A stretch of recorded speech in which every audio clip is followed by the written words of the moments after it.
One day, after refraining from the camp he was looking forward to, the boy Sayukazusa was in a fatal accident. His consciousness rapidly sank into darkness. Then, he awoke. He opened his eyes to a sight completely opposite of the red and black of his final moments. He was in the center of a forest, surrounded by the light of a leaking day. Hey, where am I? He had definitely received fatal injuries, but now he was almost completely intact. He checked his body, finding it uninjured. The strange plants, the unfamiliar sky, one hypothesis came to mind: this is another world. The confusion filling his head was blown away. His eyes lit up with a strong interest in wild ingredients. I've never seen blue leaves before. Can this be eaten? Amazing, but I can't just sit here being happy. Knowledge that he never thought he'd use made him take swift action. He checked his luggage: a towel, a stainless steel bento box, a cutter inside a pencil case, and 2 plastic bottles. Speaking of plastic bottles, that means water. I need to find a water source first or I'm done for. He raised his voice in surprise at a strange animal on a tree. It was cleverly moving between branches using 2 long tails. Then a sound like a rustling plastic bag came from a short distance away. Looking over, he saw a 4-legged creature with very large ears fleeing, likely alerted by his voice. If there was a flock of plants he'd never seen, it stood to reason there would be organisms he'd never seen either. Still, he thought this place was somewhat like a Japanese mountain. The temperature and humidity seemed quite close to Japan's. Fearing invisible shadows, Yu began walking in search of a river to connect his life. He had inherently feudal knowledge gained from TV shows about survival. He never thought he'd use it, but it was certainly helping now. After a dozen minutes, he was lucky enough to find a stream. The water was fantastically clear. He walked along the rocky bank, looking for signs of life in the water. He spotted something. Here it is. What he was looking for was an aquatic organism with a shell. On Earth, if you see crustaceans like crabs and shrimp, the water is generally safe to drink as is. This cylindrical creature was a good sign. Of course, those are Earth's rules. I don't know if they work here, but if this isn't a good indicator, I'll worry about it when it happens. I've died once already anyway. He rinsed a plastic bottle twice, then filled it with water. He swallowed his saliva, then put his mouth to the bottle and drank it all at once. His eyes opened wide in surprise. The water was delicious. No odor, no off taste, just a faint mountain aroma. It was a pleasant coolness that polished his mind. Delicious. This water is so. Is it because this is another world? He sat on a nearby stone and cut his second plastic bottle, fashioning it into a simple trap for small fish. Later, he used branches and leaves to construct a simple lean to shelter. There are still a lot of problems with bugs and such, but it should be an adequate substitute for now. It will at least protect me from the rain. What's left is to find food. Alright, let's go check the trap. I hope I caught something. After a short walk back to the river, he retrieved the trap. Inside were the crustaceans he'd seen earlier. Here they are. It seems the way to trap freshwater creatures isn't different even in another world. Back at his base, he assembled a simple kamado and started a fire using a bow drill, a technique he'd learned at a camping event. Knowledge that would be classified as useless in Japan was proving helpful here. You never know when this stuff will come in handy. He took one of the crustaceans and observed it. Its shape was a beautifully organized cylinder like a stack of bundled coins. As it stretched, he saw its body was telescopic with cylindrical shells layered in order of size. Amazing. This is a different world after all, but I need to stop being amazed. I can't survive unless I eat something. He reasoned that with its telescopic structure, if he grabbed the tip, it might snap shut on his finger. It's a waste, but I guess I should smash its stretched out head first. In that case, it'd be best to start by pulling off its head. There should be a vein, shouldn't there? He held the cylindrical shrimp down with one stone and swung another down on its head. But, it's that hard. The shell wasn't even scratched. What do I do? A few things concern me, but is there no choice but to grill them alive? He decided to wrap them in large leaves and bake them in the fire. This leaf should be okay. As he placed the 9 cylindrical shrimp on the leaves, he stopped. He got a feeling from 2 of them that he'd never experienced before. What is this feeling? It wasn't fear or disgust, it was just a hunch. He felt something disgusting, like a black aura overflowing from 2 of the shrimp. From what he could see, nothing was different about the 2. But he couldn't shake the hunch, and just in case, he chose the 2 and decided to wrap them in a separate leaf. Once he put them on the fire, all he had to do was wait. He checked his smartphone from time to see how much time had passed.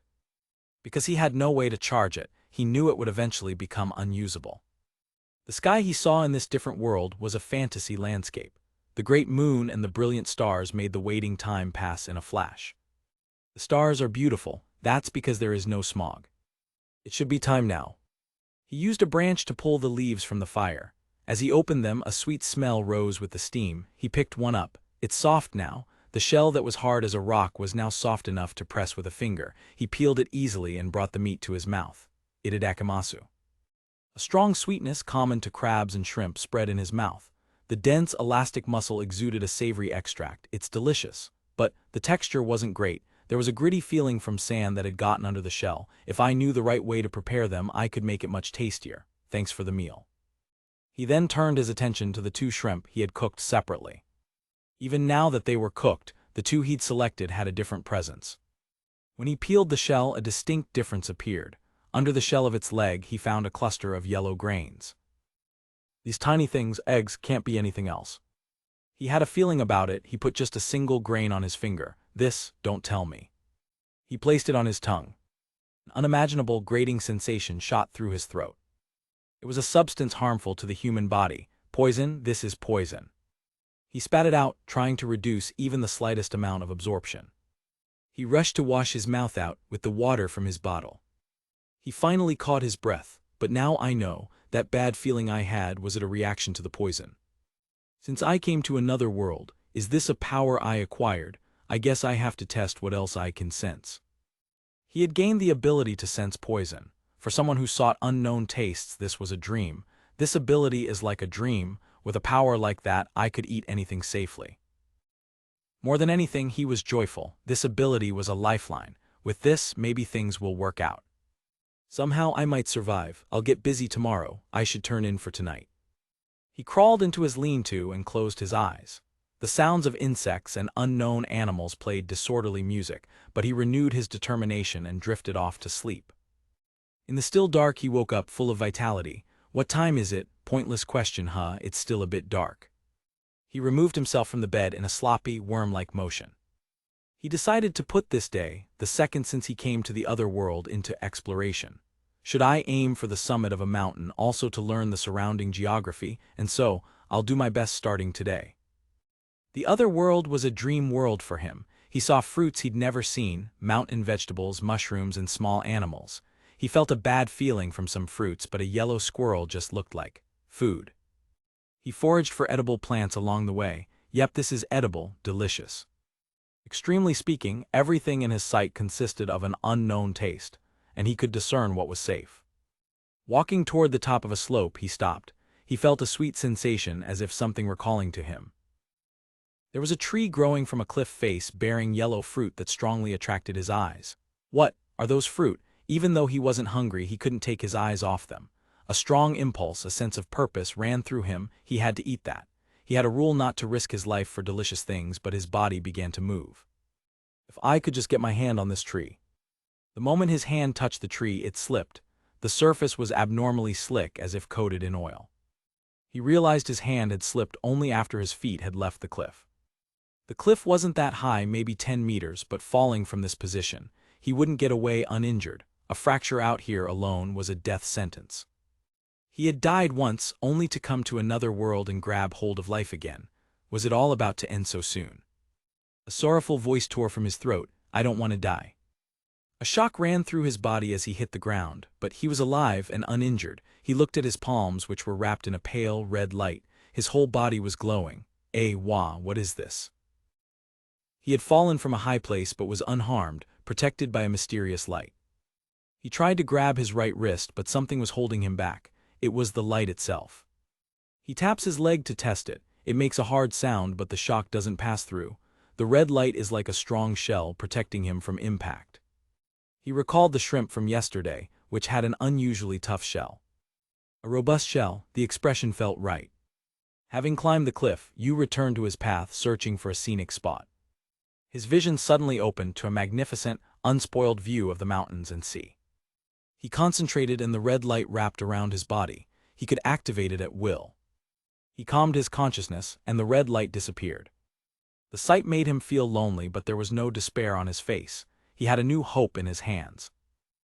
He scanned the horizon, but there was no trace of culture, not even ruins. He struck the rock he was sitting on with considerable force. His hand was completely unscratched. With the light gone, he hit the rock again very lightly. Pain shot through his hand. He was sure now, the red light could become a strong protective wall like a crustacean's shell. He remembered the shrimp. Its shell was hard enough to endure being hit with a rock, but it softened after being cooked. What if it softened not because of the fire, but because it died, and now he had gained that same hardness? It was a hilarious thought for someone from a scientific civilization, but it was the only explanation. The power to discern poisons, and the power to get stronger by eating. The feeling of gushing power made his body shiver. He had no more doubts about living in this world. There was no more despair. If there were no one else in this world, he would live to the fullest. He peeled the yellow fruit. It was full of juice, shining like gold in the sun. Today is the 5th day. Life is hard, but you is enjoying it. He has learned 3 things. 1. The ability to discern poisons, and absorb the abilities of things he eats. But this power is not universal. He learned that it couldn't discern hygienic issues when he got sick from a snail. Nor does he gain a new power from everything he eats. He hasn't awakened any new abilities since the day he fell. He grips the axe he made by inserting a broken stone into a stick. 2. The tree with the yellow fruit. The fruit emits an unusual charm, luring organisms to the dangerous cliff. The tree's main nutrient was the organisms that slipped and fell. If not for his hardening ability, he would have been its nutrient too. But hanging around the tree wasn't all bad. This is the 3rd piece of knowledge. A shadow jumped from the bush. A small, rabbit-sized animal with a sharp horn. He swung down the axe, smashing its head. Normally, a small animal like this would be very cautious, but this one charged him without hesitation. The reason is his second ability, gained from that fruit. He has gained the power to attract creatures. While the ability is active, he appears as very attractive food to the target. He hangs the animal to drain its blood, which makes the meat taste better. Even with his unusual food preferences, he's still a high school boy. He loves meat. As his thoughts turned to seasoning, he heard a small voice, like a faint cry. It wasn't an animal, it was the voice of the same kind of creature as himself, a human voice. The voice sounded like it was in danger. If it was a large animal, he could be in danger too, but he couldn't just leave them. He decided to at least check it out. As he cautiously approached the source of the voice, the scenery became familiar. It was the place he almost died, the cliff with the lure fruit. He exhaled, relieved that the worst possibility he imagined, a large beast, was avoided. But he quickly remembered the situation wasn't resolved. A voice here meant someone else had fallen for the fruit's lure. And there, at the bottom of the cliff, a girl was lying on her back, unmoving. Up close he could see she was very beautiful. Her youthful, tidy face was more adorable than a woman's.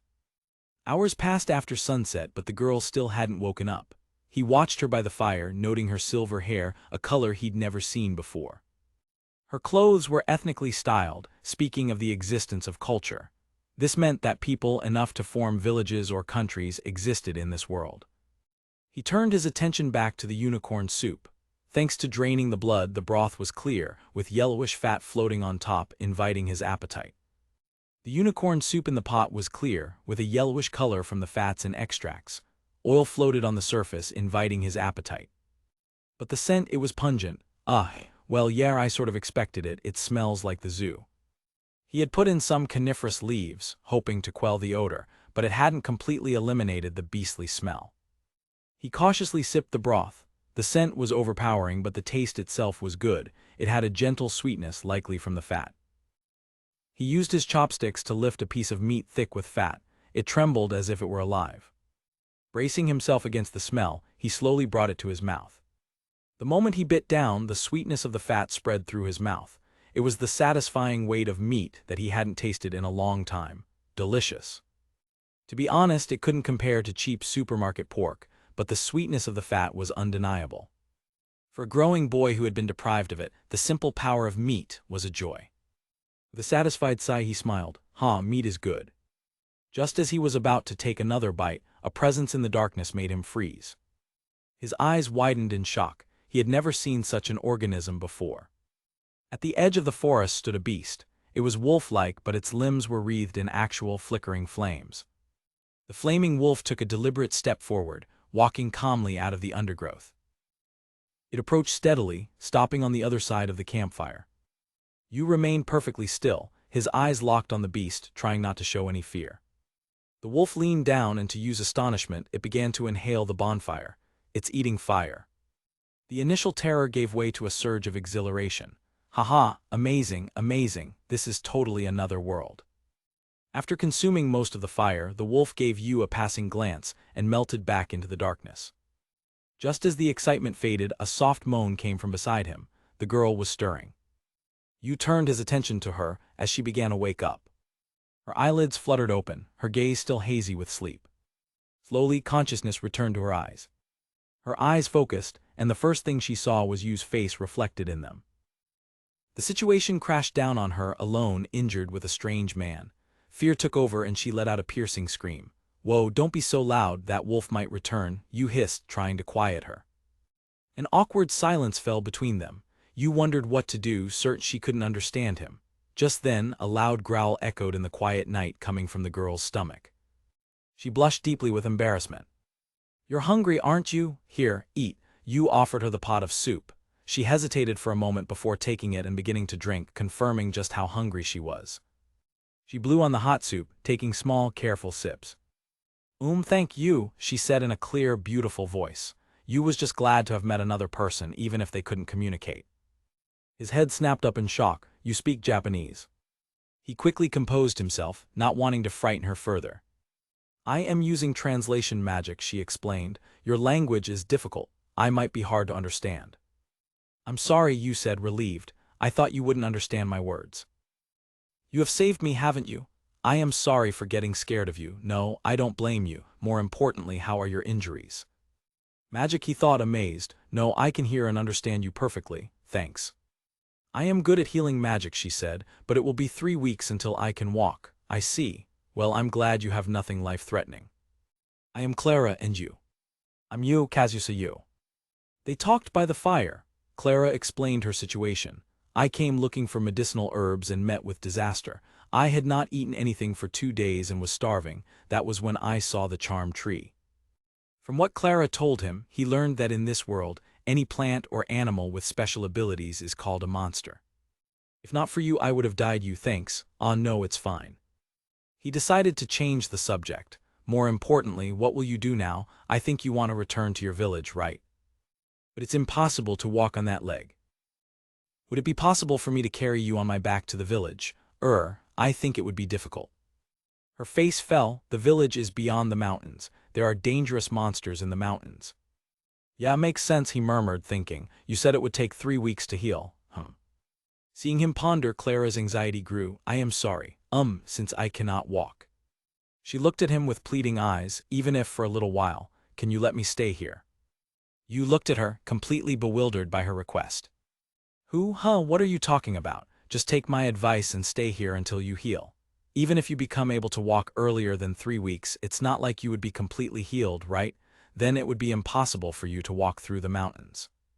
Clara looked down, unable to meet his gaze. If there were a place with people somewhere else, the story would be different. "But you said you met with disaster, so there's no place like that, right?" Right, no such place." "Then you'd better stay here, even if it makes you uncomfortable. You might wish to go home soon, or you might be uneasy being with a man you don't know. But I'm not so rotten that I'd take advantage of a girl in distress. And I'm not a coward who would abandon you halfway either." Still, she felt like a burden. "I am useless. You should abandon me. I will only get in the way." "That's not true. I haven't seen any people in a while. It's reassuring to have you here. It'll make me do my best." He smiled. "Also, I'm a bit of a gourmand myself. With you here, I think I'd be able to eat lots of different ingredients a little at a time. So." Overwhelmed by his kindness and the affirmation of her worth, Clara burst into tears. "Oog, yees."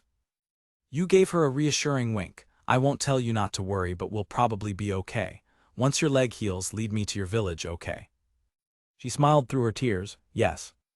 "All right, then let's turn in for today. Sleep is important for anything you do." He helped her up and their strange cohabitation began. He helped Clara to her makeshift bed in the shelter. For the first time in a while, Yu felt a sense of relief. He was glad someone was nearby. Life would be harder from now on, but he was no longer alone.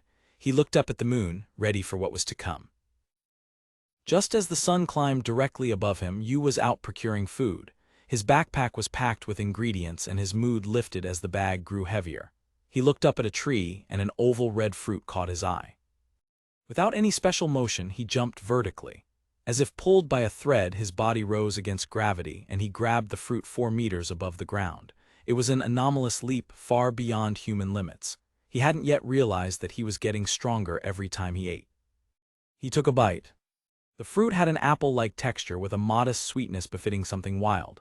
His interest, however, soon shifted to another ingredient, the blue leaves he'd seen on his first day. He picked one up and smelled its acidic scent. When he tasted it, a strong sweetness, like a fruit, spread across his tongue. Thinking it might please Clara, he picked a whole bunch. It wasn't enough for a meal, but it would be a nice treat. He continued up the mountain, throwing easily consumed fruits and mushrooms into his bag. Eventually, Yu arrived at a rocky area. The ground was exposed yellow rock, its surface white as if blown with powder, reflecting the sun's light and shining. He rushed towards the rocks, a suspicion forming in his mind. What spread over his tongue was the natural taste he hadn't felt in a long time: rock salt. It was the most important seasoning, the basis of all cooking. Not only is it the backbone of flavor, but it is also a nutrient that creatures need to live. As he chipped away at the salt, he noticed some visible black dots on the rock. They were moving. They were small organisms with shells, like something from the sea. He confirmed they were edible and observed them with a surprised gaze. They looked like ordinary shellfish, except for the fact they were on a mountain with no water nearby. Unable to contain his excitement, he carefully collected the creatures, placing them in his lunchbox. If they lived on a mountain, their body structure must be different, even if they look similar to sea shellfish. If so, what did they taste like? With a look of pure joy, he started for home. Yu returned to base camp, to a welcome home for the first time since he came to this world. Seeing Clara's smiling face, he felt his eyes burn with a warmth he hadn't realized he was missing. He took the ingredients out of his bag and lined them up for her to see. But Clara stopped, her eyes fixed on one particular ingredient. Clara's reaction was very different from what Yu had imagined. Her expression was one of awe, as if she'd seen something untouchable. Yu quickly calculated in his head. Just the 10 or so leaves he'd picked would be enough for a family to live on for 6 months. Clara seemed glad that her knowledge was needed. Because of her low self-esteem, she was a natural caregiver and fond of being relied upon. Yu speculated that the herb's ability to change color near a mage might be a defense mechanism, hiding itself from predators who need it. He insisted she eat it, telling her that her presence made his life more fun. Clara, flustered but happy, finally accepted. The thick leaf was squeaky, with a refreshing aroma and strong sweetness bouncing in her mouth after each bite. As she swallowed, she could feel the magic that had been depleted from healing springing up again. A tremendous sense of fullness held her body. But what Clara felt most was not the restored magic, but remorse for eating something so delicious and precious. Whether she was just a little more confident after his words, Clara voiced her own desire for the first time in a long while. Seeing her bright smile, Yu realized something that had been missing. A meal is always better when eaten with someone. The main ingredient for today's meal was the shellfish he'd found on the rocks. Yu was only a little disappointed that they weren't an unknown ingredient, but reminded himself that their taste was still unknown to him. Yu felt a rush of excitement. The fact that a food culture complete with unique seasonings like garam was firmly established in this world filled him with anticipation. Since they were found on rock salt, they likely had a strong saltiness already. He decided to simply boil them with some unnamed wild grass in his aluminum lunchbox. He adjusted the seasoning with a pinch of the rock salt he'd just gathered. After a while over the fire, the scent of the mountain, reminiscent of boiling mushrooms, rose with the hot air.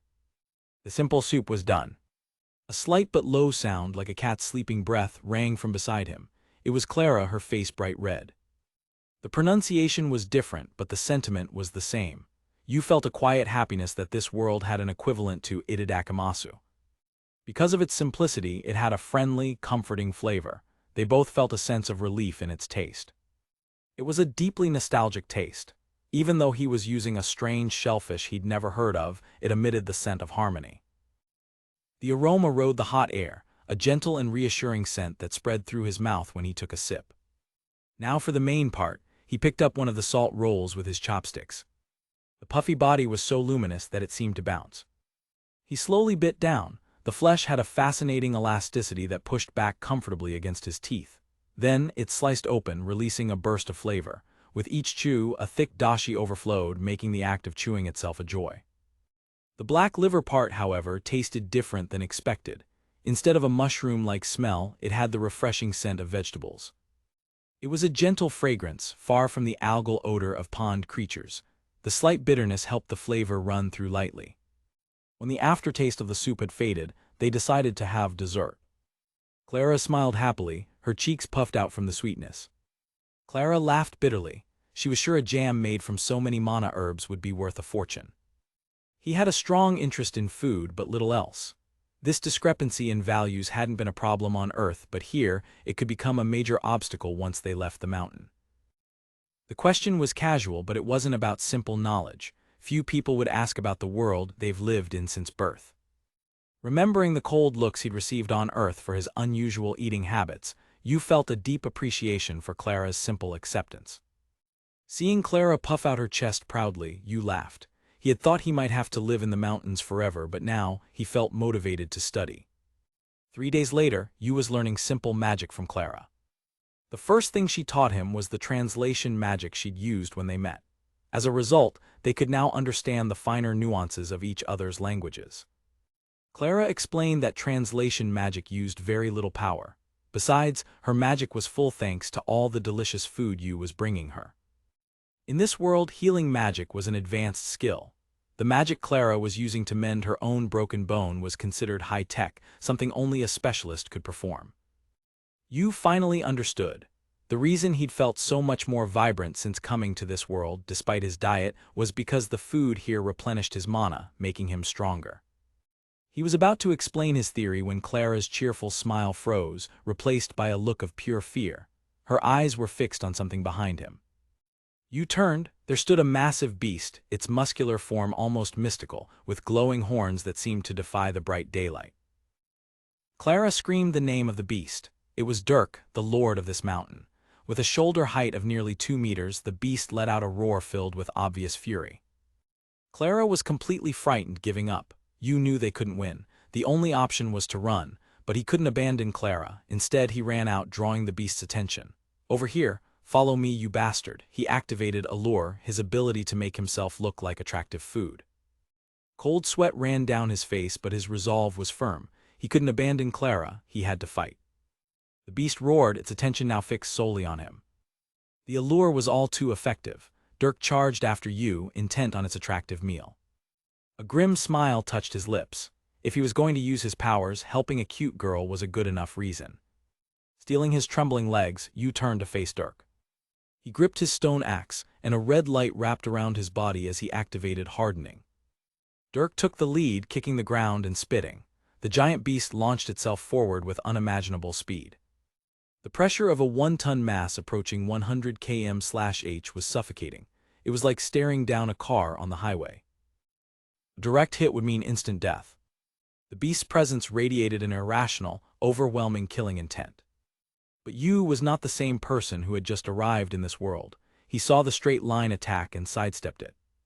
Seeing its prey still standing, Dirk's anger flared anew.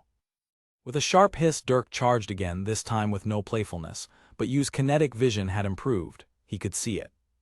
He dodged the second charge with ease. He was stronger than he thought, different from the person he used to be. But the beast's momentum carried it far past him, taking time to slow down. It left no opening for a counterattack. Having been dodged twice, Dirk was furious. This tiny creature was actually fighting back. From a distance, Clara shouted a warning. Dirk's legs began to glow. The Lord of the Mountain became a streak of light. This was its special ability, charge. The speed was terrifying, 3 times faster than before. It was a special attack. Yu barely avoided it, jumping on instinct before he could even fully process the sight. He had no way to fight back, and he might not be able to dodge the next charge. He bit his teeth, forcing himself to think. Then he saw it, the massive tree behind him. The beast's attack is linear. It can't stop or change direction easily. If he could make it ram its horns into the tree, he'd have his chance. Yu entered a deep state of concentration. The timing had to be perfect. Too early and the beast would miss the tree, too late and he would be impaled. This was his last chance. The signal was given as Dirk kicked the ground, launching forward like an arrow. Yu moved at the exact same moment.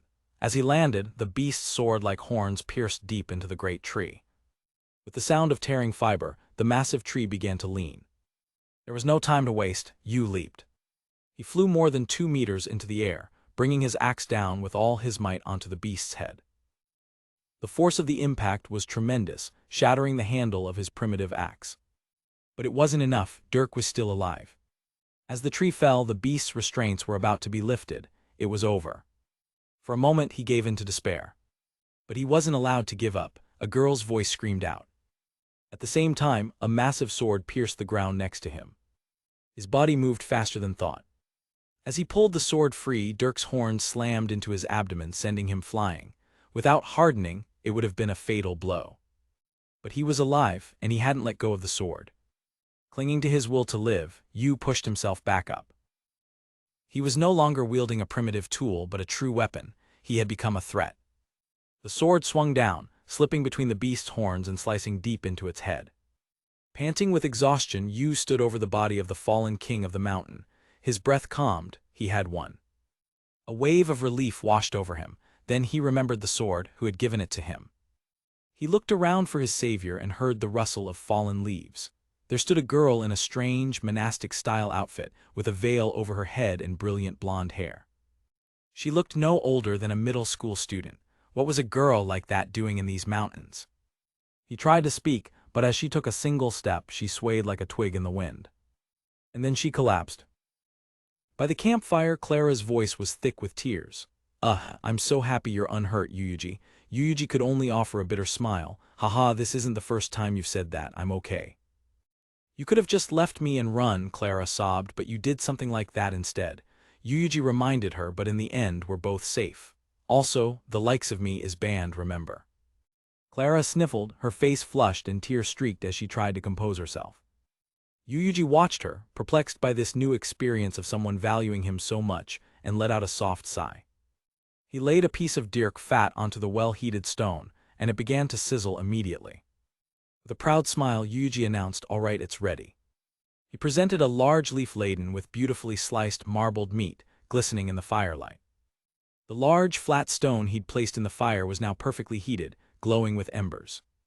The preparations were complete, a hot stone for grilling and a platter of the finest meat. "It's mealtime, Clara." But it's still raw." "Indeed, it's raw," Yuuji explained with a grin, "but it's something you grill and eat yourself. That's right, today's dinner is dirk yakiniku." It had been a monumental task. Hanging the giant's body to drain the blood and butchering it took all of his effort and prior experience. After all that work, his own stomach was growling at its limit. But just as they were about to eat, he remembered one last important thing. He turned to the girl who had lent him the sword. She hadn't woken since collapsing from hunger. "Can you get up?" He shook her gently, but there was no response. "No use, she won't wake up." A wave of concern washed over him. If she didn't wake up, it could be dangerous for her. "Clara suggested she won't wake up even when we grill the meat." Yuuji hoped the aroma might work. As the meat hit the stone, a sumptuous sound echoed. "Oh, good sound this is it." Clara inhaled deeply. It smells good." They watched the thin slices cook, their anticipation building. "I sliced it thin. All right, now's the time." Almost simultaneously, Yuuji and Clara lifted the perfectly cooked meat to their mouths. Itadakimasu. An explosion of flavor. "Ooh, oh, what is this? It's delicious." The umami from the fat was incredible, sweet yet not heavy. It was ideal meat. The fat, with its sleek texture, had melted perfectly and didn't linger in the mouth.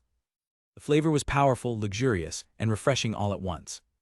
It was as if the entire bounty of the mountains had been collected and distilled into a single, perfect drop. They swallowed, returning to their senses, and simply stared at each other in stunned silence. "What is this? It's unbelievably delicious," Yuuji exclaimed. Clara agreed, tears welling in her eyes. "I've never tasted something like this before. The meat I've had up till now doesn't even come close." Clara pointed eagerly at the remaining cuts. Let's eat more, there's still a lot left. True, Yuji's excitement returned. Next is the thigh. He placed a slice of the lean thigh meat onto the hot stone. While Clara hummed in anticipation, Yuji felt a pang of regret, worried he'd made a mistake. The thigh, bursting with red meat goodness, was one of his favorites, but he worried its flavor would be pale compared to the fatty loin. He thought to himself that they should have started with the plainer cuts and saved the rich sirloin for later. He analyzed that the dirk's umami was concentrated in its fat, meaning the lean thigh might be too plain. But as he took a bite, he was proven utterly wrong. The lean thigh was no match for the marbled sirloin, it was a different kind of perfection. A powerful umami essence flooded his senses, a pure flavor that would yield a concentrated broth if boiled, garnished with sweet fat like an exquisite sauce. He admonished himself for his prejudice, still something felt off. To think that meat surpassing even selectively bred cattle could exist in the wild was astounding. Clara noticed his pause. What's wrong, you're not grilling the next piece. Ah well, he said, picking up his chopsticks, there's just something that's bugging me. Clara leaned in, curious. What is it? Maybe it's something I know. Yuji tried to explain. I was just thinking that it's strange that such a strong animal would have such tender meat. Strong animals should fundamentally taste bad. Normally, the meat from an animal that grew powerful muscle would not be delicious. While some might like it, the flesh of muscular animals is typically sinewy and not well suited for consumption. Clara tilted her head, completely lost. Why? Her simple question stunned him. He realized their fundamental understanding of the world was different. She looked back at him, equally confused by his confusion. A silence fell between them, a gap in common sense that neither knew how to cross. Then Clara's face lit up. Ah, I see. The thing is, strong animals have a lot of magic power, so that's why they're delicious. That's what they say around here. She explained that magic power is the source of everything, vitality itself. Fundamentally, animals with a lot of magic power are tasty, so the more magic a monster has, the better it tastes. Yuji finally understood. A world where magic exists has its own logic. Thank you, Clara.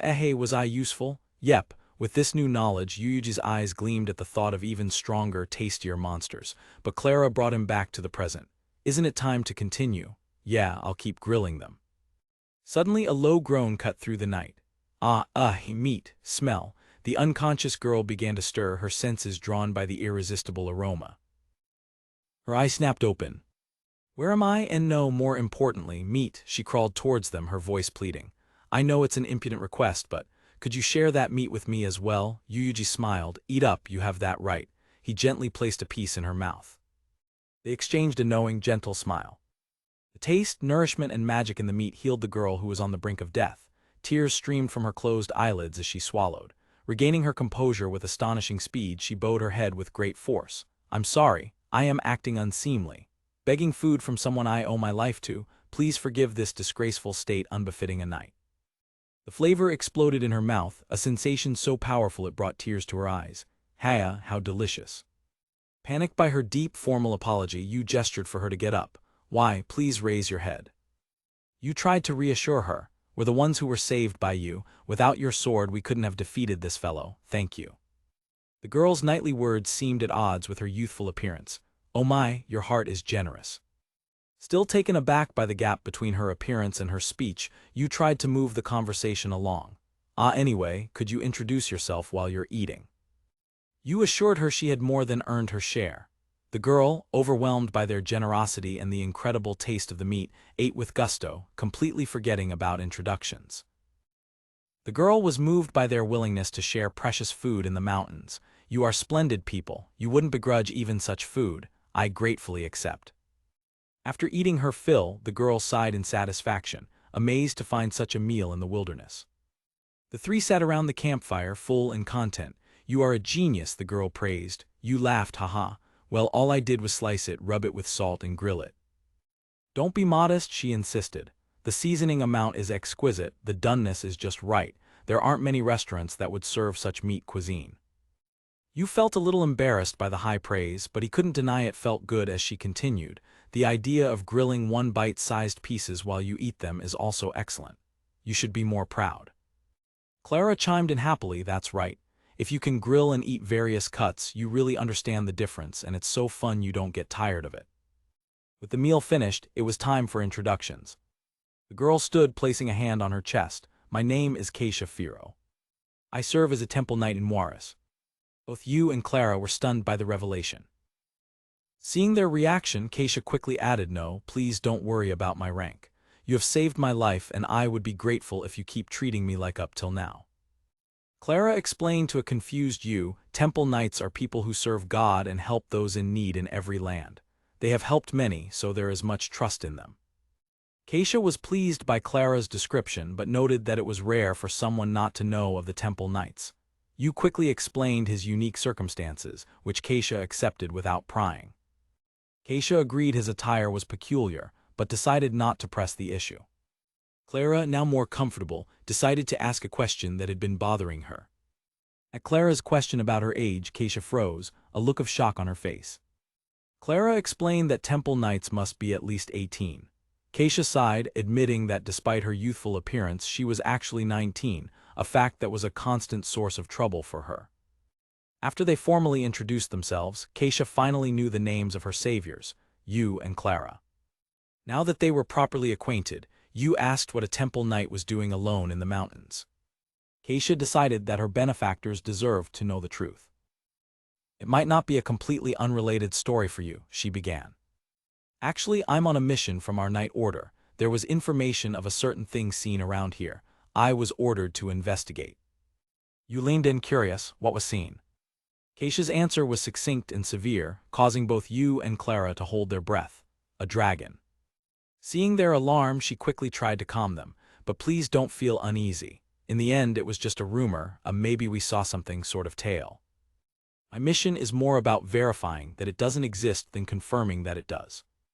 Clara understood the gravity of the situation. If a dragon were discovered, a huge number of knights would descend upon the mountains. You shuddered at the thought. A dragon, huh? If it were really here, we'd be in real trouble. Keisha explained that an extermination mission outside the Badlands would be unprecedented.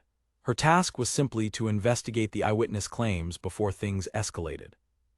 She confessed her complete lack of survival skills. As an urbanite, she was an excellent fighter but knew nothing of navigating the mountains or finding food, which led to her near-death situation. With her investigation incomplete and no safe way to return, Keisha was at a loss. Seeing her predicament, Yu made an offer. Then, would you like to stay in our camp for now? Yu reasoned that if she needed to stay in the mountains, she'd need a base, and with him around, she wouldn't have to worry about food. Keisha hesitated, not wanting to impose further. To persuade her, Yu pointed out that they would also benefit. It would help us if we had someone who could fight with us. Had you not lent your sword, I wouldn't have one against the Dirk. Keisha considered his words. It would be reassuring to have help if another monster attacked. Yu added one last reason, appealing to her duty. Besides, isn't it okay for civilians to help in your mission? You're a temple knight who normally helps people. Keisha thought about his offer, someone who can fight. She recalled seeing Yu's battle. He already possessed the strength to defeat the Lord of the Mountain on his own, as long as he had a weapon. He didn't truly need more fighting power. She realized his offer was one of pure generosity. In a world where people fought to the death over food, he was extending a helping hand as if it were the most natural thing to do. Moved by his character, she accepted. In that case, please, I would like to join this camp. With the matter settled, Yu pointed Keisha to the shelter for the night before heading off himself.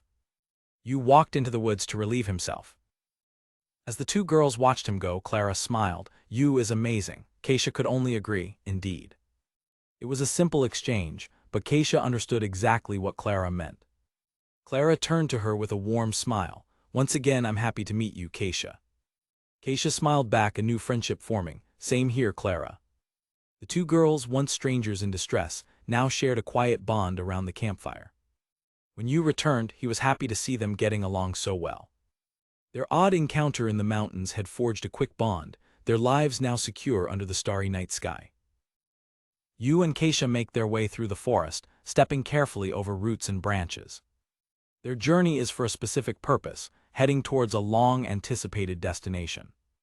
Following closely, Keisha navigates the dense foliage just behind Yu. As they emerge from the trees, Yu turns back with a grin. We made it, Keisha. Seeing his excitement at the vast ocean before them, Keisha asks, You're very excited, Yu. Do you like the sea? Yu clarifies his true interest, more or less, but rather than the sea, I like sea creatures. They both admire the beautiful vista, agreeing it's a shame Clara couldn't come, while Keisha admits it's been a while since she's seen the ocean herself. With their goal in mind, Yu eagerly declares, all right, without further ado, let's go find some fish. Keisha agrees, not wanting to keep Clara waiting. Immediately, Yu finds a perch on the coastal rocks and begins scanning the water for potential prey. He's delighted to see fish swimming in the shallows, completely unafraid of his presence, noting that the fish are still innocent. Turning to get started, Yu says, okay, let's go, but is abruptly stopped in his tracks by a surprising sight. He is completely flustered to see Keisha has changed into a swimsuit, stammering her name as she innocently asks if she looks strange. A close-up reveals Keisha's deeply blushing and embarrassed expression. Despite her embarrassment, Keisha strikes a determined pose with a spear, announcing, all right, I'm ready, let's begin. A shirtless Yu can only manage a weak agreement. Yu briefly wonders if her revealing attire is normal here, but seeing her continued blush, he concludes it probably is not. With that settled, they both dive into the cool water with a splash. Spears in hand, they swim beneath the surface, ready to begin their hunt among the underwater rocks and coral. Yu is immediately struck by the water's clarity. The sea is really translucent. It's different from when you look at it from above. Keisha silently agrees, thinking that such a pristine sea would be a rare find anywhere in the world, let alone her former home of Japan. The underwater scenery is teeming with a wide variety of fish and marine flora. Yu spots several strange-looking creatures, including one with leg-like fins. Oh, there they are. He observes how a small fish swims right up to his face, realizing they have no innate fear of humans. Surrounded by an endless buffet, he struggles to choose a target. They all look delicious. That one looks good. Deciding to preserve the meat, he plans to catch his first fish with his bare hands, keeping his harpoon in reserve. He carefully stalks his chosen prey, watching its movements intently. With a burst of speed, he lunges forward, hand outstretched to snatch the fish from the water. The fish's eye widens in alarm as it senses the imminent danger. Just as his hand is about to close, the fish unleashes a powerful, invisible shockwave that repels his grasp. His attempt having failed, the fish calmly swims away from the stunned hunter. A piercing ringing sound suddenly fills Yu's ears, disorienting him underwater. Forced to the surface, he gasps for air with a loud bua. Keisha swims over, asking if he's okay after hearing the noise. What the hell was that fish? Yu exclaims, still shaken. He quickly composes himself and reassures her, yeah, I'm okay, Keisha. I was just surprised. Resting on the rocks, Keisha explains the creature's ability. I think it was called something like cymbal fish. It has a special organ that produces a loud noise when it feels danger. She then adds an intriguing fact, that noise-generating organ is a delicacy. Its taste is weak, but it has an alluring texture. Seeing Yu's dejection at letting a delicacy escape, Keisha smiles and tells him to cheer up, as there are plenty of other fish. Her words harden his resolve. That's right, he says with determination. Next time, I won't let my guard down. Back underwater, Yu reflects that trying to grab it was a mistake and spots a new, bizarre-looking fish, thinking it has an awesome face. He knows from experience that strange-looking creatures are often the most delicious. Learning from his failure, he stalks this new target slowly with his spear, softly, softly. The odd fish hovers peacefully near the seafloor, completely unaware of his approach. As Yu gets closer, the fish begins to turn, sensing a change in the water. His eyes narrow in concentration, waiting for the perfect moment to strike. He tightens his grip on the spear, muscles tensed for the attack. The fish's eyes suddenly bulge in terror as it finally perceives the threat. Before you can act, the fish expels a cloud of white particles, blinding him. Ink, no, it's white. He momentarily wonders if it's a creature whose defenses he should have known about. He squints, trying to see through the disorienting cloud that surrounds him. He quickly realizes the truth. It's air. It blew out tiny bubbles all at once and blinded me. As the bubbles begin to dissipate, he spots a shadow moving within the haze. Trusting his instincts, he aims his spear at the obscured target and thinks, all right. With a powerful thrust, he spears the fish and bursts from the water, triumphantly holding his catch high. I got one. A look of pure, unadulterated joy spreads across his face. After their successful hunt, they rest on the rocks. It's so tranquil here, Keisha says. What a difference from the Badlands. Her comment sparks Yu's curiosity. Speaking of which, I've been wondering, what are those badlands? Keisha turns to him, slightly puzzled by his lack of common knowledge. She begins to explain the term. Badlands are places unfit for people to live in. She describes them as desolate places of extreme temperatures and harsh conditions, where the monsters that adapt to survive are incredibly dangerous. Continuing her explanation, she reveals, the dragon I'm looking for is also a monster who should normally live in the Badlands. It is also part of the job for us temple knights to hunt down monsters that wander in from there. Yu listens to her description of dangerous monsters. His first thought, however, is about their culinary potential. I wonder if there are lots of tasty ones too. Keisha confirms his theory. Indeed, I have heard that there are many delicious monsters. Adventurers who seek such monsters all head out into the Badlands. She follows up with a stark warning, so there are many strong monsters. With a sad expression, she adds that many adventurers lose their lives there, forcing temple knights to conduct dangerous search missions. She clarifies that because the Badlands are so perilous, travel is forbidden, and anyone who gets lost there is generally considered dead.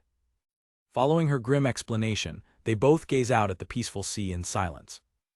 Keisha then adds with a wry smile that even supposedly safe areas can suddenly bare their fangs. Yu nods in understanding. Mountains are actually pretty dangerous, but if you know that, you'll be okay next time. His confidence gives Keisha a strange feeling of safety. She finds this feeling odd, considering Yu himself is in the middle of a disastrous survival situation. She reflects on his incredible vitality and how he enjoys every moment, making others feel more alive in a death-filled environment. This makes her recall her own past, where despite her combat prowess, she was completely helpless when left alone. Inspired by his resilience and skill, she smiles to herself thinking, I have to learn from Yu. Meanwhile, Yu stands and turns his gaze toward the horizon. He quietly mulls over everything she told him, the Badlands, His contemplation of a land full of dangerous, delicious monsters leads his thoughts back to his immediate plans for a meal. After returning from fishing, Yu and Keisha are greeted by a relieved Clara. Keisha proudly presents their catch in a wooden cage. Welcome back, Yu, Keisha, Clara says. How did it go? Yu smiles. A big haul is an understatement. We can eat our fill today. Keisha thrusts the cage forward. Look, these are the results. Keisha beams with pride, happy to have procured food herself for the first time. Sourcing your own food is actually pretty fun. She lowers the cage for Clara to see. Sorry, I guess you can't see unless I put it down. Clara peers inside, surprised. Wah, bubblins. The three gather around the catch of three identical, dumb-looking fish. So these guys are called bubblins, Yu confirms. It's amazing to get three of them, Clara exclaims. Clara explains the fish's habits. They're pale but delicious when you cook them. They're timid, so when they sense danger, they hide themselves with bubbles and run away. Are there any cooking methods other than grilling? Yu asks. Clara thinks for a moment. I haven't heard of many. If you deep fry them, they absorb too much oil and get messy, Clara adds, but they cook easily if you pan fry them. Yu puts a hand to his chin, realizing there are not many variations in how this fish is eaten. Yu falls into deep thought, considering his options. Suddenly, an idea strikes him.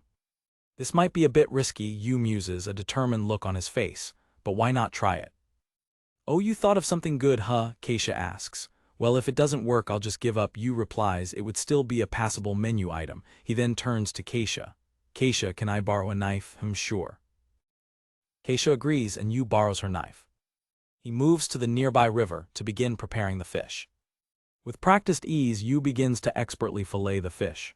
Good execution, Keisha says, impressed. It's like you're a first-class chef. Anyone can do it with practice, Yu says modestly as he works. Once you learn the steps, it isn't all that difficult. Keisha continues to watch him with wide, sparkling eyes, as if witnessing magic. Her intense admiration makes Yu feel a bit flustered. He focuses on his work. The basic structure of the body is the same as fish from Earth. Thanks to that, I can cut and trim it easily. As he cuts, he makes a discovery.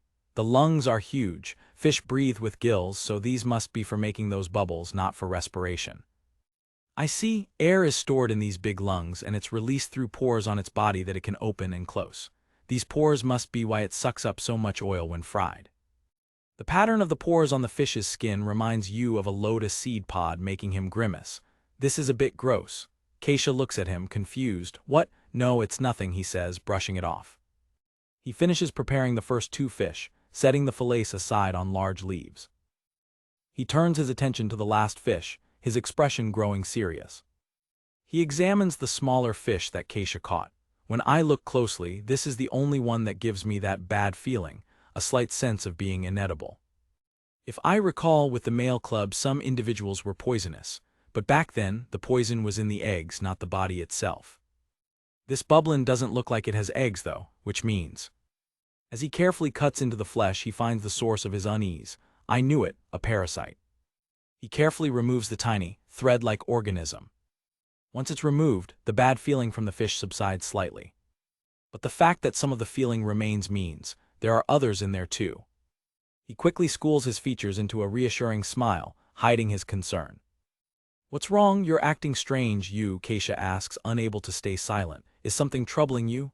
No, it's nothing really, he lies. I'm just a bit tired and was spacing out.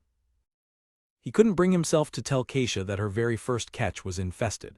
The parasite seems to be a type like Anisaki's that causes physical damage. If I remove them all, it should be fine.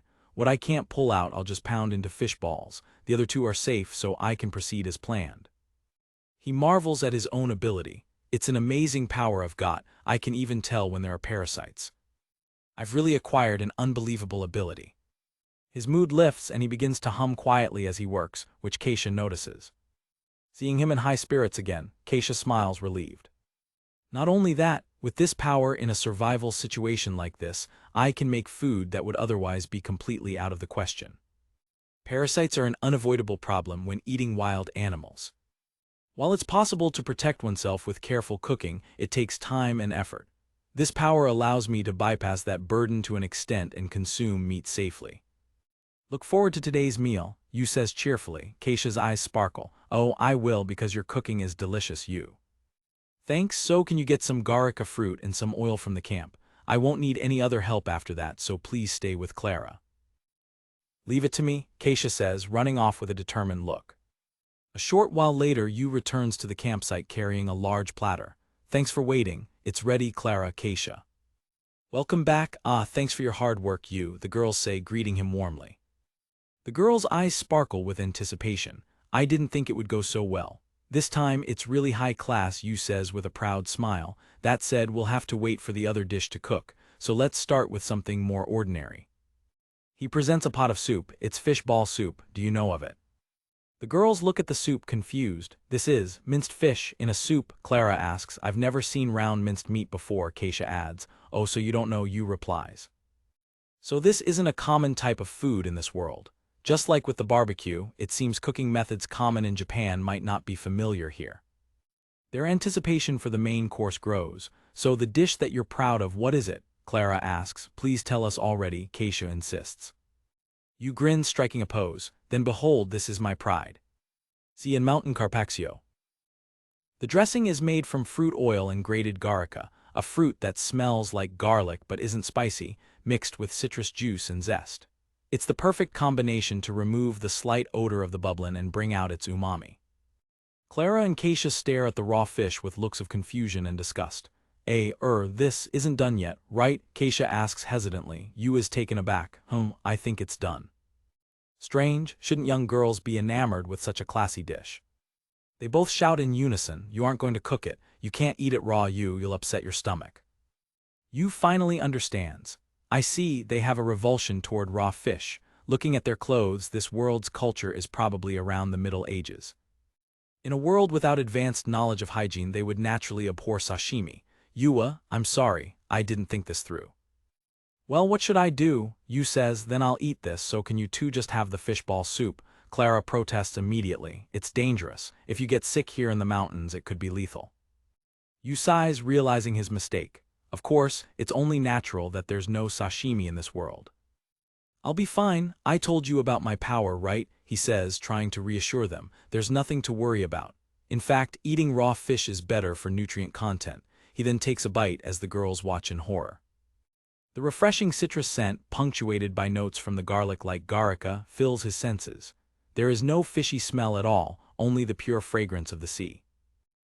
The texture is crisp and sharp, yet his teeth sink into it smoothly, perhaps due to the tiny pores in the flesh. Compared to the hearty meals they'd had before, this was a true work of art. Delicious, Yu says with a blissful expression. The girls watch him, stunned. It tastes good, Clara asks. Keisha can only manage a quiet moan. With a confident smile, Yu offers the carpaccio to the hesitant girls. Trusting him, they steel their resolve. The moment the fish touches their tongues, their eyes fly open in shock.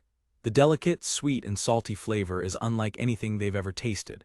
It doesn't smell fishy at all. Instead, it has a pure, lovely aroma. Yu grins, pleased with their reaction. Hee, I'll say it again, this is called fish carpaccio.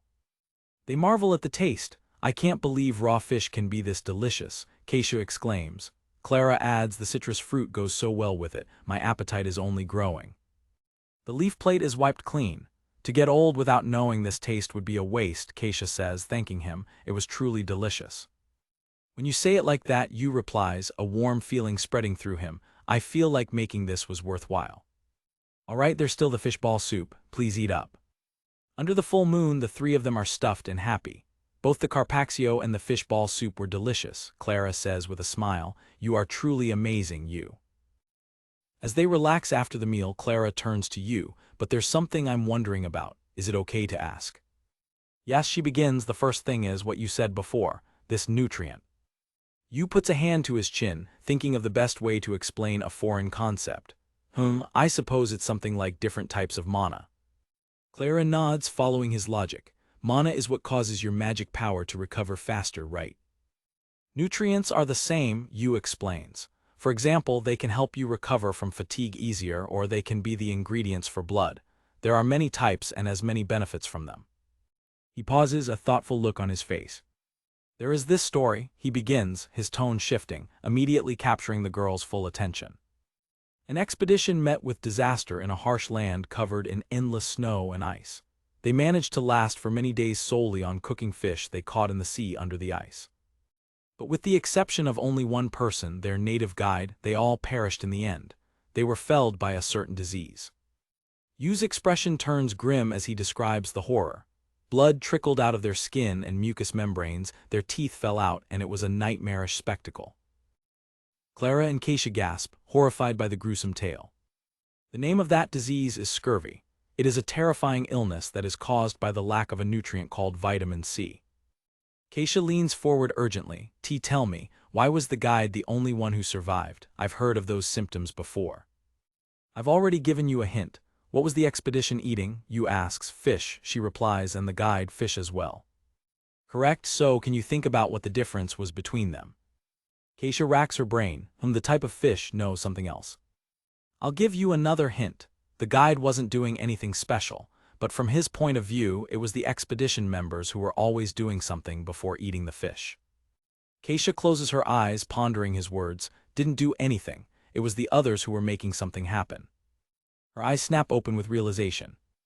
The guide was eating the fish raw, she exclaims. Yu claps his hands. Correct, well done. Indeed, he says with a smile. I mentioned it when we were eating carpaccio as well, right? Raw fish gives you more nutrient content. Like I said, scurvy is caused by a lack of vitamin C. To prevent it, you must eat vitamin C, which can be acquired from all sorts of foodstuffs, fish among them. Clara looks confused. But the expedition members were also eating fish. Exactly, Yu confirms. But you see, vitamin C is easily destroyed. It's so fragile that seasoning with salt or exposing food to air for long may destroy it. That's right, with heat exposure, vitamin C is lost rather quickly. Keisha gasps as the pieces click into place. At that time, the country the expedition was from did not have a custom of eating raw fish. Only the native guide who was accustomed to it survived. It's easy to develop scurvy if you keep eating things like salted meat for a long time. You'd better be careful if you keep up a diet like that. In light of that, the carpaccio just now was filled with vitamin C, with the raw fish and the debona citrus fruit. Keisha looks up at the starry sky, amazed. It's true, I've heard of that disease being common on ships and in expeditions, so that's what is behind it. Clara poses another question. However, if that vitamin C is lost through cooking, wouldn't you lack it even with your normal diet? Potatoes are one example, Yu explains. They include a nutrient called starch which protects vitamin C from being destroyed. Besides, there's a lot of it in vegetables that you eat raw, and if you deep fry them, even when heated, vitamin C isn't destroyed. On the other hand, it's lost in a blink of an eye when boiled, so be careful of that. Clara asks her second question.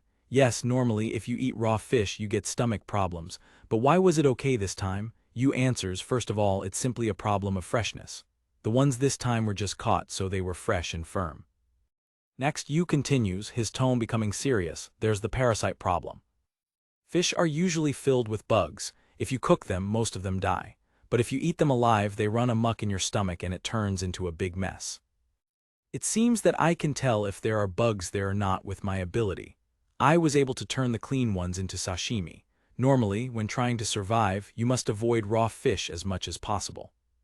Clara smiles, understanding now. I see, yeah, they just swarm inside you when it happens. At the mention of swarming bugs, Keisha freezes. She begins to tremble, her face turning pale. Be bugs, swarming, then the stomach ache I had then was. Her fear erupts into a full-blown scream. And no, my belly was crawling with bugs. I can take anything but bugs. Yu quickly tries to calm her down. There's also a method of cooking where you slice the fish thin, find and pull out all the bugs. See, calm down, okay? Look, I made the carpaccio today because I knew it had no bugs inside. Tears streaming down her face, Keisha looks at him pleadingly. Really? That's right, fish are animals that are very often afflicted, but there are those that are clean too. Besides, stomach aches aren't necessarily caused by parasites. He tries a different approach. They're, like tiny spirits that you can't see with your eyes that cause harm inside you. Keisha sniffles, slowly calming down. Is that true? Well, technically it's a bit different, but it's true. Yu looks her in the eye and says firmly, like I said before, there were definitely no bugs in the carpaccio. I swear. Wiping her tears, Keisha manages a small smile. Okay, I'm sorry for acting shamefully. Yu breathes a sigh of relief as the crisis is averted. Internally, Yu thinks I can't tell her. There weren't any in the carpaccio, although I've picked out all I could see. Out loud, the girls are already planning their next meal, but it was delicious. I want to eat it again. Where I'm from, we eat it even simpler, just with a seasoning called soy sauce. It's delicious too. I guess it resembles garam a bit. Keisha's eyes light up. I want to try it one day. It might take a lot of time and effort, but if we find some good beans, I'll challenge myself to make it, Yu promises. Clara beams. Yes, please treat us to it then. With their bellies full and new tastes discovered, they decide to call it a day. As the night deepens, Yu thinks of the tastes of his distant homeland. With the day's food sourcing complete, Yu decided to train and confirm the abilities he'd acquired to survive in the mountains. He inhaled and exhaled heavily, preparing for a powerful vertical leap. He soared into the sky, wondering if his record jump would reach 10 meters. Landing slightly off balance, he couldn't help but laugh bitterly at his own superhuman abilities. Focusing his consciousness, his body was engulfed in a red light. This was hardening, an armor that protected his body from all impact. He also possessed a lure, the power to attract organisms by making himself seem like an attractive meal. He decided against testing it, not wanting to attract anything unpleasant. He hesitated for a moment, then decided to test the other power he'd acquired a few days ago. A newly captured magic power began to spring up from within his body. From within, a powerful breath of magic blew outwards. But it manifested in the form of bubbles. With his strong physical abilities, a tough outer shell, and even the power to attract prey, he was an ultimate creature, who could produce foam. The overwhelming anxiety about his path forward was the cause of his troubles. A voice called out to the strange, fluffy white creature. Yu, can you give me a second? Whoa, who are you? The bubble creature turned slowly. It's me. Keisha sheathed the sword she had nearly drawn. Oh, you were testing the power of bubbles? I'm sorry, it was just such a rare sight. As Yu consciously willed it, the bubbles vanished instantly. It's fine. I think it's a rare sight too. So what's up? Clara's treatment might be finished a couple of days earlier than planned, so I thought we should discuss what's next. Oh, that's good news. Then let's go back to camp. As they turned to leave, Keisha's legs gave out and she stumbled forward. He caught her, noticing her pale face. You look bad. As Yu helped her walk, he noted that her fatigue seemed to have been accumulating gradually over the past 4 days. Back at camp, Yu, Clara and Keisha discussed their upcoming plans. Yes, Clara said, eating such good food has filled me with magic, so I'm healing much faster than I expected. It's all thanks to you. Really, I'm so grateful. I was injured and couldn't do anything, but you were so kind to me. I could only work hard because you were here, Clara, you replied. If I was alone, I probably would have just run from the Dirk, and I never would have met Keisha. He thought about how much Clara's presence had saved him, allowing him to face challenges and even enjoy his meals. You casually turned to Keisha. If that were the case, Keisha would have been in danger too. Keisha jumped as if waking from a nightmare. I'm sorry, I think I dozed off. Did you call me? Her exhaustion was obvious in her eyes. What's wrong? If you're not feeling well, you should sleep. We have plenty of food. Keisha tried to deny it, but both you and Clara pressed her. You don't look so good. You were about to collapse earlier, weren't you? You spoke in a harsh but necessary tone. Getting sick in the mountains is serious. If you keep quiet now and something happens later, it will be more of a nuisance than you can imagine. Knowing he was right, Keisha finally relented. You're right, I'm sorry. It's not that I didn't think about it. It's just that I didn't think there was anything to be done. Actually, I simply haven't been getting enough sleep. The only time I've slept properly was the day I met you.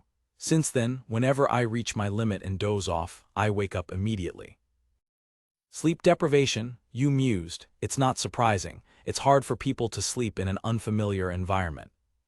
I couldn't think of a way to solve it, so I decided to keep quiet rather than lower morale. I'm sorry. No, if that's the reason, it can't be helped, you said, softening his tone. I'm sorry for being so harsh. Clara offered to help, but Keisha explained that it wasn't the environment. The sounds and the climate are fine, and I don't mind the lack of bedding. Clara guessed the truth. Could it be caused by bugs? Keisha flushed, ashamed. Yes, I really can't stand bugs. Caterpillars, flying insects, beetles, they're all terrifying. With the fatigue and relief from being saved, I was fine the first day, but now I can't relax just thinking they might be there. Then you should have told me sooner, you said with confidence. We can do something about bugs. Keisha was incredulous. Impossible. Do you know how many bugs are in these mountains? I'm not saying it will be perfect, you replied with a grin, but it's worth a try. Since we're done sourcing food for the day, let's give it a shot. You can help Keisha. You turned to Clara. We're going to collect some things nearby. Can you watch the camp? Yes, of course. I'll call out if anything happens. A short distance from camp, you stopped. This should be fine. Keisha looked around, confused. What are we going to do? You smiled mischievously. Build a house. All right, let's get started. First, you gathered thin, supple young trees, using the sharp blade he'd borrowed from Keisha. While Keisha gathered leaves, you focused on finding the right materials for the frame. He didn't worry about the exact length, knowing he could align them later. The quality of the material was what mattered. Next, they gathered a large amount of ivy to use as cordage. They returned to camp carrying their materials. Welcome back, Clara greeted them. That was fast. It's because Keisha helped, you replied. Sorry, Keisha, but could you gather some more wood? As straight as possible about this thick. By now, Keisha simply trusted Yu's instructions without question. I wish I could help with something, Clara said wistfully. Actually, I have a job for you this time. This kind of work is probably better for a girl, so I'm counting on you. Clara's face lit up. Leave it to me. You showed Clara how to split the large, palm-like leaves down the middle stem. They were surprisingly easy to tear. Just then, Keisha returned with the timber. All right, Keisha, you can help with this too. Just rip the leaves. With all three of them working, they quickly processed a large pile. We'll set these aside for now, you said. We'll use the leftovers for something else later. Keisha, I need you to cut the wood you brought into pieces this long. I'm on it. With the materials sourced, you finally began construction, starting by evening the ground. He inserted the young trees into the ground at equal intervals, forming a circle. Then he bent them all inward toward the center of the circle. Tying the bent saplings together at the top, he created a conical skeleton. Next came the leaves they had prepared. You took a bundle, faced the leafy side down, and tied it to the base of the frame with the ivy. Wow, Clara exclaimed, look what it's turning into. I see, Keisha said, impressed. The principle is simple, but the result is brilliant. Keisha joined in, and the three of them quickly fleshed out the cabin's frame, making sure there were no gaps. Next, you used the remaining lumber to build two simple, raised beds for Keisha and Clara. This would keep them off the ground and help prevent insects from crawling on them. With a movable door made of bundled leaves and a place for a fire inside, the shelter was complete just before sunset. Keisha and Clara stared in awe. It was a simple cabin, but to them, it was a glowing, magnificent house. The overlapping leaves would prevent rain and insects from getting in, and the beds offered a comfortable place to sleep. But why put a fire inside? Keisha asked. Won't that just attract more bugs? It might during the day, you explained, but at night we can extinguish it. Besides, insects hate smoke. If we smoke it out with the entrance open, they'll leave on their own. Clara and Keisha were amazed. You know everything, you. No, not at all, he replied. I just have a different perspective. He mused that their ancestors probably built similar houses, but the knowledge was lost when it was no longer needed. His own knowledge, which was just a hobby back in modern Japan, was now a lifeline. Still, you're amazing, Keisha said. I don't know how to build a house or avoid bugs. Most importantly, you're saving me. So thank you, you're my benefactor. I adore you. Keisha broke into a smile, the first time you had seen her laugh from the bottom of her heart. He was taken aback, but the feeling of his knowledge being truly necessary and helpful was delightful. Well, it's getting dark. Let's eat. It'll be simple, but I'll make it quickly, so just wait a bit. On a rocky stretch of land, you and Keisha collaborate to procure their next meal. Their prey is the spiked turtle. Contrary to its name, it moves with surprising speed, its legs a blur as it dashes across the rocks. The spiked turtle charges straight for you, its sharp thorns leading the way. He abandons any preconceptions and focuses on the creature before him. The spiked turtle grows its thorns even longer, preparing for a direct confrontation. It barrels towards you with a speed that belies its weight, a spiky projectile of surprising velocity. A red light envelops Yu's body as he activates his hardening ability. As the turtle collides with him, Yu catches it, his hardened body impervious to its sharp thorns. With the battle won, Keisha rushes over to Yu. She gives a pleased smile, their teamwork having secured their dinner.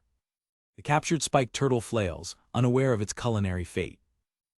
He reassures her that with the right preparation, it can be quite delicious. As the sun begins to set, Yu prepares to start cooking. Clara and Keisha watch with anticipation, their excitement turning the simple camp cooking into a show. He presents the main ingredient, the butchered meat of the spiked turtle. Once butchered and cleaned, the meat looks no different from any other, easing their initial hesitation. He moves on to the next ingredient, a local plant called grass tie wrap. He begins the prep work, laying out the ingredients for the girls to see. He prepares to mash the soft leaves. As he works, a pleasant, refreshing aroma fills the air. He finally mashes the grass tie wrap leaves. He carefully stuffs the fragrant mash between the pieces of turtle meat. Next, he brings out a bag of flour. He prepares the tempura batter, mixing flour with water, salt, and spiked turtle eggs. Once the batter is ready, he coats each piece of meat. The meat, now fully coated, is ready for the final step. He heats the oil and carefully places the battered meat into the pot. It immediately erupts with the satisfying sizzle of deep frying. Yu carefully fries the pieces, monitoring them until they're perfectly cooked. The finished tempura is a beautiful, shining gold, bearing no resemblance to its original form. The three prepare to eat. They take their first bite in unison, the crispy batter making a pleasant crunch. A stack of leaf plates used for the meal sits ready to be discarded. Clara and Keisha are overjoyed, their faces beaming with satisfaction after the delicious meal. Yu smiles, pleased with his culinary experiment. He continues, already thinking of the next dish. His talk of a hometown dish piques the girls' curiosity. Yu describes karaj, a dish made by marinating meat in soy sauce before deep frying it. He grins, dismissing their high expectations with a wave of his hand. But the girls are already captivated by the idea of this wonderful seasoning called soy sauce. Alone for a moment, Yu sits and thinks. He truly misses the taste of soy sauce from his distant home. After the meal, Keisha brings up a new topic. Yu considers her question. He had eaten two creatures with unique abilities, the spiked turtle's thorns and the glass tie wrap's ensnaring roots. He imagines how useful either power would be. Yu explains that it's difficult to know if he's gained a new ability. Often, a power won't manifest until he's in a situation where he needs to use it. He recalls that he only discovered his hardening ability by accident. The girls listen intently. He remembers being disappointed after eating the dirk and gaining no new power. Remembering his past failures, Yu rises to his feet. He decides it's time to put it to the test. He'll start by trying to manifest the spiked turtle's power. He visualizes sharp spikes erupting from his own bones. He closes his eyes, concentrating. He focuses all of his awareness into his clenched fist. But nothing happens. He tries to grow roots from the ground, then spikes from his back, all to no avail. It's a complete misfire. Dejected, Yu sighs. He had hoped he could use both abilities. Keisha and Clara agree, noting how useful the trapping ability would be for hunting. As they talk, Clara has a sudden thought. She considers the two separate abilities. She asks what would happen if you tried to combine those abilities, like, if you step on grass, the spikes come flying out. The idea strikes Yu with the force of a revelation. Combination of powers. With his all-purpose ability, why hadn't he thought of that? His mind races with the possibilities. Overcome with excitement, Yu grabs Clara's hands. You're amazing, Clara, that's definitely worth trying.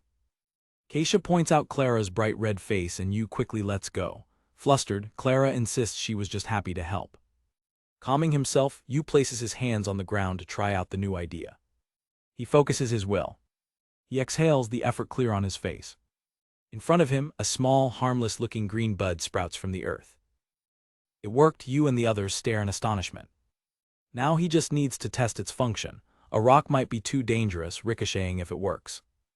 Keisha suggests using one of the disposable leaf plates from their dinner. Taking her advice, Yu prepares to throw the leaf. He takes aim at the small sprout. The leaf flutters down, gently touching the bud. Instantly, a thicket of massive thorns erupts from the ground, piercing the leaf from all sides and shredding it in a moment's work. Yu's eyes widen in shock. The sheer destructive power is staggering. Both he and Keisha are amazed by how practical and powerful the new ability is. Yu turns to Clara, thanking her profusely. She can only blush in response, surprised by the praise. Suddenly, a deafening roar echoes through the mountains, shaking the very air. The sound is immense, forcing them to cover their ears. They all look up towards the source of the terrifying noise. Floating in the night sky, silhouetted against the moon, is a creature of legend, a dragon. A massive dragon descends from the sky, its presence overwhelming. The group stares up in disbelief and terror. The dragon circles their camp once before flying off into the moonlit night, leaving them in silence. Finally able to breathe again, Yu collapses from the tension. The relief is palpable, but the fear lingers. Katia, her expression grim, warns that is true. Those creatures are very protective of their turf. She continues, since there has already been a prior sighting, we should think this mountain is already a part of his turf. Yu agrees, his face set with determination. We should probably move as soon as possible. Clara, how's your leg? Can you walk? Yu asks, turning to her. She replies, I could manage if I was supported. Clara's face falls, but I probably won't make it all the way to the village. I think it would take a few days. So, just leave me behind. She offers a pained smile, pleading with them. Yu's voice is sharp. Idiot, there's no way we'd do something like that. Katia stands, her knightly pride evident. It's a knight's job to rescue civilians. It is even more preposterous to abandon a friend. Your request is declined. Forgetting the danger of the dragon, Clara shouts, but there's no point. The two of you might escape unharmed, but with me there all three of us would perish. You'd understand if you just think a little. In unison, Yu and Katia raise a finger to their lips. SSHHH, be quiet. Clara falls silent, stunned. Yu kneels before her, his voice gentle. Calm down, we haven't known each other for long, but it simply isn't something I could do. Overwhelmed, Clara covers her face. Yu gently pats her head. You'd understand if you just think a little, right? We can't abandon you. Clara's hand trembles, her resolve wavering. Katia smirks, I'm sorry, but if it turns into a clash of stubbornness, we have the advantage. Yu adds, yeah, even if we have to drag you, a single injured person is manageable. Tears stream down Clara's face. At least right now, I can't move well, so I'd only drag you down. I can't find delicious food like you. I can't fight with a sword like Keisha. That's not true, Yu says firmly. Besides, we don't have even the roughest idea of how to get to the village. So, we can't go on without you. His words give her a reason to be with them. Clara finally breaks, burying her face in Yu's shoulder and sobbing. Wah, you're such an idiot. Holding her, Yu smiles, it's settled, so then we'll be busy starting tomorrow. Later, gathered together, Yu asks Keisha, if we run into the dragon, can we win? Keisha replies gravely, it would be difficult. By the book, dragon extermination requires a small squad of at least 5 veterans. Yu lays out a plan. If we get to a place with a good outlook, I think I'll figure out the way home. It's just a hunch, but if we head that way, we'll be heading toward the village. In that case, we're setting out tomorrow. The next morning, Yu crawls out of his shelter to greet Keisha. They both look as though they barely slept. They stand in the quiet clearing, the tension from the previous night still hanging in the air. It's the terror of sleeping out in the lands away from human habitation, Keisha admits. The dark circles under Keisha's eyes betray her sleepless night. The cause is obvious, the dragon. Yu clenches his fist. Until now, he and Keisha had been optimistic about their chances of survival. Working together, even a powerful beast like the Dirk was no longer a major threat. But a dragon was different. The most powerful mythical creature he knew of was now a terrifying reality. But even if we aren't in top shape, we have to go. They divide the tasks. I'll go help out Clara, Keisha says. Yu nods, please do, and I'll do one last check of our luggage. Yu lays out his few belongings, the only things that connect him to his old world. Each item is made with technology that doesn't exist here. He muses on how things once considered disposable have become his lifeline. He looks at a plastic bottle, a bittersweet reminder of Earth. He decides to leave the primitive, heavy tools he crafted behind. Keisha returns supporting Clara. Sorry for making you wait. Good morning, Yu. Good morning, I think it's time we got going. Are you okay? Clara nods bravely. Yes, I'm fine, I'm in your care. Yu smiles back, understanding all she left unsaid. With their camp behind them, Yu gives the final word, then let's go. For the last time, Yu stared at the stronghold where he had spent more than half a month. He carried a bag with the only thing he had made in this world held inside. Is this goodbye to the house that you made me? I miss you a little bit. Haha, well, I know how you feel, but maybe it's best if we get used to our beds. When we get back downstairs, let's get some sleep. Right, then I'll do my best while dreaming of a soft bed. For one thing, Clara will be my bearer. Thank you, Keisha. The sun had yet to reach its peak, as the group headed up the mountain at a slow pace. The journey was tough for Clara, who could barely use one leg, and their footsteps were slower than expected.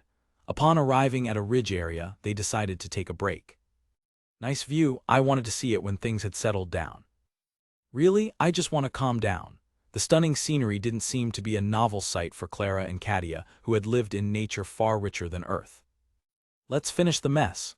Yu rummaged through his bag, expanding the fruit gathered on the way here. I don't know if we can secure water ahead.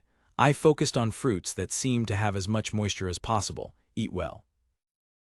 I don't know if there's a water field from here. Securing water is the biggest problem in survival. It is preferable not to waste even a little moisture. With a word, the group began to eat. The flavor was diluted and not delicious. It was not a rich meal, but it soothed their throats and filled their bellies. So, Clara, what do you say? Do you think you know the way? Swallowing the fruit, Clara pointed to the ridge across the way. Yeah, if we head over there, we should be able to just go down to the village. Yu turned his thoughts to the village. How would the civilization of a different world appear in his eyes? He wondered about their clothes, the materials of their houses, how their society was formed, but his interest inevitably leaned towards their diet. Condiments, I wonder what you're doing. What country is cooking close to? Hey, what's up? You're thinking about dinner again? How did you know? That's how you always laugh when you talk about your meal. Ooh, am I that easy to understand? That's all it means to smile. For a moment Yu felt teased, but seeing their gentle smiles, he realized he wasn't being ridiculed and only embarrassment remained. It's nice to know that there are things you can like that much. Besides, eating means living. I think it's a very positive preference. I'm glad. They used to say it was an unusual hobby. Then you should be proud. This hobby of yours connects our lives. Right, when you get to the village, teach me a variety of dishes. If they ate your food, they'd all be surprised. Thanks, then when we get to the village, we'll have a treat. If they said any more, he felt he might actually cry. In a full mood, he urged them ahead to hide his feelings. It's time to go, let's move on. But just as he spoke, a shadow engulfed them, as if a thick cloud had suddenly hidden the sun. Looking up, there was no sun. Instead, there was something that spread more ambitious wings than any bird and could carry sharper nails than a lion. The dragon's eyes stared down at them, demonic eyes that threatened to drain the power from their bodies. Dragon, overwhelmed, Yu murmured the name as if to whine. Unable to stand up, Clara was completely frightened, her legs useless. Even Keisha, who was used to fighting, was unable to raise her voice. From Clara's mouth came a voice, not yet a full word, run, but you, needing to be calmer than anyone, screamed sooner than anyone else. We're gonna fight. There's no way we can escape. We fight and we just have to win. Yu's roar excited Keisha, who had been frozen stiff. Phew, to think I'd be preceded by a civilian I'm supposed to protect, but you know what? A dragon is an opponent you can't escape even with 5 skilled knights. Then with the 2 of us we have about half a chance. If it's not 0, we do it. To use ridiculous theory, Keisha regained her calm, without a doubt. What was the difference? Keisha didn't know. But she somehow understood. She understood why they had to fight, refusing to run even to the point of relying on such an unscrupulous theory. Both of you do your best. Clara swallowed the words she wanted to say and shouted her support. The dragon answered with a roar that trembled the heavens and the world. The battle to live, not hunting in the truest sense, was about to begin. Before the imposing dragon, Yu and Keisha consider their next move. The 2 quickly form a plan, though Keisha is concerned for Yu's safety. The dragon watches them waiting. Keisha was puzzled by his words, but there was no time to ask. Just as their operation is decided, Clara calls out to Yu. Clara presented the weapon forged from the Dirk's horn, a testament to his first victory in this world. He looked at the spear, a memorial of his first overcome trial. He took it, its presence giving him strength. Her hands were cold and trembling, but she did what she could. Clara then moved to a safe distance. With the spear in his hands, his tremors ceased. In his hands was the proof of his power to survive in this world. Sensing Yu's enhanced power, the dragon decided it could wait no longer. As the battle began, they leaped apart, dodging the dragon's claws as they smashed into the ground where they just stood. Yu landed and faced the destructive beast, readying his spear. In this world, the strength of one's will awakens magic. The quality diet of mana-rich food he had consumed now reacted to the strength of his mind, producing an explosive surge of power. Keisha was stunned. The magic Yu now possessed exceeded that of the entire knight squad she'd once hunted a smaller dragon with. But this was an adult dragon. There was no room for overconfidence. Yu activated his skills. The dragon charged, choosing to advance on the ground rather than fly. It charged like a runaway machine, its immense pressure far exceeding that of the Dirk. Despite its size, its speed was incredible, but Yu's own growth allowed him to evade its charge. The dragon stopped its charge and swiped with its claws. The impact was immense. A heavy, paralyzing shock ran up his arms. But the dragon had forgotten the other threat on the battlefield. Keisha's sword flashed, aimed for the dragon's neck. The dragon reacted, turning its body just enough that the blade only scored a shallow wound across its back and wing. She leaped back, narrowly avoiding the dragon's retaliatory bite. The attack proved that with her current power, the dragon's scales could be pierced. The fact that it could be injured meant it could be killed. Slight blood erupted from the back of the dragon. For Yu, who planned to eat his kill, the color of its blood was a vital piece of information. The dragon was now quietly furious, recognizing them both as genuine threats. The dragon's instinct was to target Keisha, but Yu's allure ability forcefully drew its attention back to him. Its murderous intent, originally aimed at Keisha, was forcibly redirected. As the dragon turned, sparks of flame began to leak from its mouth. Using his allure ability, Yu forces the dragon's attention onto himself. The primitive, intense temptation of appetite binds the ruler of nature, even if it knows it's a trap. Yu concentrates, facing the dragon head-on as it redirects its murderous intent. The dragon's eye locks onto its new target. With its full attention now on Yu, the dragon charges forward. As Yu feels a drain on his power, a small sprout emerges from the ground. He immediately leaps back, luring the charging beast into his trap. The trap bud lies in wait. As the dragon steps forward, 2 sharp thorns protrude from the ground, piercing its massive foot and immobilizing it. Instead of faltering, the dragon's eyes burn with even hotter anger.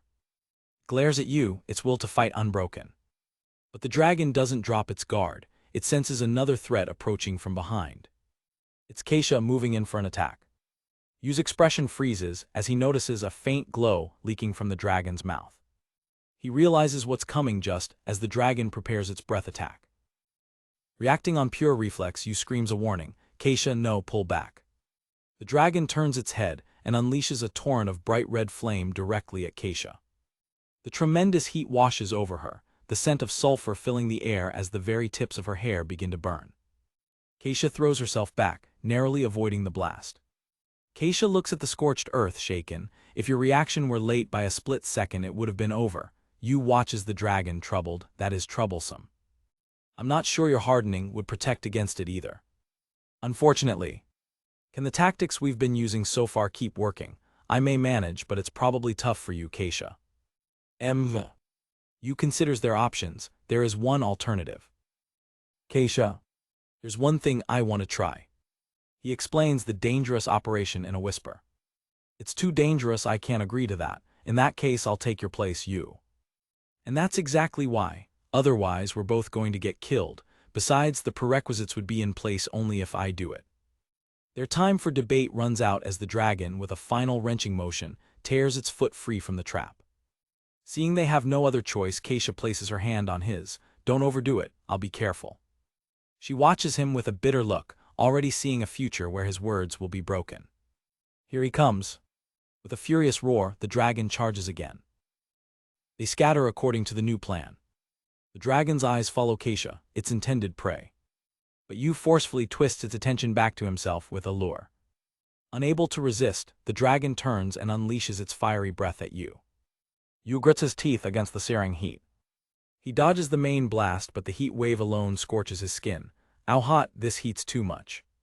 He realizes his hardening ability offers no protection from non-physical attacks like this heat.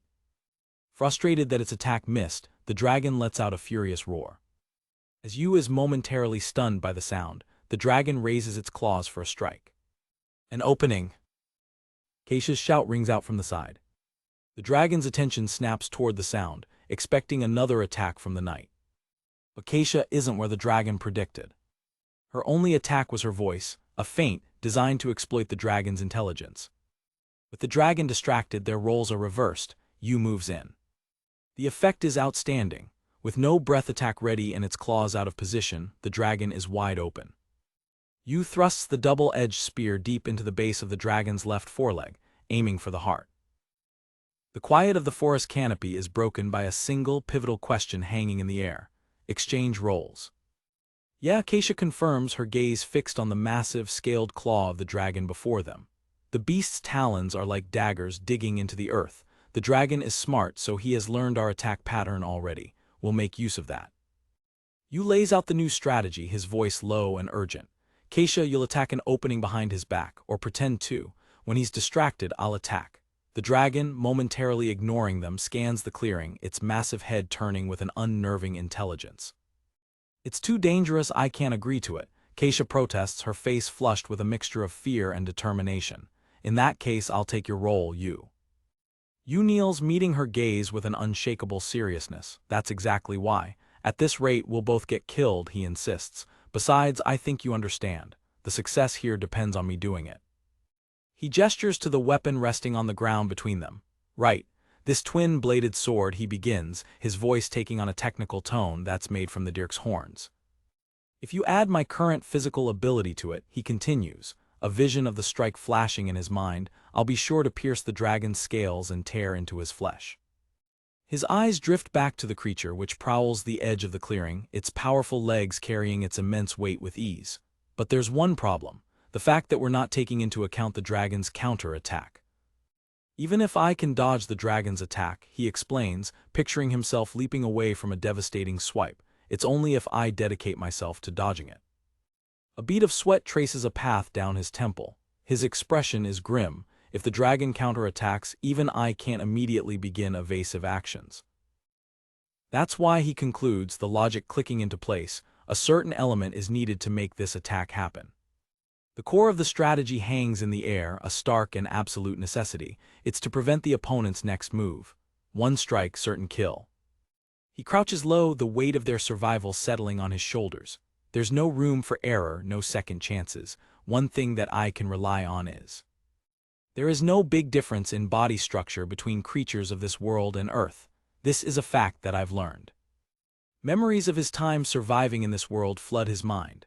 The careful work of skinning a deer, the methodical process of butchering a boar, the anatomy of countless creatures laid bare by his own hands.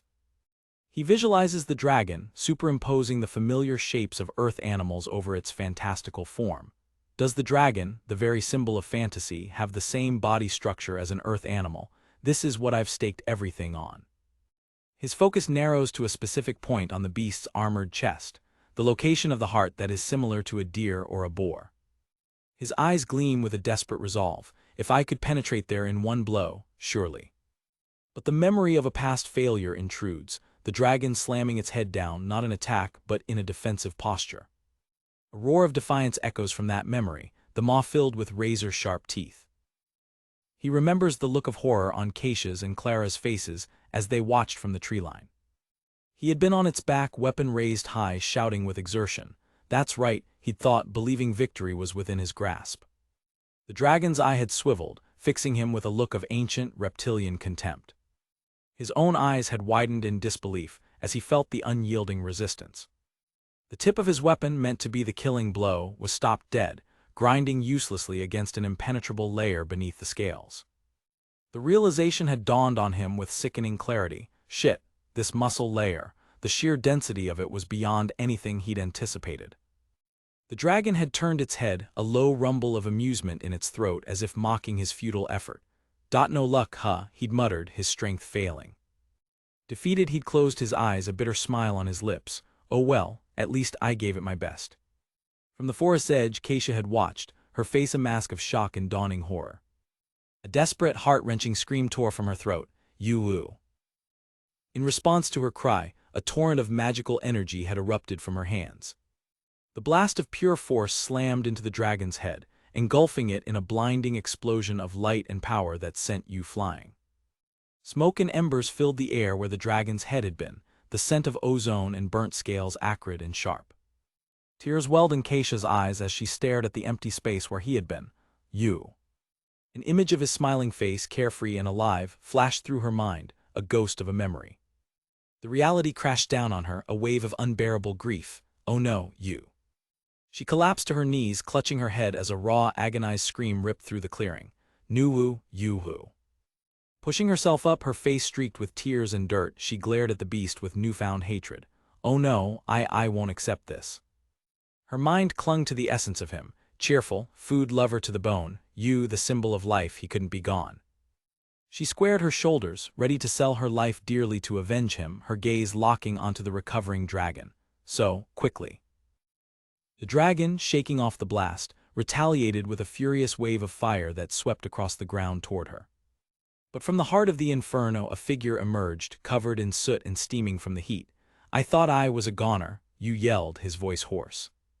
He was kneeling in a newly formed pool of water, panting but miraculously alive. Keisha and Clara could only stare, their minds struggling to comprehend his survival. Yu, Keisha cried out, her voice a mixture of disbelief and overwhelming relief. Yu pushed himself to his feet, turning to face the stunned dragon as Clara sobbed in the background. How? No, I'm happy, but... There was no time for explanations. Stories are for later, Yu shouted, his eyes locked on Keisha. Right now, can you buy me a little time? Keisha's expression hardened, the blush of emotion on her cheeks replaced by fierce determination. She gave a sharp, resolute nod. I got it, leave it to me, she declared, gripping the hilt of her massive sword as Yu broke into a sprint, circling away from the dragon. With a defiant roar, Keisha charged forward, planting herself between Yu and the beast. If it's time, I'll buy you plenty.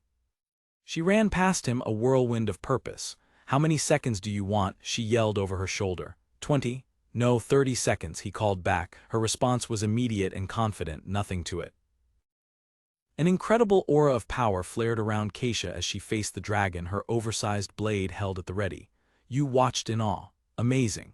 It's amazing, though I don't understand it. I still understand that it's amazing. She closed her eyes for a brief second, her focus absolute, her breathing steady. Then she exploded into motion, a blur of speed and steel. She met the dragon's lunge head-on, her blade sparking against its scales, weaving and dodging with impossible agility, keeping the colossal beast completely off balance. She moved like a phantom, her afterimages trailing behind her as she relentlessly pressed her attack, forcing the dragon to focus its entire attention on her. Watching her incredible display, you knew his window of opportunity was now. I can't just stand here. He stood apart from the battle, the twin-bladed sword held firmly in his hands, its spiraled horn seeming to hum with latent energy. He closed his eyes, shutting out the chaos of the fight and turning his senses inward, searching for the power he knew was there. There is great power swirling inside my body, he murmured to himself, feeling it begin to awaken. Once I thought I wouldn't be able to awaken it, but I can do it now. A brilliant light began to emanate from his legs, spreading through him. Just as he was ready, the dragon's tail whipped around, catching Keisha and sending her tumbling. Keisha, he yelled, his plan now a desperate necessity. He burst forward, a streak of motion, his voice a raw battle cry. Charge! He poured every ounce of his newfound power into this single, decisive thrust. Pierce ye. Instead of the chest, he aimed for the vulnerable joint where the neck met the skull. The tip of the horned sword struck the reverse scale with the force of a thunderclap, sinking deep into flesh and bone. A strangled, horrifying sound escaped the dragon's throat, a gurgle of agony and shock. Cachet, the intense pain of the foreign body in its throat was something it had never experienced. Not letting the momentum die, Yu twisted his body, wrenching the embedded double-edged sword sideways. The blade of light drew a beautiful, terrible arc through the air, scattering sparks and a spray of crimson blood. With its neck half severed, the dragon could no longer fight back. It stumbled, letting out a pained groan. Ka, ka, Yu landed lightly, keeping a safe distance, his eyes locked on the trembling beast, waiting for its next move. Suddenly, the dragon's own internal fire betrayed it. Flames erupted from the gaping wound, a horrific self-immolation. With a final, agonized roar of Kega, the great beast thrashed wildly before its strength gave out and it crashed heavily to the ground. An eerie silence fell over the clearing. Yu stood, weapon still ready, watching the now motionless form. The dragon's neck, bent at an impossible angle, lay limp against the scorched earth. Its jaw hung open, the rows of deadly teeth now inert. The light in its eyes had faded, reflecting nothing. Yu stood frozen for a long moment, the adrenaline slowly receding, his mind trying to catch up with the reality of the colossal, dead creature before him. His breath hitched, his eyes wide with a dawning, unbelievable realization. The tension in his body finally broke, replaced by a surge of pure, unadulterated triumph. He threw his head back and raised his weapon to the sky, letting out a victorious shout that echoed through the trees. I did it. Keisha, her face smudged with dirt, broke into a relieved, incredulous laugh. Ha! To think we'd really be able to fight with our puny numbers. She and Yu stood side by side, gazing at the fallen dragon, the sheer scale of their victory slowly sinking in. Did we win? Keisha looked them over, a sense of wonder in her voice. What's more, we don't have any visible injuries. As the reality of their survival settled in, a small, choked sound came from beside them. Clara stood trembling, her shoulders shaking. Ooh. The dam of her emotions broke completely. Tears streamed down her face as she was overcome with a tidal wave of relief. I'm so glad you're all alive. Yu and Keisha moved to comfort her. Yeah. Calm down, Yu said gently, a warm smile on his face. Everyone's fine, okay? Keisha added, her own eyes shining. If you have to get emotional, then smile instead of crying. Yu's smile was genuine and reassuring, a beacon of warmth after the terrifying battle. Seeing his expression, Keisha felt the last of her own tension melt away, replaced by a shared, quiet joy. Clara looked up at them and through her tears, a watery, beautiful smile bloomed on her face. Yes. With the dragon defeated and camp set up around a roaring fire, Katia turned to Yu, her expression serious. So, it's time to hear it. There's a ton of questions I wanted to ask even during the fight. Yu glanced from the massive cut of dragon meat to her. You're curious, huh? Yu ran a knife along the massive slab of meat, a look of awe on his face. Whoa, it's amazing. He held up his knife, a wide, innocent smile spreading across his face, his earlier intensity completely gone. But I'm more curious about the meat. His eyes sparkled with an unusual tension. Dragon meat that I couldn't even dream of. To think the day when I can taste it in reality with my own tongue has come. It's so moist it almost sucks the blade in. There is a slight smell while it's still raw, a sweet fragrance. Why would a carnivorous animal be so aromatic? Katia sighed, unimpressed by his singular focus. Dragons aren't carnivores. Strictly speaking, they're omnivores. Clara elaborated, dragons like plants abundant in mana, so they eat them. The fact that the meat is fragrant probably has something to do with that. Yu's eyes lit up in understanding. I see, it's like natural herb beef. Yu surveyed the massive carcass, his culinary mind at work. Surprisingly there aren't that many edible parts. I guess the limbs are made to be tough so you can't eat them, he mused, tapping his chin. Although I think if you boil down the shank you could make a good broth out of it. but I have no utensils for that. With the initial butchering done, he set aside the prime cuts. All right. The three of them settled around the campfire. Now that we're at a good spot, I can answer questions you offered. Katia immediately seized the opportunity. Then first, I'd like to know how you were fine after getting hit with the dragon flame, although there are various types of dragon breath. The flame breath is still called conflagration from hell. Clara shuddered at the memory. That's right, I really thought that you were dead. Katia pressed on, while it was for a brief moment. Why were you okay inside that dangerous flame? I used foam, you stated simply. It was a gamble. Katia stared, incredulous. I know that. But how did you defend against dragon's flame with mere foam? You winced slightly at her choice of words. Mere foam, huh, because there was air inside the foam. Air is actually a bad heat conductor, he explained, gesturing to illustrate his point. Once you have lots of tiny bubbles, they become effective insulation. In my country, we use urethane foam as insulation inside houses. Keisha nodded slowly. I see, so that's how it was. You shrugged, adding honestly, actually, I don't know if that alone was protection enough. Also, Katia continued, her gaze sharp, that power of charge. I thought it wouldn't wake up. You tried it many times, but it never worked. You looked away, staring into the trees. I don't really get it either. It's just that after I used it, I was really tired. Maybe up till now, I simply didn't have enough mana for it. But he clenched his fist, recalling the desperate moment. Once I thought I had to give it my all there. Suddenly the power came surging into me. Somehow I was convinced, this time I can do it. Also, you paused, looking at the girls. It might be related to that as well. He gestured towards the weapon leaning against a nearby tree. The deer-horn spear, Katia asked. Spear, isn't it a double-bladed sword? You corrected himself. Well, whatever. When I thought of using that power, it resonated with me. I felt it became a part of my body. It's something needed to use charge, I guess. You sat back down. The sword was the key, at least that's what I think. Katia looked thoughtful. The more I think about it, the less I understand use power. You grinned. But it was a good thing that I've been eating well and storing up mana. At his words, Katia and Clara froze, their eyes wide with shock. What's wrong? Look, you, Clara began carefully, increasing mana by eating. That's just for healing and recovery. Basically, increasing mana through eating is like filling up an empty vessel with water. What do you mean? But what you're talking about is growth, right? She continued, her voice trembling slightly. You can't increase the size of the vessel itself with food. In this world, the absolute amount of mana one possessed could only be increased through rigorous training. One had to use it up, push their limits, and make their body decide this amount isn't enough to trigger a slight increase. Katia delivered the final, stunning truth. Basically, it's impossible to increase mana with food. Yu's smile vanished, for real. The implication slowly dawned on him. That means, I'm a badass. Katia and Clara could only nod in solemn agreement. The realization hit him like a physical blow. It was a cheat ability, an op skill. The more he ate, the more physical power he acquired. He gained special abilities and got stronger at an accelerating pace. This overshadowed even his poison detection and food detection abilities. He was a monster who could grow infinitely just by eating. Oof, even after being told that I don't really know what's up with it, you mumbled, overwhelmed.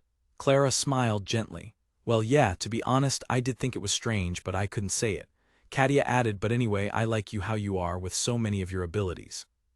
Their acceptance was a quiet comfort. He was a pacifist at heart, with a power that could conquer the world. Although I have no idea what to do with all these abilities. He looked at his friends, a genuine smile returning to his face. Yeah, thank you. Clara, remembering another detail, pointed at the carcass. When you killed that dragon, I thought there was fire coming out of its neck. Was that your ability, you? No, most likely there was an organ storing up powder for the breath in that body part, you explained.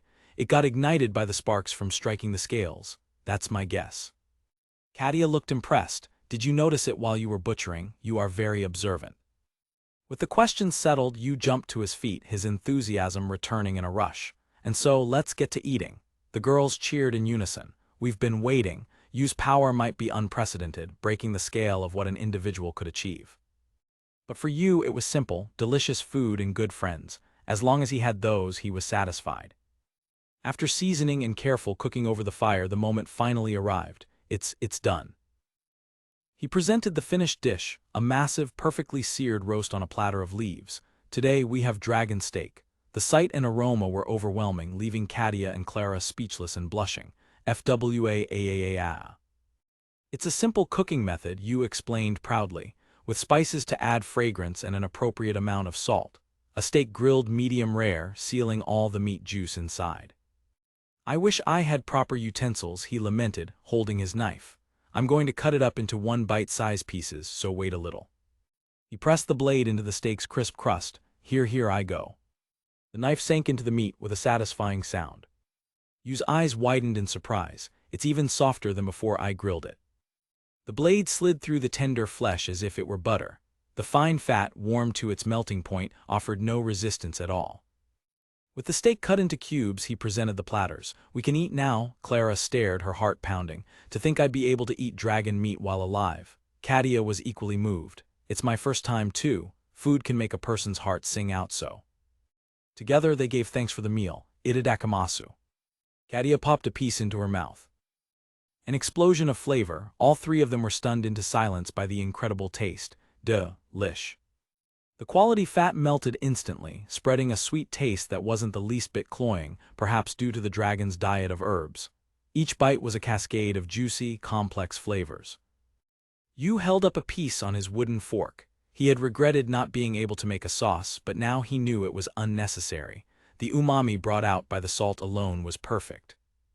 Clara was the first to speak, her voice filled with awe. This is more than I imagined. It isn't something you eat in the mountains. Katia added, but then it isn't something you can easily find at a restaurant either. You could only agree. Well, that may be so. There was only one problem. The taste of wood from the wooden fork gets in the way. But at least I would have liked to prepare the best eating utensils, Yu sighed, frustrated by the imperfection.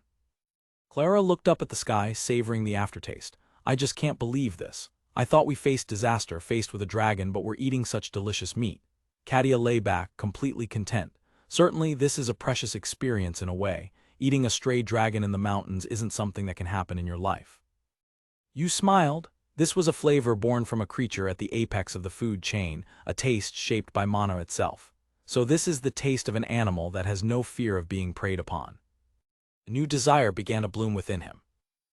I want to eat more of various things, he declared, a casual remark that held the weight of a new journey. Katia's eyes sharpened at his words. Clara looked at him with a complex, worried expression. His desire would inevitably lead them to where stronger monsters lived. But that was a worry for another time. For now, she smiled. Say you, she asked, her voice sweet. What? Clara held out her empty leaf plate. May I have seconds? Yu beamed. Oh, of course. The raw meat won't last for more than a day anyway. Eat as much as you want. Katia quickly followed suit. Then can I have some too? Yeah, eat your fill. And so the feast celebrating the dragon's defeat continued long into the night.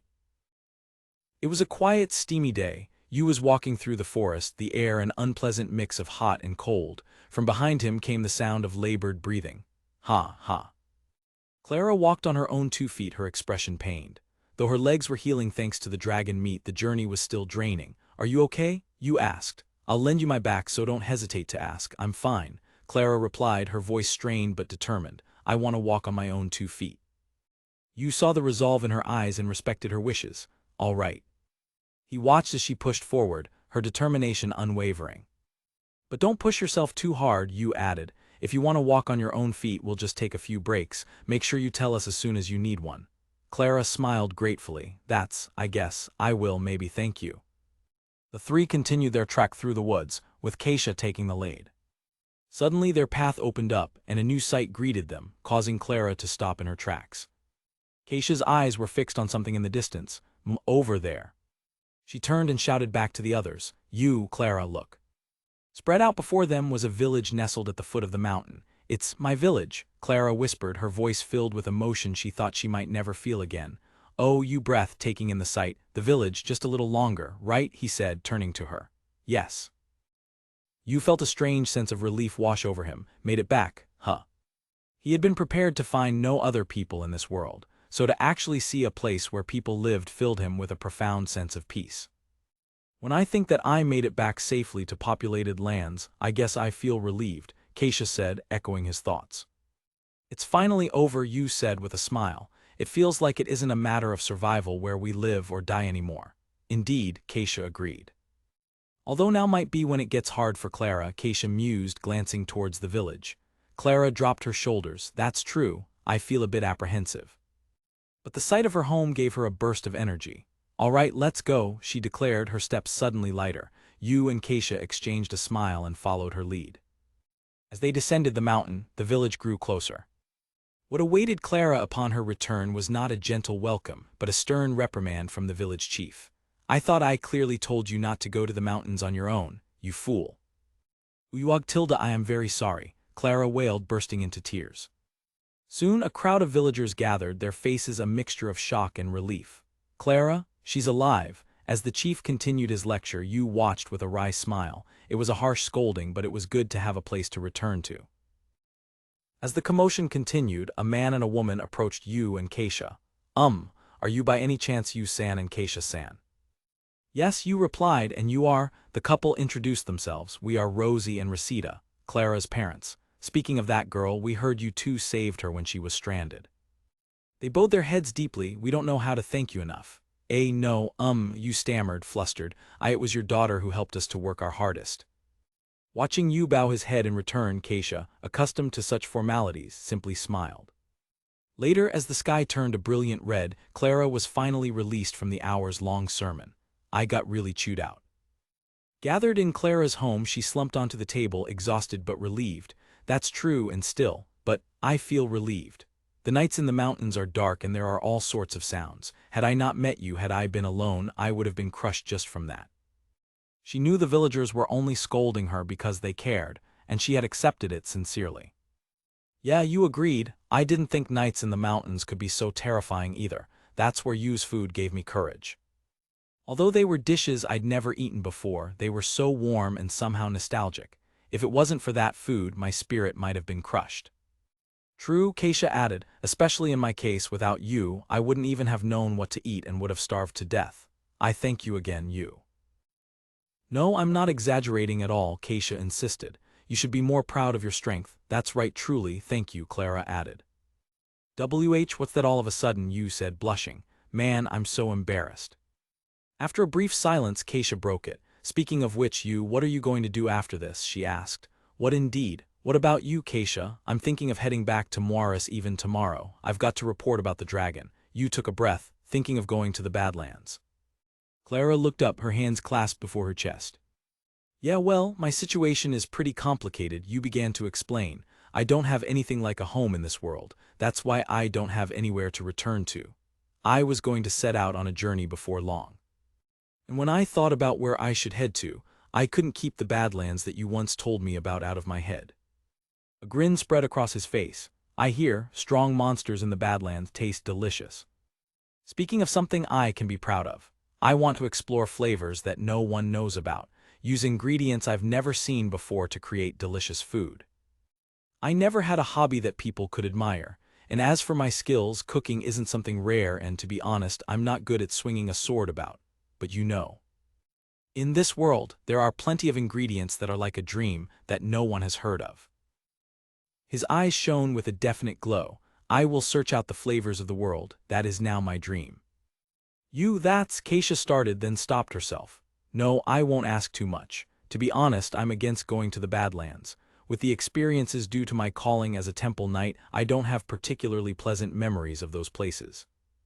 Keisha wanted to ask about his words, this world and no place to go home, but she swallowed the questions. She believed in her best friend who had fought beside her, his life on the line. But she continued, a supportive smile on her face. If you have a precise dream like that, as a friend, I want to support you. You looked at her, surprised by her encouragement. But promise me that you will sufficiently prepare before heading out into the Badlands. Although I'm not the one to talk about packing what you need, especially the permission for the passage, I can help you with those procedures. Yu's face broke into a wide grin. Thanks, Keisha. On the other hand, Clara looked downcast, finding it hard to say goodbye. Keisha noticed her expression, and so. What are you going to do, Clara? She asked gently. It's my advice based on experience, Keisha said, her voice serious. It's very hard to stay in touch with someone going in and out of the Badlands. If there's anything you want to say, if you don't say it now, you'll regret it. Taking Keisha's words to heart, Clara turned to face Yu, her expression determined. Oh, what is it? He asked, taken aback. She took a deep breath, steeling her resolve. I want to go with you, she declared. I swear I won't drag you down next time. Clara, you began, about to warn her of the dangers. That is, it's not like I'm saying this without thinking, she cut in. The truth is, I wasn't born in this village. I'm a foundling, she confessed. Silver-colored hair is very rare. The hair of this color was possessed only by the people of a tribe said to not exist anymore. The Mayoru tribe, Keisha murmured, her eyes wide. Clara nodded firmly. I see, so that's why, Keisha realized. There aren't that many adepts of healing magic that could speed up the recovery of a fractured bone. Combine that with your silvery hair, I thought it could be the case. To think I'd be able to see a fairy tale with my own eyes. What? You was completely lost, unable to keep up with the conversation. Clara turned to him and explained slowly. The Mayoru tribe are people that used to live in this world in the past. Those people were very good at magic, especially healing magic. But a king of some country, desirous of immortality, started capturing those people. All sorts of terrible things were inflicted upon them, and it is said that the Mayoru tribe was wiped out. But others say that they were able to escape by dispersing in the harsh environments where people can't live, in the Badlands. In the Badlands, you exclaimed. I love my mom and dad, and I truly think of them as my real parents, Clara said, her hands clasped tightly. But there might be a place where I truly belong somewhere out there. The thought of that pricks at my heart like a tiny thorn. I don't think it would be bad to live out my life as Clara of a quiet village, but I want to look for my true self with you. That's why you, please take me along. Did you tell that to your parents? You asked. No, not yet, but they've already told me I'm a foundling. At that time the possibility of my origin was also mentioned. You thought about it? A journey with Clara would be fun, but he didn't want to lead her into danger. Still, he saw himself in her, this desire for a distant home. If you get permission from your parents then, okay, yes, let's go together, Clara. Clara stared, her eyes wide with disbelief and hope. Your smile was warm and genuine. Thank you, Clara cried, throwing her arms around him in a tight hug. Wait, he yelped, turning bright red. I told you after you get permission. He was completely flustered by the sudden embrace. She pulled back, her face beaming. Yes, thank you. Keisha watched them with a knowing smile. In any case, looks like your path is decided. You looked at her, confused by her smug expression. I just gave a little nudge, she said with a wink. Clara simply smiled, her heart full of happiness. And so, Keisha said, bringing them back to the matter at hand, first let your body properly recover and then make sure to get your parents' permission. Got it? Yes, Clara chirped. Okay, you agreed. I'll get a head start and set out for Moiris tomorrow, Keisha announced. Once you make your preparations for the journey, head for Moiris and see me. I'll set you up. I pray for the safety of both of you from the bottom of my heart. She held out a fist. All right, on that note, it's a little too early to bid farewell, so this is a promise. You and Clara bumped their fists against hers, sealing their promise. Keisha's smile was filled with the strong will of a temple knight, celebrating the beginning of their journey. You grinned, ready for the adventure ahead. Clara's face was alight with hope for the future. Their promise echoed under the starry night sky. They would meet again in Moiris on the threshold of new lands. Having finally arrived in a new world, a silver-haired girl happily frolics, exclaiming her joy at being able to walk on her own. Her companion, Yu, cautions her to be careful, but she apologizes, still beaming. From a high vantage point, they get their first look at the coastal city of Moiris. Impressed by the view, they agree to move on and enter the town. Inside the city walls, Yu is awestruck by the grand stone architecture, exclaiming how awesome it is. His companion, however, seems less impressed, questioning if Moiris is truly that amazing. She looks on with a puzzled expression, reiterating her question. Moiris is a big town, but is it really that amazing? In response, Yu explains his wonder, stating, I've never seen houses made of stone lined up like this before. It's like I've really come to a faraway place. He trails off, looking at the buildings and accepting his own feelings on the matter. Suddenly, Yu's priorities shift as he declares his curiosity about the local food culture. As he suggests finding a place to eat, his companion stops him, saying there's something they need to do first. Looking down at them from above, she firmly states, no, there's something we need to do before that. With a knowing smile, Yu identifies the problem. Money. Gotta do something about it. To solve this, he reveals a plan, presenting several large dragon claws he brought with him. though he admits he doesn't know their true value. He confidently explains they're rare dragon items. I think we can sell them dearly. With their objective set, they agree to search the city for a place that will buy the valuable claws. Their search leads them to a shop where an elderly merchant looks at their items with a troubled expression. The merchant regretfully informs them, "We can't handle such things here." This unexpected response leaves both Yu and his companion surprised and confused. The shopkeeper clarifies his position, explaining, "I really want to buy these, but we'd have to turn over the entire inventory of our warehouse. At most, we could buy one of these." Yu realizes the issue isn't a lack of interest but the extreme value of the items. "Ah, that's what you mean," he says with a relieved sweat drop. Curious about the actual price, he turns and whispers to his companion, "How much is that?"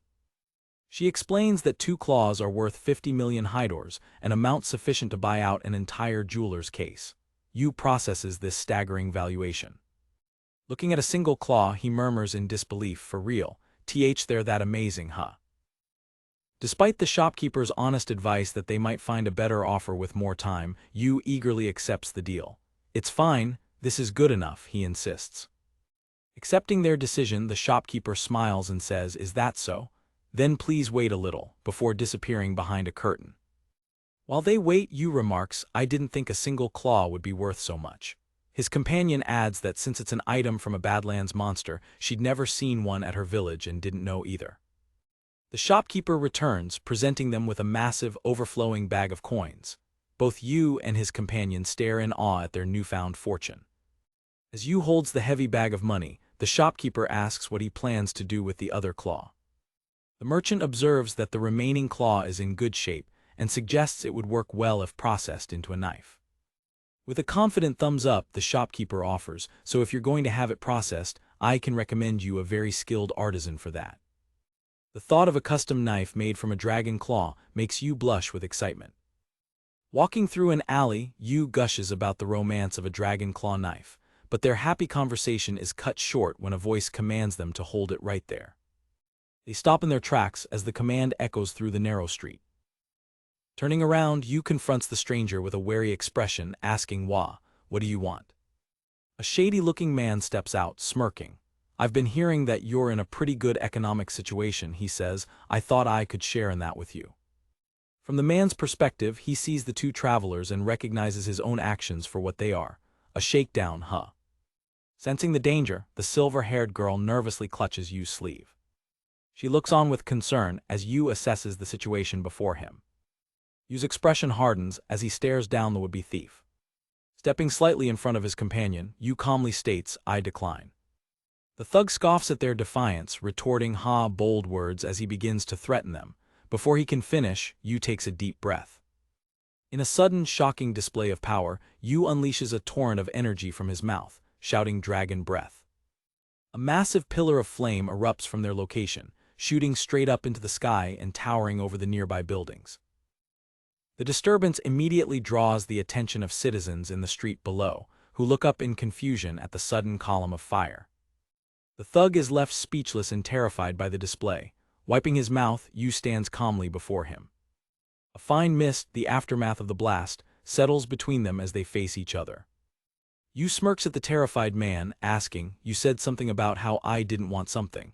The thug can only stare in horror before screaming. Yelling "monster," the man turns and flees for his life, kicking up a cloud of dust. As the dust settles, Yu realizes the potential consequences of his action. True, he muses, in this situation they might think we're more of a threat. His companion panics, realizing the authorities will be on their way. "We have to get away from here. Some knights might be coming," she urges. Agreeing with the urgency, Yu says, "Crap, let's beat it," and they quickly decide to flee the scene. Shortly after, a group of knights arrives at the location, with one pointing to the ground and stating the flame was spouted right about here. As a crowd gathers, the knights investigate, noting the lack of magic circles or other paraphernalia. One remarks that this makes the situation strange, while another questions if it was even magic at all. Looking out a window at the scene, an official asks what they should write in their report. The response is simple: there's nothing to write but causes unknown. The official questions the only other possibility. "Are you saying a dragon suddenly appeared in the town and then disappeared?" Now that would really be impossible. Meanwhile, having successfully escaped the area, Yu and his companion walk through another part of the city. It is a mystery indeed, Yu says with a nervous glance back. Following the directions from the bank, Yu and Clara arrived at a rustic-looking workshop. Is this it? Yu asked, looking at the building. Clara seemed hesitant. Is it okay if we enter? He slid the bolt on the wooden door. Let's go in. The door creaked open to reveal a room that was a warrior's dream. Swords, bows, and massive blades lined the walls, gleaming in the light from the doorway. Whoa, awesome, Yu exclaimed, his eyes wide with wonder. Yu and Clara stared in awe at the collection of weaponry. The craftsmanship was evident in every piece, from the simple swords to the ornate greatswords hanging on the wall.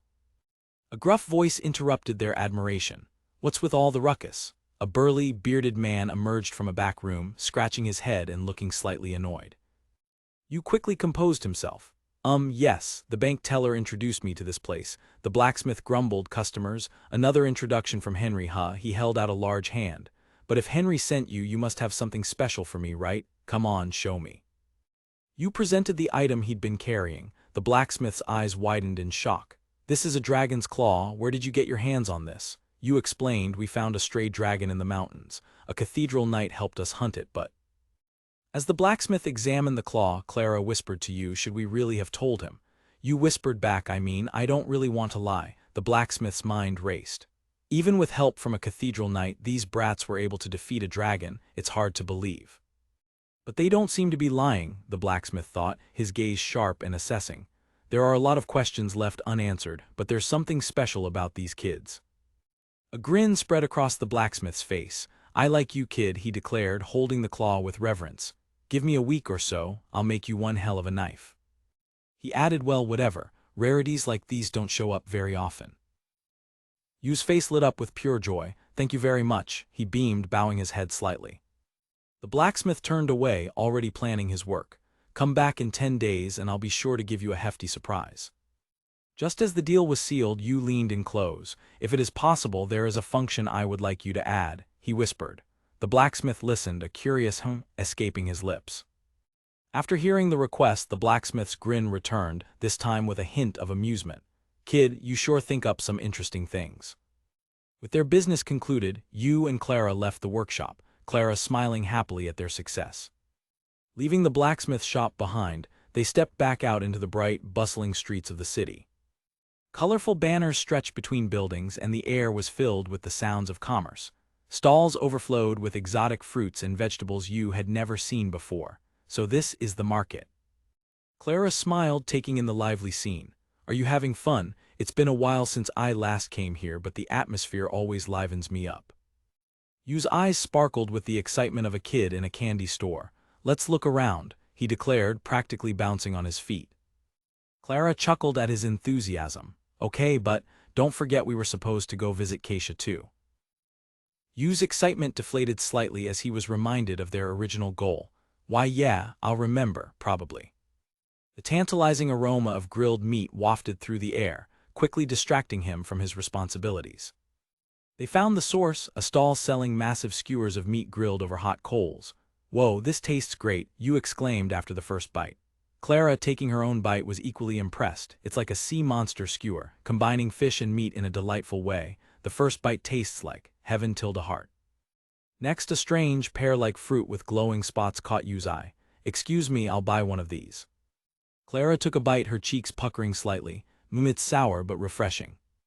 They stood by the stall, enjoying their treat. Juicy vegetables really are the best after a filling meal, Clara said with a happy sigh. Yu examined the half-eaten fruit. It almost tastes like a tomato. He closed his eyes, savoring the flavor. And it's juicy, too. You could probably make something similar to tomato sauce with this. His mind immediately began conjuring images of dishes he could create. Chili, shrimp, pasta, and what other things could he make? Clara noticed the familiar, far-off look in his eyes. Are you thinking about cooking again? Startled out of his culinary daydream, Yu looked at her. Why yeah, how did you know? She gave him a knowing, radiant smile. I just know, the sight made his heart skip a beat. Clara clasped her hands together, a playful and hopeful look on her face. Hey, do you think this can be called a date? She asked, her voice soft. I only know about what I read in a book once, but... Yu's face erupted in a blush, his mind short-circuiting. It might be something like that. Clara turned away, a pleased, rosy blush on her own cheeks.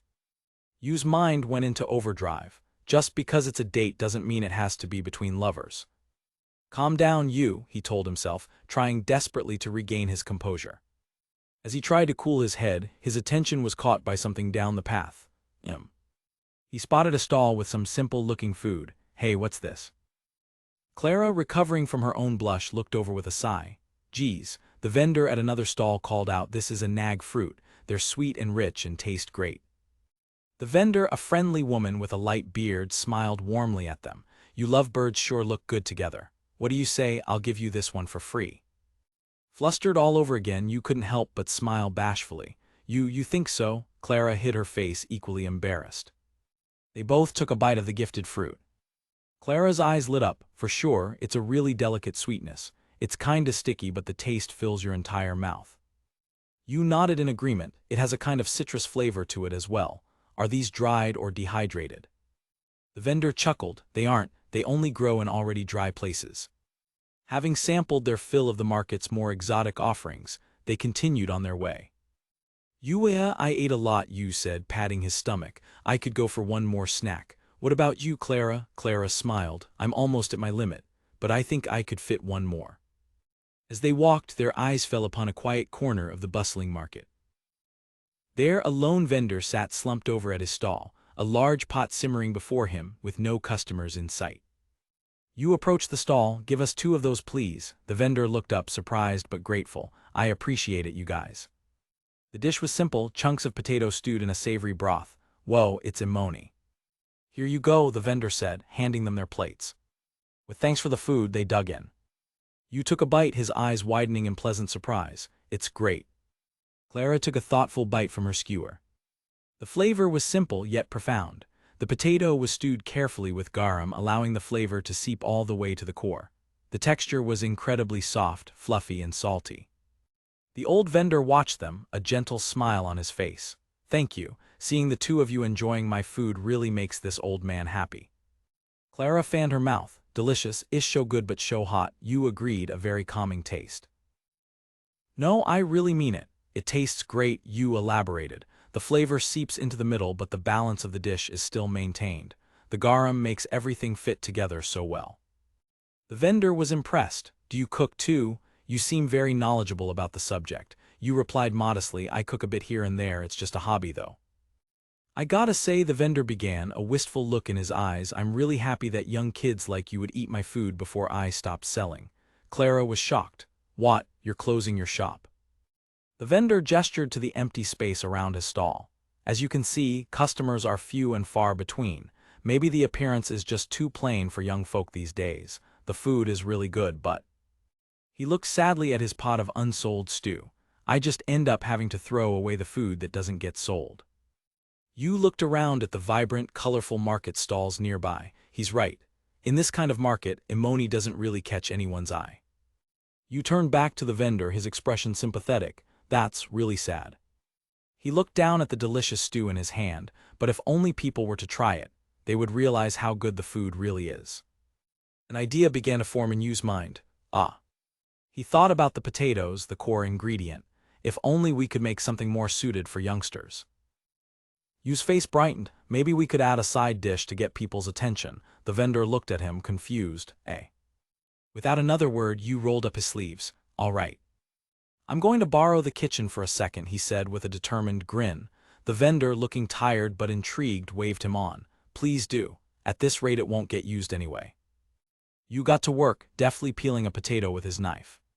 He then began slicing it into thin, uniform pieces on a cutting board.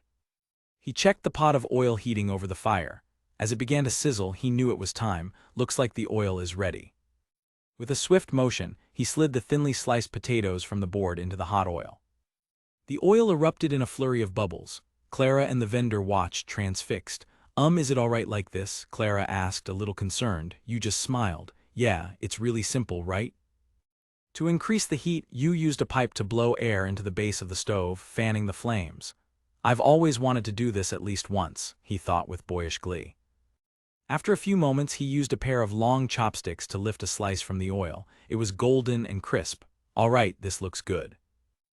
He removed the remaining slices, laying them out on paper to drain the excess oil. Then came the final touch. Raising his elbow and bending his wrist, he sprinkled salt from high above, letting it fall evenly over the fried potatoes. Once the oil runs off, the potato chips are complete, he announced, presenting a bowl piled high with a golden, crispy snack. The vendor stared at the creation. So it turns out like this, huh? This is definitely unlike anything I have seen before. You offered the bowl to them. Try it out, it's great. Clara, the vendor, and you each took a chip and carried it to their mouths with completely different expectations. The moment they bit down, an alluring, crisp texture played with a pleasant sound. What is this? It's super crunchy, Clara exclaimed, her eyes wide with amazement. The vendor was speechless. You barely even put any effort in, but it's a whole new dish. You smiled, pleased. Well, it's great that you're happy with it. The vendor grabbed Yu's shoulders, his face alight with excitement. Using such common ingredients as potatoes and salt, you made such a novel dish. You must be a genius. Yu smiled sheepishly. Thanks. The vendor continued, can you make this dish? I'm sure it would be popular. Yu looked at him. Your amoni was delicious. That's all there is to it. Clara, meanwhile, was already discovering new ways to enjoy the snack. If you stack them together, it adds even more flavor, although it feels a bit wasteful. You explained potato chips aren't actually a new dish in my country. It's a really popular snack.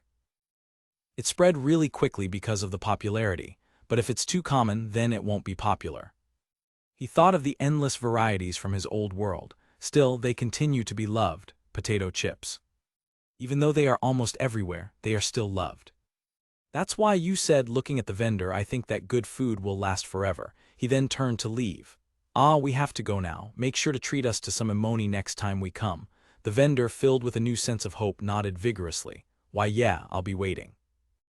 We have to go now, you repeated, taking a small parcel of chips with them. As they walked away, the vendor, his spirit renewed, began to call out to the passers-by.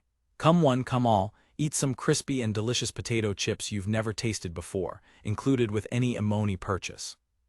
It didn't take long for his new strategy to work. A customer approached the stall. One order of potato chips, please. Oh yeah, I'll take the amoni too. It was included, right? The vendor's face flushed with joy. Soon a crowd had formed around the once empty stall.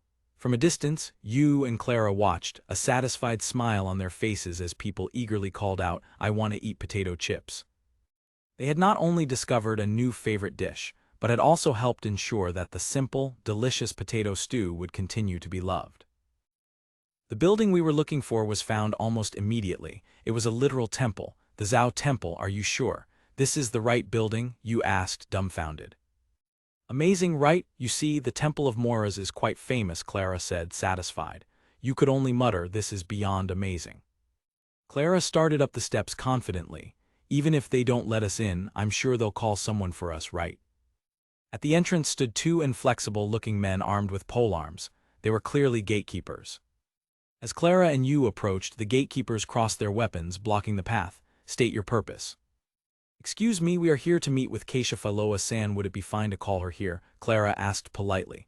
The guard's expression hardened. Did you mean Keisha-sama? She didn't mention anything about someone coming to visit her today. The honorific caught both Yu and Clara by surprise. Sama. Yu leaned in and whispered, is Keisha such an important person? I don't know, but if a knight of such high rank is calling her Sama, then... Clara trailed off, the implication dawning on her. If you wish to make an audience with Keisha-sama, you must make a written request first. However, I cannot assure you if she's going to meet you or when you're going to meet her. Defeated, Yu bowed his head. I'm sorry for the bother. As they walked back down the steps, Yu sighed. What should we do now? I guess we'll just have to send a letter and follow the formalities, right? It'll take some time, though, Clara replied. Can't be helped, Yu said with a resigned smile. It's not like we're in a hurry, so let's just take our time. Clara agreed, you're right. Then for the time being, let's find a place to stay. Just then, a familiar voice called out from behind them. Please wait. They turned around to see a small figure rushing down the temple steps towards them. Keisha. I knew it, it's you and Clara. Keisha beamed, pulling them into a hug. Clara, so you were able to convince your parents. I'm so happy for you. It's only been a few weeks, but the days without you guys have been boring. Are you sure it's fine to go out? Yu asked. Keisha waved it off. There isn't that much to do right now, it's okay to slip out a little. I don't want us to just stand here and talk, so let's go into a store somewhere, is what I'd like to say, but... Keisha's expression suddenly turned serious. I just remembered something a little troublesome. What's the matter? You asked, concerned. I'm really sorry, but, you know about the dragon incident, I've mentioned a few things about you. My boss, or rather a very important person, he wanted to meet you. She took a breath, the Zhao Archbishop, Demetrius Sama. I'm sorry, but would you mind meeting with him for a while? Returning to the temple entrance with Keisha, they were met by the two gatekeepers, now prostrated on the ground in a deep bow of apology. We apologize for our behavior earlier. Ah, no, I don't mind it, so please raise your head, you said, flustered. Keisha, however, was not so forgiving. Geez, you guys are just too stiff. I told you we might be getting a visit from a guest. You tried to mediate. Calm down, see this Archbishop, right? He wants to see me, isn't he? Then shouldn't we be getting there now? Keisha conceded. HMPH, I guess you're right. She turned back to the guards. You guys need to try to be a little more accommodating. Meeting me in person is one thing, but accepting messages is not prohibited. The guards meekly replied, why yes. With one last huff, Keisha led them into the temple. Although they're enthusiastic about their work, they don't seem to be very accommodating, Keisha sighed. You tried to be understanding. In a place like this, to some extent I think it can't be helped. It must be busy here. I don't deny that we're busy, but before we're knights, we're also human. I don't think it's good to be bound to one thought even if you're dedicated to your work. Yu was impressed by her boss-like attitude. But Keisha, you're an important person, and I've only ever been rude to you, Clara said, worried. Keisha smiled warmly. You've done nothing rude. I would be glad if you would continue to treat me as usual. All right, we're here, Keisha announced, stopping before a lavishly decorated door. I know you're already aware, but from here on you need to mind your manners. You nodded. Yes, I know, I'm not proud of it, but I'm a little more reserved than you might think. Keisha used the door knocker. Excuse me, it's Keisha Philoa. I have brought with me the people you asked for. A calm, low voice replied from within. You may enter. Keisha pushed open the heavy doors. The room inside was like another world, adorned with gold and lit by a brilliant chandelier. At a desk in the center sat a gentle-looking young man, flanked by two attendants. He looked up at them with a calm, knowing smile. Keisha immediately dropped to one knee. She glanced back at Yu. Seeing Clara already kneeling beside Keisha, Yu scrambled to do the same. Welcome, my guest. Please make yourself comfortable, the young man said with a gentle nod. My name is Demetrius. First of all, I'd like to thank you for saving Knight Keisha and also for helping us defeat the dragon. Taking his words as permission to stand, the three of them slowly rose to their feet. I apologize for calling you out so suddenly. I hope you don't mind if I take this personally, but I really wanted to meet you. No, we are also grateful for Keisha. Sama for her help, Yu replied, bowing his head awkwardly. Demetrius smiled. Things will get private from here, so mind excusing us for a moment. The attendant looked hesitant, but replied yes. The attendant turned to Keisha. Knight Keisha, we leave the rest to you. Keisha nodded. Yes, leave it to me. The two attendants bowed and exited the room, the heavy door closing behind them with a thud. An awkward silence filled the grand office. Yu studied the man before him, but still it's like he's giving off what they call a different aura. I mean, he seems too young to be an archbishop. The archbishop let out a long, dramatic sigh, his entire formal demeanor melting away. Sigh, finally they're gone, Tilda. Geez, they're really annoying. I only said I like to meet him for a moment and then they act like that. The sudden shift left Yu and Clara utterly stunned. He strode over to Yu and grabbed his hand, shaking it vigorously. I'm sorry. Actually, I wanted to go and see you personally, but they wouldn't let me. You stammered. Demetrius grinned. Once again, nice to meet you. Name's Demetrius. Despite being like this, I'm the Archbishop of Zhao. Completely thrown, Yu managed to reply. It's a pleasure to meet you too. Come on, since I've already sent my men off, I'd like you to be more honest. With that, let's introduce ourselves. Yu looked to Keisha for help, but she just sighed with a look of resignation. I was also against it at first. Give it up, because if you refuse to do this, he'll use his power against you this time. If you understand, go on. No need to hold back, just be yourself, Demetrius encouraged with a wide gesture. Yu sighed. All right, I'll introduce myself in a casual way. I'm Yu Kazusa. I love cooking and eating. Demetrius beamed. Yes, nice to meet you. Keisha told me a few things about you, and that's why I really wanted to meet you. I'm glad it finally came true. And who is this girl? Demetrius asked, turning to Clara. She jumped. Yes, I am Clara, and nice to meet you. He smiled kindly before his expression grew more serious. You already know Keisha, so no need for her to introduce herself. Well then, on to topic. You, the very reason you're here is because of you. Because that power of yours. It got me so interested. The cheerful atmosphere vanished. Yu's expression hardened, a flicker of hostility in his eyes. His power was a secret, one he didn't want exposed. Demetrius raised his hands in a placating gesture. Don't get me wrong. Like I said, this is just my personal interest. I wouldn't think of anything too crazy like trying to take advantage of your power. Yu's tense posture relaxed slightly. I'm glad you understand, Demetrius said with a satisfied smile. I'm sorry for calling you out here. It's what I thought, but if I don't, I'll never get the chance. Okay, let's move on. Do you guys know the concept of skills? It's understandable you don't know. The term skills is just a term for convenience purposes. There's no official name for it yet. No, you replied, glancing at Clara, who seemed equally clueless. I'd love to explain it to you, but the name for it isn't even decided. We also know nothing much about it either. For comparison, it's similar to the power of demons. However, as long as that word has the meaning of that skill or ability, it will be something like that. A mysterious power that cannot be replicated by magic. That is skill. However, not many people have this. Some people have them suddenly awaken one day, others are born having it. Those who awaken to the skill vary so much that we don't really know how it manifests. However, it is said that the individual's lifestyle is definitely related to the manifestation of skills. You mean my power is like that too? You asked. Demetrius smiled. Probably. The ability to identify what can be eaten and whether or not it is poisonous. That's really amazing. It's a mysterious power. With this power, you wouldn't have to worry about starvation in most places. That is, even in the polar regions. At the mention of the polar regions, you glanced over at Keisha. Keisha met his gaze, a hint of apology in her eyes. I see, so Demetrius has not been informed about the power amplification. You gave a slight, almost imperceptible nod. Thanks, Keisha. However, skill owners are rare but not unheard of. But there are not many people who have skills as practical as yours. This is something to be proud of, Demetrius said excitedly. He then leaned forward, his expression intent. I'd like to learn more about your skills. I want to know where it leads. So I have a suggestion. Demetrius placed his hands on his desk. You're interested in the polar regions, right? You nodded slowly. Demetrius smiled. I would like to support you with that. Yu's mind raced. Sounds like trouble. Archbishop Demetrios laid out his terms. You'll be fully supported as part of the Zhao religion. Officially, of course, you need travel permission and money when going to the polar region. However, in addition to Keisha, there's another girl. I want her to accompany you on your journey.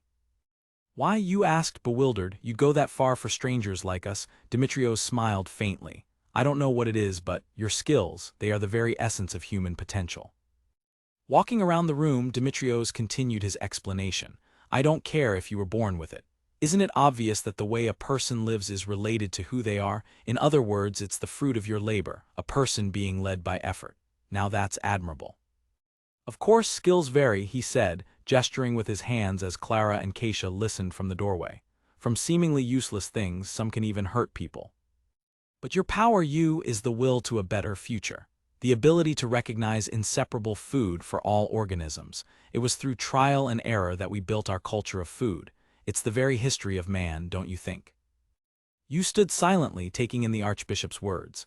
However, Demetrios added, his tone sharpening, your power is also your will to move toward a better future.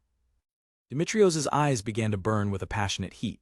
The unknown, the future, that cannot be taken away as long as a person is a person, and with people trying to better themselves, people flourish and cultures are formed. That's why we can't help but feel the romance in it. He paused, collecting himself. Sorry, I'm getting too heated. He calmed down, a wry smile on his face. I mean, I'm a man too. I've always had a burning desire to explore the unknown. I'm in this position to steer people in a better direction, so it's nice to have someone like you around. Wouldn't you like to be involved, even if it's just helping out? A spark of understanding passed between them. I know what you mean, you exclaimed, grasping the Archbishop's hand in a firm shake. As the two men began chattering excitedly, the women watched from the side.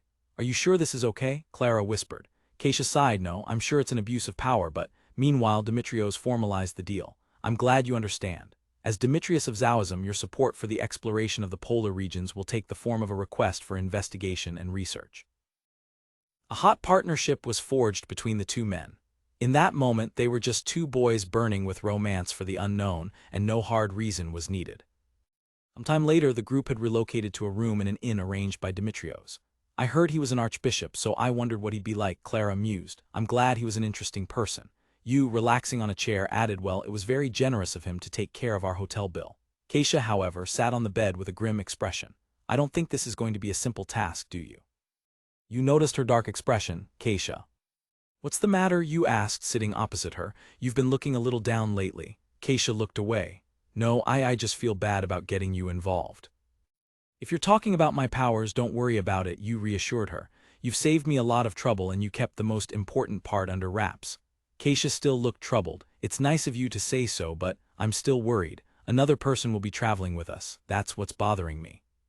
Spying Demetrius? You asked, surprised. You think there's something suspicious about that guy? Keisha shook her head. No, not really.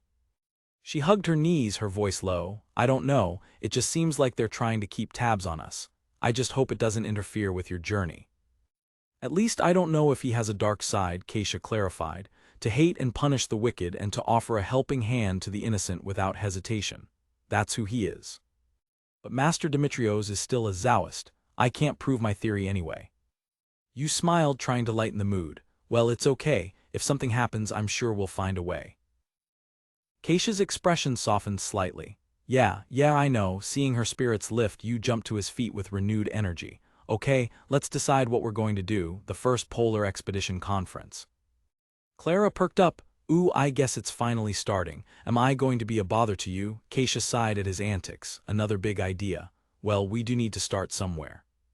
First things first, we need to decide where we're going, you announced. Keisha took the lead. I think it's best if I explain more about the polar regions. The polar region is a general term for a number of extreme environments, she began. And in those places, there's an ecosystem that's unique to that place. Yu's goal was simple. Of course, the stronger the demon, the better it tastes, though any land with a strong demon population is highly dangerous. Keisha listed the known regions. As far as I know, the polar region has forests always covered in a thick fog of mana, scorched rocks that form red rivers deep underground, and even an island floating in the sky, drifting on a sea of clouds. But there are still many places we don't know the details of yet. Clara's eyes widened. Oh, I've heard of the islands in the sky too. It's like a fairy tale. Yu's imagination was captured. A floating continent sounds romantic. Let's go. Keisha quickly brought them back down to earth. Well, it certainly exists, but it's not as big as a continent. And I've heard that some of the demons there are incredibly strong too. Yu and Clara's excitement visibly deflated. So Keisha continued, seeing she had their attention. I think the White Desert is a good place to start. Yu's interest was piqued again. The White Desert, what kind of place is it? As the name implies, it's an endless expanse of sand, Keisha explained over an image of the desolate landscape. We've found small pools of water, but very few have returned from extended stays. It's uninhabitable due to low water, dry air, and cold temperatures. You looked excited by the challenge. Keisha tempered his enthusiasm with a warning. It's not the best place to live, but it's a relatively peaceful environment for a polar region with few strong demons. The bottom line is that it requires careful preparation and a certain amount of strength. You still have to be careful. You nodded seriously. Yeah, of course. Keisha closed her eyes, emphasizing her point. Relatively peaceful only for a polar region, I mean. You looked at Clara, then back at Keisha, his resolve firm. Since this is my first adventure, I need to prepare myself, but I'm with you on going to the White Desert. Clara smiled. I'm with you too. Keisha nodded, satisfied. I think we're all on the same page. Now you make your declaration. You grinned. Oh. The three of them raised their fists in the air. The destination of the first polar expedition has been decided, you declared. The White Desert, Clara cheered. Yeah. The next day the sun shone brightly over the city. Ooh, it's a nice sunny day, you said, shielding his eyes. Clara beamed. It's a great day for shopping. Keisha, ever the pragmatist, reminded them it's good to have fun, but shopping is business. If you forget anything, you won't be able to get it later. You and Clara winced. Don't neglect preparation. My ears are burning. They stood before the bustling market stalls. We won't be able to buy everything today, Keisha advised. let's just focus on what we can find at the stalls. You don't have to be so picky, she added. If you think you'll need it, why don't you just buy it? Keisha reminded them of their backing. The Taoists will pay for your supplies and travel to the polar regions. That's what he said. Yu shook his head. No, we still have to narrow down what we buy. We're a small group, he explained, imagining them all struggling under massive packs. Bringing too much will just burden us. I recommend buying only what we really need. He then turned to a stall selling nuts. I'll take that, please. How much do I need? Yeah, that's about right. As they walked away, Yu carrying a large sack of nuts, he noticed the girls' expressions. What's up? Keisha voiced their concern. No, I was just worried I'd get bored with just nuts. Yu smiled reassuringly. Don't worry, I already thought about that. Nuts are packed with nutrition. Well, I hope you like what I have in mind. Now let's move on, Yu announced cheerfully. They continued through the market, browsing the various wares. Yu spotted a large pile of dried plants. I think I can use this one. A vendor nearby called out to them. Are you guys preparing for a polar expedition? If so, then check this. An amulet root, like it. Yu turned to Keisha. Oh, I forgot about this. Keisha, what's this? Keisha recognized it. This was also popular in the Knights of Columbus for a while. The vendor explained it's called a sabai, a plant root, a charm against evil spirits. It's said to ward them off and it doesn't rot. Yu examined it, so it's not a food item. He brought it to his nose and sniffed. His eyes lit up. Smells like wasabi, I'll buy it. Yu happily added the root to his sack of nuts, humming a little tune. Clara looked at him perplexed. Yu, are you really gonna eat that? He gave her a mysterious smile. Eating. I guess that's not quite right. I don't know if it'll work the way I think it will. Keisha sighed, holding one of the roots and sniffing it cautiously. Well, if you say so, then I assume you can, though I find that hard to believe. Even a beggar can smell it. Yu smiled to himself. I hope I get a chance to use it. It was my favorite. The vendor watched them go, a look of utter confusion on his face. The trio continued on their way, leaving the bewildered shopkeeper behind. He stared down at the pungent root in his hand. Eat this. Curiosity getting the better of him, he snapped a piece off.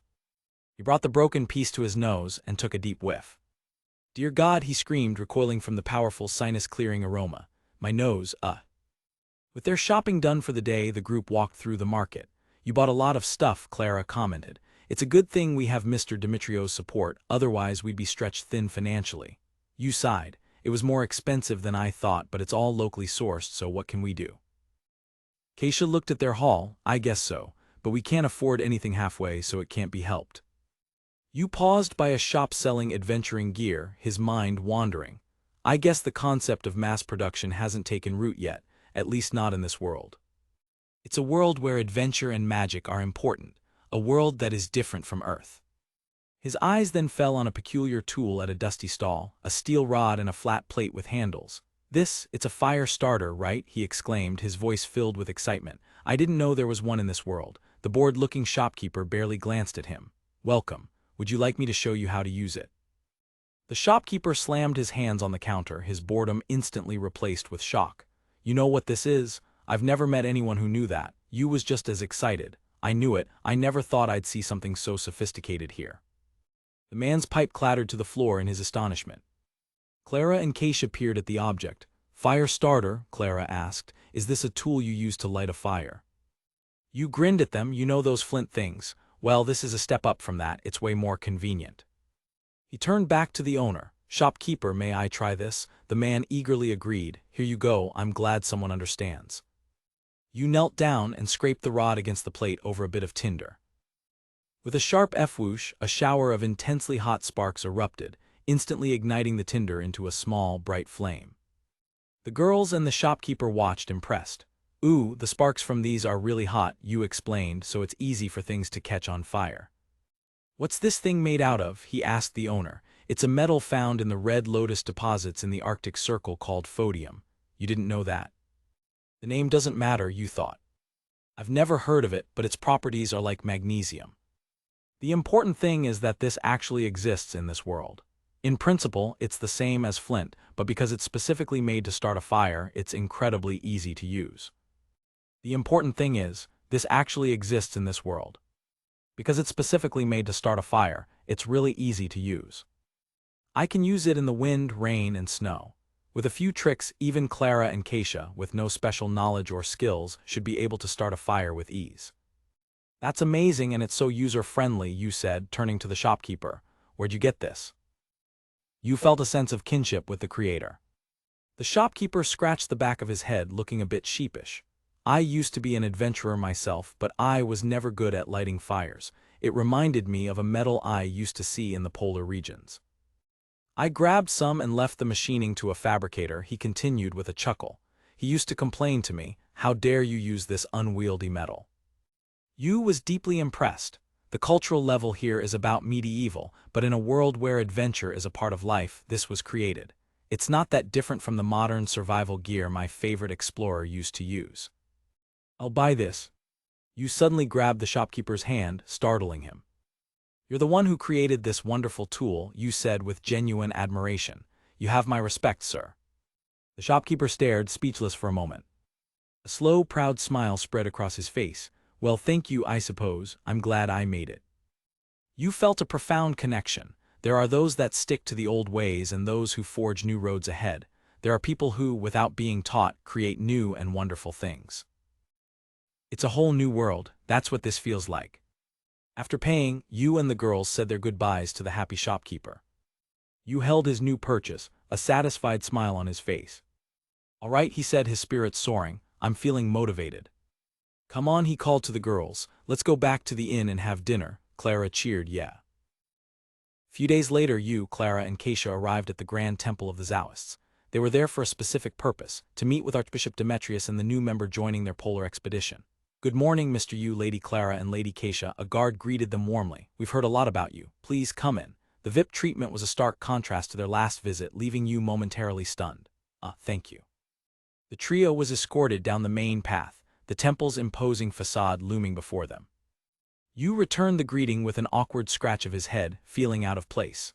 The formality of being officially welcomed by the Taoist order was stifling. It's unusual for you to be this nervous, Keisha noted with a small smile, amused by his tension. I don't mind Demetrius personally, Clara added, her voice low, but I'm a little uncomfortable being treated like this by an organization. You are now personal friends and guests of Archbishop Demetrius, Keisha explained, trying to ease their minds. You don't need to be afraid. Yu managed a weak smile. Is that so? Keisha knocked on a set of ornate doors. Hello, it's Keisha. I'm here with guests. A cheerful voice replied from within, yeah, come on through. Inside, the Archbishop greeted them with unrestrained enthusiasm. Yay, I'm so glad you're here. I want you to meet a new friend today. Standing beside Demetrius was a small girl. At first glance, she looked incredibly young, with fluffy beige curls and a frilly dress. But what caught Yu's attention were her pale, cold eyes which seemed distant and unfocused, as if she were in a dream. I hope I didn't startle you, Demetrius said with a knowing grin. I couldn't contain the secret any longer. He gestured toward the girl. Come on, say hi. The girl looked at them with sleepy eyes. I'm Alicia Weary, it's nice to meet you. She then let out a large, unapologetic yawn. I'm sorry. This is the girl, Demetrius announced. The one I want you to take on your trip. Yu was shocked. Oh no, we can't bring a girl this small. Keisha, however, regained her composure first, her gaze sharp. What are you thinking? She demanded. Of course, I'll explain everything, Demetrius replied calmly. Demetrius began his explanation. Last time, I explained to you what a skill is. To be honest, this choice was difficult for me too, he admitted. But when I heard about your accomplishments, I knew there was no better time to entrust her to you. As you know, there are two kinds of potential in humans, innate and acquired. Some skills are gained through one's way of life. He placed a hand on the girl's shoulder, and this girl, she's another skill holder with an acquired skill. And that skill is slumber. It has various effects on a subject, such as inducing drowsiness or calming excitement. Just as he said the name of her skill, Alicia rubbed her eyes sleepily. The name slumber was a perfect description of the impression she gave. Yu stared, processing the information. A skill holder. Let's get back to that, Demetrius said, his expression turning serious. I said Alicia has an acquired skill, but technically it's a little different. The correct explanation for where her power came from is that she was forced to learn her skill. The statement hung in the air, sending a chill through the room. The implication was horrifying. Did someone actually make her learn it?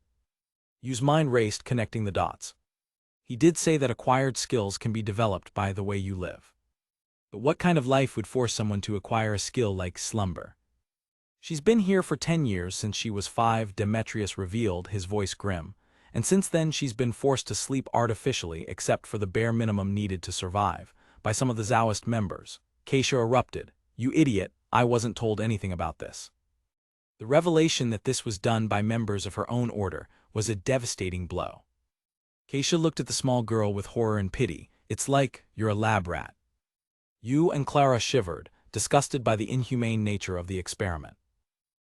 "It's no wonder you don't know about it," Demetrius continued, unfazed by her outburst. "The skill acquisition experiments have been conducted in secret. Unless you were directly involved, only a few high-ranking people in the order would know." "Don't worry so much about it," Alicia mumbled, her voice lacking emotion. "I like to sleep." Her words only twisted the knife in Keisha's heart. "No, no," Demetrius added, "fortunately or unfortunately she had a gift.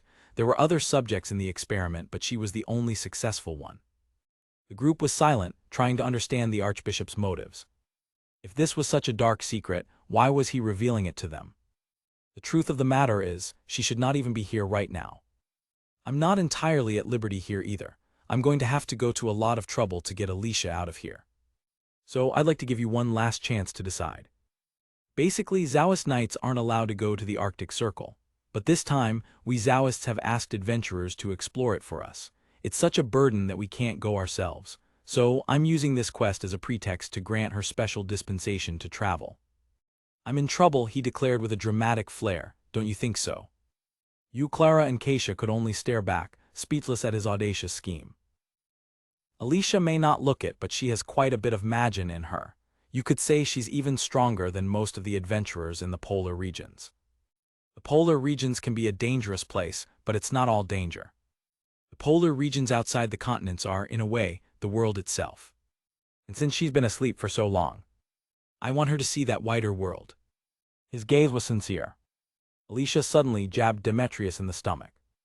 "Ow, ow," he yelped. "Looks like and stronger aren't words you'd use with a girl." The others watched the bizarre exchange, unsure how to react. "But why are you doing this?" you asked, still trying to grasp the situation. "You know about the experiment. Revealing this puts you in a bad spot, doesn't it? You know what they say, spare the rod and spoil the child. You can't just keep someone locked in a shell," Demetrius said with a soft smile. "I've been looking for an opportunity to do something about this. And I believe that a group who could defeat a dragon, just 2 of us actually," Clara interjected quietly. He patted Alicia's head gently. "Would be good company for her. I think it'd be a good experience for her to be with another skill holder. That's all I'm saying." The Archbishop's reasoning, though convoluted, was clear. He was entrusting Alicia's future to them. Keisha gave a firm nod of acceptance. Clara smiled, her decision made as well. With his friends in agreement, Yu stepped forward and extended his hand to the small girl. Alicia looked at the outstretched hand, a flicker of surprise in her sleepy eyes. "My name is Yu Kazusa. I'll be the leader of the polar expedition. I look forward to working with you." Keisha and Clara moved to stand beside him. "I'm Keisha Filova. I'm looking forward to working with you too, and I'm Clara, nice to meet you."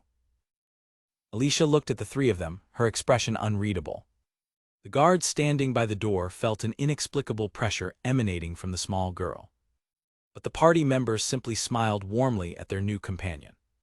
For the first time, a genuine, if faint, smile touched Alicia's lips.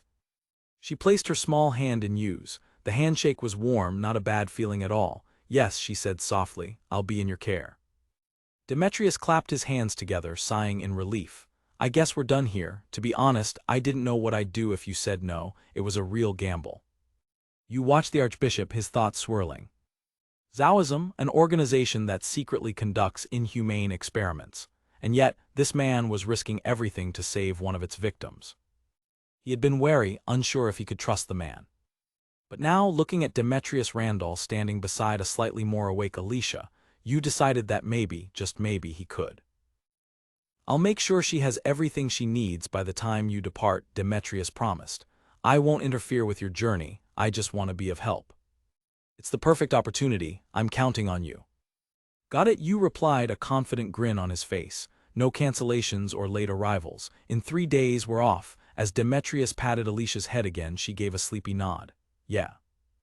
Then with surprising force she punched him in the side again. "Stop making a fool of yourself." As the group turned to leave, Yu called back, "I'll see you around, Alicia." She watched them go, replying quietly, "Yes, sir." After the door closed, Demetrius looked at the girl beside him. "Oh, that's unusual. You're smiling, Alicia." He leaned in, surprised by the genuine expression on her face. She touched her cheek as if realizing it herself. "Normally, I'm asleep so." She didn't know why she was smiling, but she recalled the warmth of their handshake. Perhaps she thought this journey wouldn't be so bad after all. 3 days later, just hours before their scheduled departure, the group arrived at a rustic workshop. Yu peeked nervously through the doorway.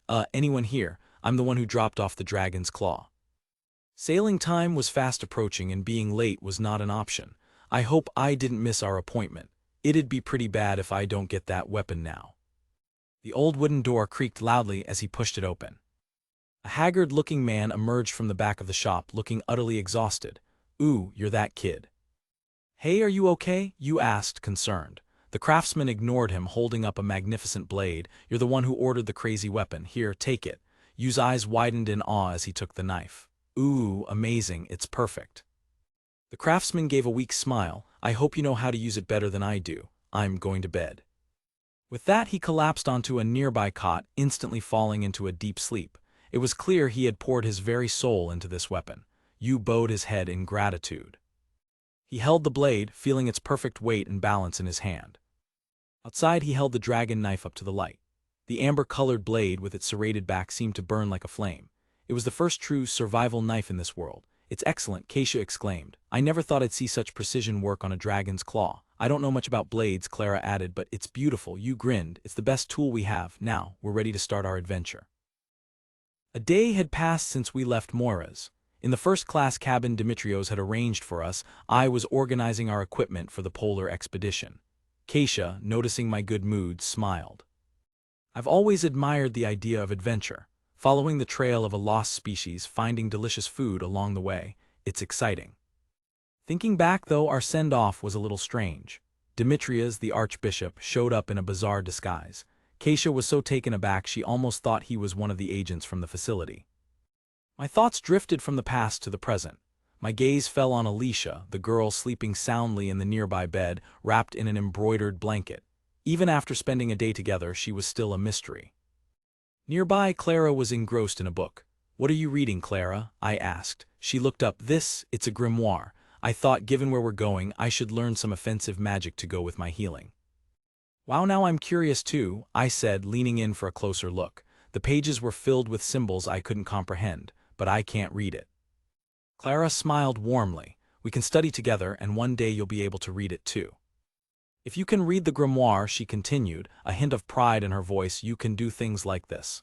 She raised her index finger, concentrating. A faint light gathered at her fingertip, coalescing into a sharp, shimmering arrow of pure energy. With a flick of her wrist, she sent it flying across the cabin.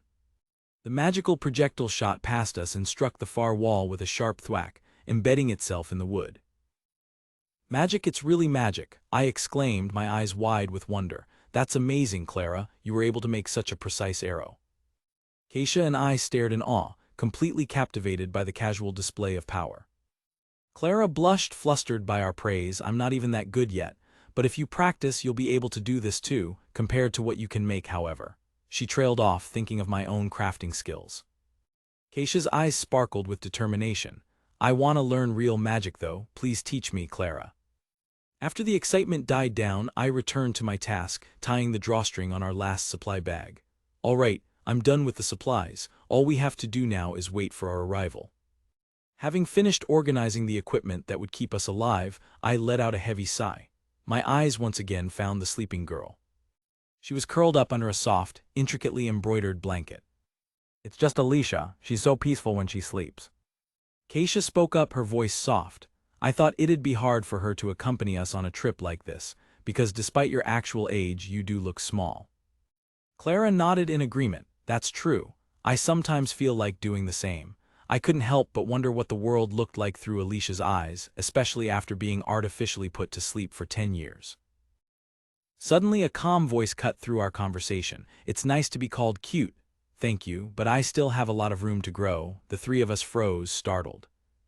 Alicia sat up in bed, her expression placid as if she'd been awake the whole time. Alicia, you're awake? I asked, shocked. Keisha was even more flustered. Wait, room to grow? You're telling me you still have room to grow? Alicia simply replied, I was asleep, that's my ability. My power is sleep supremacy. I can at least see what's going on around me while I sleep. That's part of my ability. She flashed a small V sign, her expression unchanging. I'm ready to go to sleep whenever I want. I processed this new information, a thought dawning on me. So you can keep watch during the night shift even while we're asleep, since you're able to know your surroundings and wake up if something's wrong? I asked. Alicia nodded. Yes, I can. Oh, that's awesome, I exclaimed, but Alicia's expression grew serious. But how can you trust me when you've just met me? She asked, her gaze intense. Aren't you worried something might happen when we're asleep? That's exactly why, I replied without hesitation. I met her gaze. Being aware is essential, and sleeping is essential to life too. Besides, I don't have any doubts about you. Her eyes widened slightly at my simple declaration. But if you're too tired for that, we can rotate shifts. Alicia shook her head. Well, I don't get tired. I grinned. I'll leave it to you then. We don't know what's going to happen in the polar regions, and it's really nice to know that we're safe at night. Alicia looked towards the others. Do you ever get anxious with this person? Clara just smiled. Haha, well, I don't. I was saved by you after all. Keisha nodded. Likewise, though I'm hoping I can help with the anxiety part. Alicia seemed to consider their words, then closed her eyes. All right, I'll take care of the whole night watch. Oh, that's great, I said, relieved. I'm going to sleep again, she announced, already snuggling back under the covers. Please call me if you need anything. Clara smiled. Okay, I added. Good night, Alicia. As she settled back into the soft bed, a faint, almost imperceptible smile touched Alicia's lips. She pulled the covers up, a feeling of warmth spreading through her that had nothing to do with the blanket. Good night. It had been a long time since anyone had said such a normal thing to her. In the darkness behind her closed eyelids, she felt a strange sense of comfort, and sleep came easier than it ever had before. After disembarking from their ship, the party steps into the frigid landscape. Yu looks around in awe, remarking, so this is the White Desert. His companions share his wonder, with Alicia admitting, I never knew such a place like this existed. As glowing motes of light drift down, Yu catches one in his gloved hand. Alicia explains that this is ice magic, crystallized magic that floats in the sky. Yu listens intently to the explanation, watching the magical particles drift around him. He examines the glowing orb in his palm, murmuring, this is. Clara elaborates that this magic ice is what colors the ground white, creating the shimmering landscape. She finds it beautiful but also a little scary, a world full of uncertainties. Meanwhile, Yu tests his new gear, exclaiming, this outfit is amazing. These clothes are so thin and easy to move in, and I'm not cold at all. Alicia explains she bought high-grade equipment that uses magic for temperature control. As they stand near the gangplank, Yu notes the large number of people disembarking. Alicia is surprised, but explains that they are in a relatively easy part of the polar circle. Suddenly, Clara gets their attention, saying, hey, look over there. She points towards a lone wooden building, explaining it's one of the few coastal accommodations where they can store supplies. Despite the relative safety, she adds a grim warning, nonetheless, I hear there are many who never return from this place. Another adventurer nearby overhears and clarifies that many come to test themselves, turning back on the next ship if they fail. Alicia then poses a question to Yu, and you know why. Also, the White Desert has never been thoroughly investigated. She continues, explaining that a valuable stone called Ish ore, exposed to the magic ice and used in weapons, is often found here. Realizing this means they can find the valuable ore without venturing deep into dangerous territory, Yu grins. Good. This is getting exciting, he says, energized by the prospect of exploring uncharted land. Hearing the word uncharted, Clara looks concerned. You think we'll find any traces of my people here? She asks tentatively. Alicia tempers her expectations, stating it's a polar region because it's uninhabitable. However, she offers a sliver of hope, concluding, but there's still a chance, so it's not impossible. With their purpose reaffirmed, Yu declares, okay then, let's begin our first expedition. As a result, the group stands before a large, rocky hill. First things first, Yu announces, we need to climb this hill and scout out the terrain ahead. While looking for a path, he points out a patch of grass. He explains that even in a dry desert, plants grow, which is evidence of an old river they should search for. Alicia follows his logic, adding people flock near water, I suppose. Now at the base of the hill, Yu turns to the girls. Okay, I'm going to explain everything to you before we climb. He assesses the path, noting this rocky mountain has some steps, but it looks pretty gentle, doesn't it?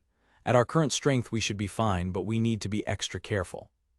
The girls look on quizzically as he continues because it has to do with the climate. To demonstrate, he places his hand on the rock face. He and the others observe the surface closely. Yu explains the danger. There's fine sand on the surface like this, so even if there's no slope, you'll slide right off. And since the terrain is dry, it's also prone to cracking and peeling. With the warning delivered, he smiles confidently. Okay, let's get moving, I'll lead the way. Immediately, he begins the ascent, with the girls following his lead up the treacherous, sandy rock. He carefully finds handholds and footholds, demonstrating the proper technique for the climb. After reaching a stable ledge, he turns and offers a hand to help Alicia up. The others watch as he assists her, ensuring everyone makes it up safely. Having successfully navigated the first major obstacle, the party pauses to take in their progress. From their new vantage point, a breathtaking, snow-covered vista unfolds before them. Yu is awestruck by the view. Wow, what a view, we're actually in the Arctic, I can feel the breeze. Clara agrees, simply saying, yeah, the sight is truly incredible. Looking down, Yu points out a massive, winding depression in the landscape. That looks like where water used to flow. Clara wonders aloud if a big river once ran through the massive trail. You can only speculate, I don't know, that's what happens to everything as time goes on, it's rather amazing. Clara seems troubled by this thought, pondering the passage of time. Noticing her expression, Yu asks what's wrong. She replies, I'm just a little thirsty. Yu realizes he feels the same. The air is dry, so it's easy to get thirsty, he muses, then asks if anyone else is getting sweaty despite the cold. The others agree, realizing they hadn't noticed their own exertion and dehydration. From off-panel, Yu's voice warns, I think it's best we watch our hydration. You never know when you're dehydrated, that's a big problem. Following his advice, Clara takes out her water skin and takes a long drink. The group takes a short break to rehydrate, with Clara sighing in relief, ah, that felt great. While they rest, Yu advises them not to drink too much at once. If possible, I'd like to find a water source to refill our supply. Alicia remarks that it would be much easier if all the whiteness around them was snow, but sadly it's just light. Yu chuckles, brushing off the distinction, not much difference. He then explains a survival fact. Eating snow consumes more energy than it provides. However, a special melting technique can extract drinking water. With their break over, Yu stands up. Well, I guess it's time to get out of here. It's more dangerous to go down a rock wall like this, so be careful. He begins to tell a cautionary story from his world about a climber who got stuck, but Clara quickly cuts him off. Please stop. She pleads, you're going to tell another scary story, and I know in the end the lesson is to stay careful. Just tell it when we're down, please. Her frantic reaction makes Yu and Clara laugh, though Alicia doesn't see the humor. After the laughter dies down, Yu looks around. What about, where's Alicia? The group turns, but Alicia is nowhere to be seen nearby. Just then they spot her standing alone on a precarious rock outcropping, the wind whipping through her hair. She gazes out at the vast, empty canyon, completely absorbed by the immense scale of the world. Her eyes widen as a profound realization hits her. This is the world. A flashback reveals her former life, confined to a stone and iron basement cell, a world she never saw anything wrong with. She recalls the words of the person who freed her, asking, it's a big world, don't you want to see it? Standing on the cliff, she thinks to herself, my world will spread from here. A single tear of joy escapes her eye as she embraces her newfound freedom. Yu calls out to her, Alicia, it's not safe there, come here, we're heading down. She closes her eyes, a small smile on her face. I never thought I'd be in such a good mood, that's not like me. Opening her eyes, she replies, yes, I'm heading back now. But as she turns, a sharp crack echoes from the rock beneath her foot. The unstable ledge gives way, and she stumbles forward towards the edge. Her eyes widen in shock as the ground disappears from under her. Yu shouts, damn it, as his companions watch in horror. Alicia plummets over the side of the cliff as Yu lunges desperately towards her. He grabs her hand just in time, shouting, hang on tight. With all his strength, Yu holds onto Alicia as she dangles over the abyss. He hauls her back onto solid ground and they both collapse, panting from the exertion and shock. Alicia, sitting on the ground, looks up at him with concern. Mr. Leader. Still lying on his back, Yu gestures weakly. Okay, you know what I'm going to say, right? He manages a tired smile. Just be careful next time, that's all. Looking down with remorse, Alicia apologizes. Yes, sir, I'm sorry. The other girls rush over, asking if they are okay. Yu confirms they're fine, but adds that's not the main issue. Ignoring him, Clara leans over Alicia, checking her for injuries. Alicia looks up, surprised by the attention. Are you worried about me? Clara nods emphatically. Of course, if you're injured, we need to heal you as soon as possible. She gently takes Alicia's hand to inspect it.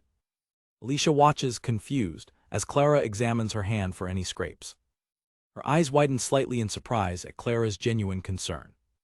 Clara's fingers hover over Alicia's palm, preparing to use magic. A faint glow emanates from her fingertips as she readies a healing spell. Alicia quickly pulls her hand back, stating she's not hurt. Clara smiles warmly. Healing magic is my specialty, so let me know if you get hurt.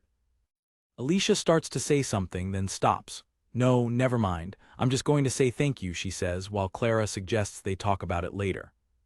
Alicia gives you a serious, contemplative look. She gets his attention, Mr. Yu.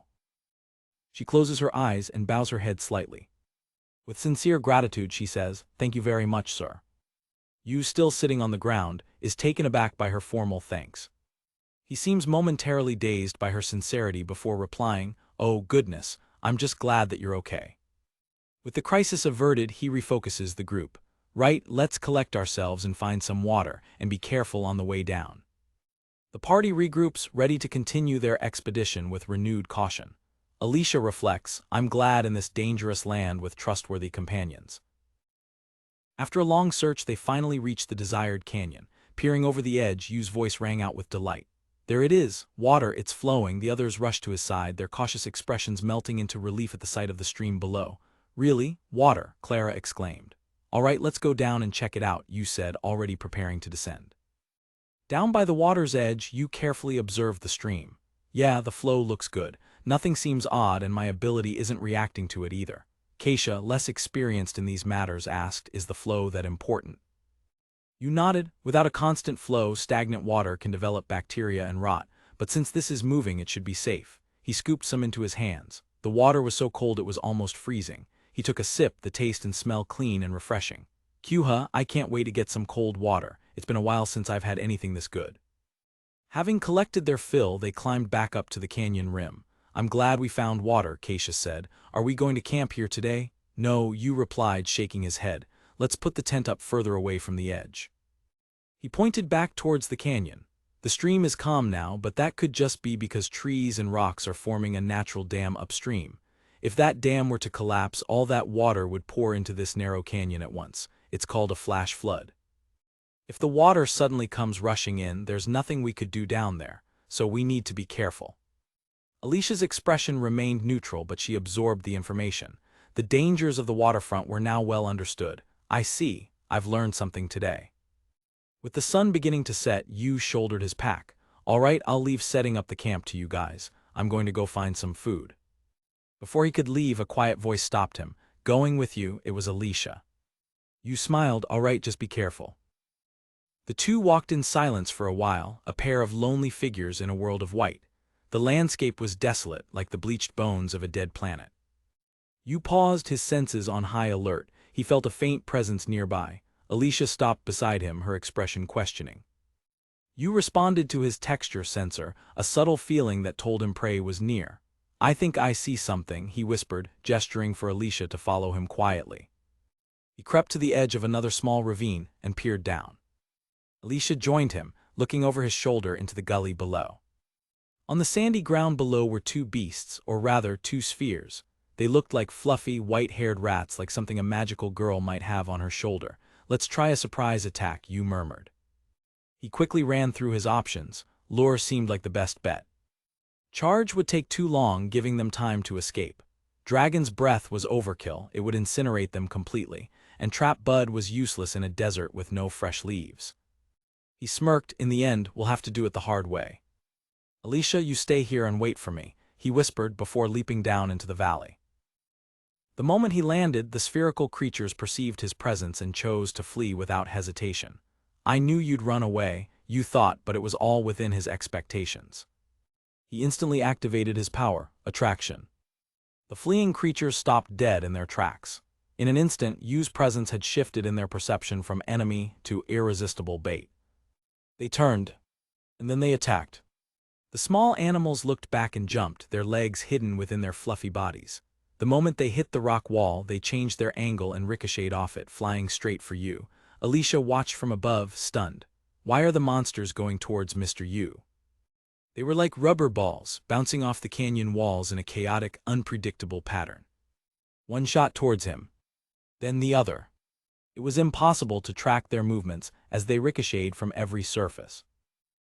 Yu braced himself, activating his defensive skill. Hardening, a heavy impact struck his body as the first creature slammed into his abdomen.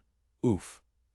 Damn it, this is so annoying, he grunted, fending off another blow. Their speed was too great, their trajectory too complex to follow with his eyes, but he knew one thing for certain. I know I'm the one they're after. He gave up on watching them. Instead, he focused on the timing of their attacks, sensing their approach. As one of the creatures rocketed towards him, he prepared his blade. There. He swung his dragon knife not at the creature, but through the path it was about to take. Like a runner hitting the finish line tape, the small animal flew straight into the waiting blade. The creature, torn by the red blade, lost its momentum and fell to the ground. The second one, seeing its partner fall, immediately changed its trajectory, trying to escape by bouncing higher and higher up the canyon walls. It's trying to run away. He had to catch it, one wouldn't be enough for a proper meal. Damn it, Yu cursed, preparing to give chase. But then something strange happened. The creature's bounces became weaker, its speed dropping until it could no longer reach the canyon walls. It wobbled in the air for a moment before falling to the sandy ground with a soft flop, twitching weakly. What the trap, poison gas, Yu wondered, cautiously approaching the downed creature. He looked up and saw Alicia standing on the cliff edge, her hand outstretched. No, it's not, he realized. Alicia's voice, though quiet, carried down to him. Let's get this over with. That condition won't last long. Following her advice, Yu dispatched the second creature. He gathered the prey and climbed back up to the cliff top. Thank you very much, he said, a little out of breath. Oh, Alicia replied softly. He looked at her, putting the pieces together. That was your skill, wasn't it? Yes, she confirmed. It's the power of my slumber skill. I can manipulate my opponent to fall asleep, but I won't be able to if they're in a high state of arousal or have a good amount of strength left in them. I was able to use it this time because you had already exhausted it after it lost its partner. I saw you using your powers, so I thought I'd lend a hand. I see, you said, then paused. Did you come with me just to observe my power? Alicia met his gaze directly. Please tell me, Mr. Yu. The reaction the creature just displayed was unnatural. What did you do? Yu sighed, realizing he should have explained sooner. The real power of my food skill is that the more I eat, the more likely I am to take on the abilities of the monsters I've eaten. What you saw was attraction, a power I got from a charmed tree that makes me look like delicious food to my enemies. Alicia's eyes widened slightly. That's amazing. It's not like I was hiding it, Yu admitted, turning his back to her for a moment. But maybe I should have told you guys. My bad. No, Alicia replied, her expression softening. Even just telling me now is enough. I've been sleeping too much. I should have done more research myself. She paused, a new thought occurring to her. By the way. Yu looked down at the two bloody, dripping creatures in his hands. When Alicia had pointed them out, he finally registered the hellish sight. Creatures that looked like cute mascots were now just dripping gore onto the white landscape. Your methods are quite unorthodox, Alicia commented dryly. Yu gave a wry smile. Draining the blood is an important part of the process, but I don't need to explain that right now. Let's go home and have some dinner. They began the trek back to the campsite, their figures small against the vast, snowy canyon. Back at the camp, the creature had been transformed. Once a bloody carcass, it was now neatly butchered meat. All right, dismantling complete, Keisha announced. I was a little shocked when I saw what you were doing, but now that I see the end product, it looks quite appetizing. You mentioned soup earlier, Clara asked, her eyes bright with anticipation. What are you cooking today? Yu grinned. Remember when I made that fishball soup? Well, this is like the animal version of that. Oh, that sumir dish, I like that one, Clara cheered. Yu nodded, then held up a finger. And we're gonna add the bones this time. Alicia tilted her head. Bones. The first step is to beat the meat with a knife until it's ground into a pulp, you explained, demonstrating with deft chops. I saw it bouncing around on the rocks, so I thought maybe. Its bones were mostly cartilage. If it had hard bones, they definitely would have shattered on impact. He smiled, pleased with his deduction. If the cartilage is small enough, you can eat it, and I think it'll give you a nice little texture. Alicia looked on, her expression a mixture of curiosity and concern. They didn't have a culture of eating bones, let alone cartilage, where she came from. Your cooking style is quite unique, she murmured. You chuckled. Yeah, I get that a lot. He sprinkled seasonings over the minced meat. All right, that looks good enough. Now it's time to mix in some salt, pepper, and garlic flakes. It's to eliminate the smell and enhance the aroma. You began shaping the seasoned meat. This is chitatapu, an Ainu style of cooking. It's basically pounded meat. We'll simmer it with a lot of vegetables to make a dish called ohau. His eyes gleamed with an almost childish delight. I've been wanting to try it since I saw it in a manga. I'm so excited. With the meat formed into neat balls, the preparations were complete. All right, now it's ready, let's begin the stew. Oh, Clara leaned forward, her eyes wide. You're finally going to use it. Alicia and Keisha looked on, intrigued. What's that? Keisha asked. I was actually looking forward to it. You simply smiled over his shoulder, a glint in his eye. You'll see. He held a small metal rod and scraped it with a striker, producing a sharp clack. A shower of hot sparks erupted, instantly igniting the tinder he'd prepared. The small pile of dried material burst into flame. Alicia gasped, "Whoa. I can't believe you made a fire with just this," she exclaimed, her usual composure replaced by sheer wonder. Keisha smiled warmly. I'm amazed. He always knows so many things. Keisha's praise made you blush. My knowledge is limited, but, anyway, I've got the fire going. All I need to do is. He shook his head, trying to focus. My knowledge is limited, but I try. He carefully placed the meatballs into the pot of simmering water. Throw in the dried wild vegetables and we're done. In the meantime, let me know if you have any other requests. The four of them gathered around the crackling fire, watching the pot and talking amongst themselves. The time spent waiting was a happy one. Their simple tent stood as a small bastion of warmth against the cold, endless white of the polar desert. As the aroma of the stew filled the air, the harshness of the environment seemed to melt away, replaced by the simple comfort of a shared meal. After a short wait, you lifted the lid. It's done, who wants some? He ladled the steaming broth and meatballs into a bowl. It's an instant ohau with chitatapu. Clara and Keisha were visibly excited, but Alicia received her bowl with a look of pure horror. But she began hesitantly, staring into the bowl. Are we really going to eat the bones? She stared at the dish, her resistance growing with every passing second. The smell was wonderful, but the thought of crushed bones was hard to overcome. Her mind raced. Since there's so much meat, we didn't need to mix it with the bones. What? You said, looking concerned. I thought it would look as good as in the manga, but maybe I should have made it without the cartilage. That touched a nerve. It felt as if he were treating her like a child. HMPH, you didn't hear me earlier, she muttered, puffing her cheeks. You immediately understood. Sorry, I didn't mean to treat you like a child. Alicia's pride was stung. She had to prove she wasn't a picky child. With newfound determination, she lifted the fork. She took a bite.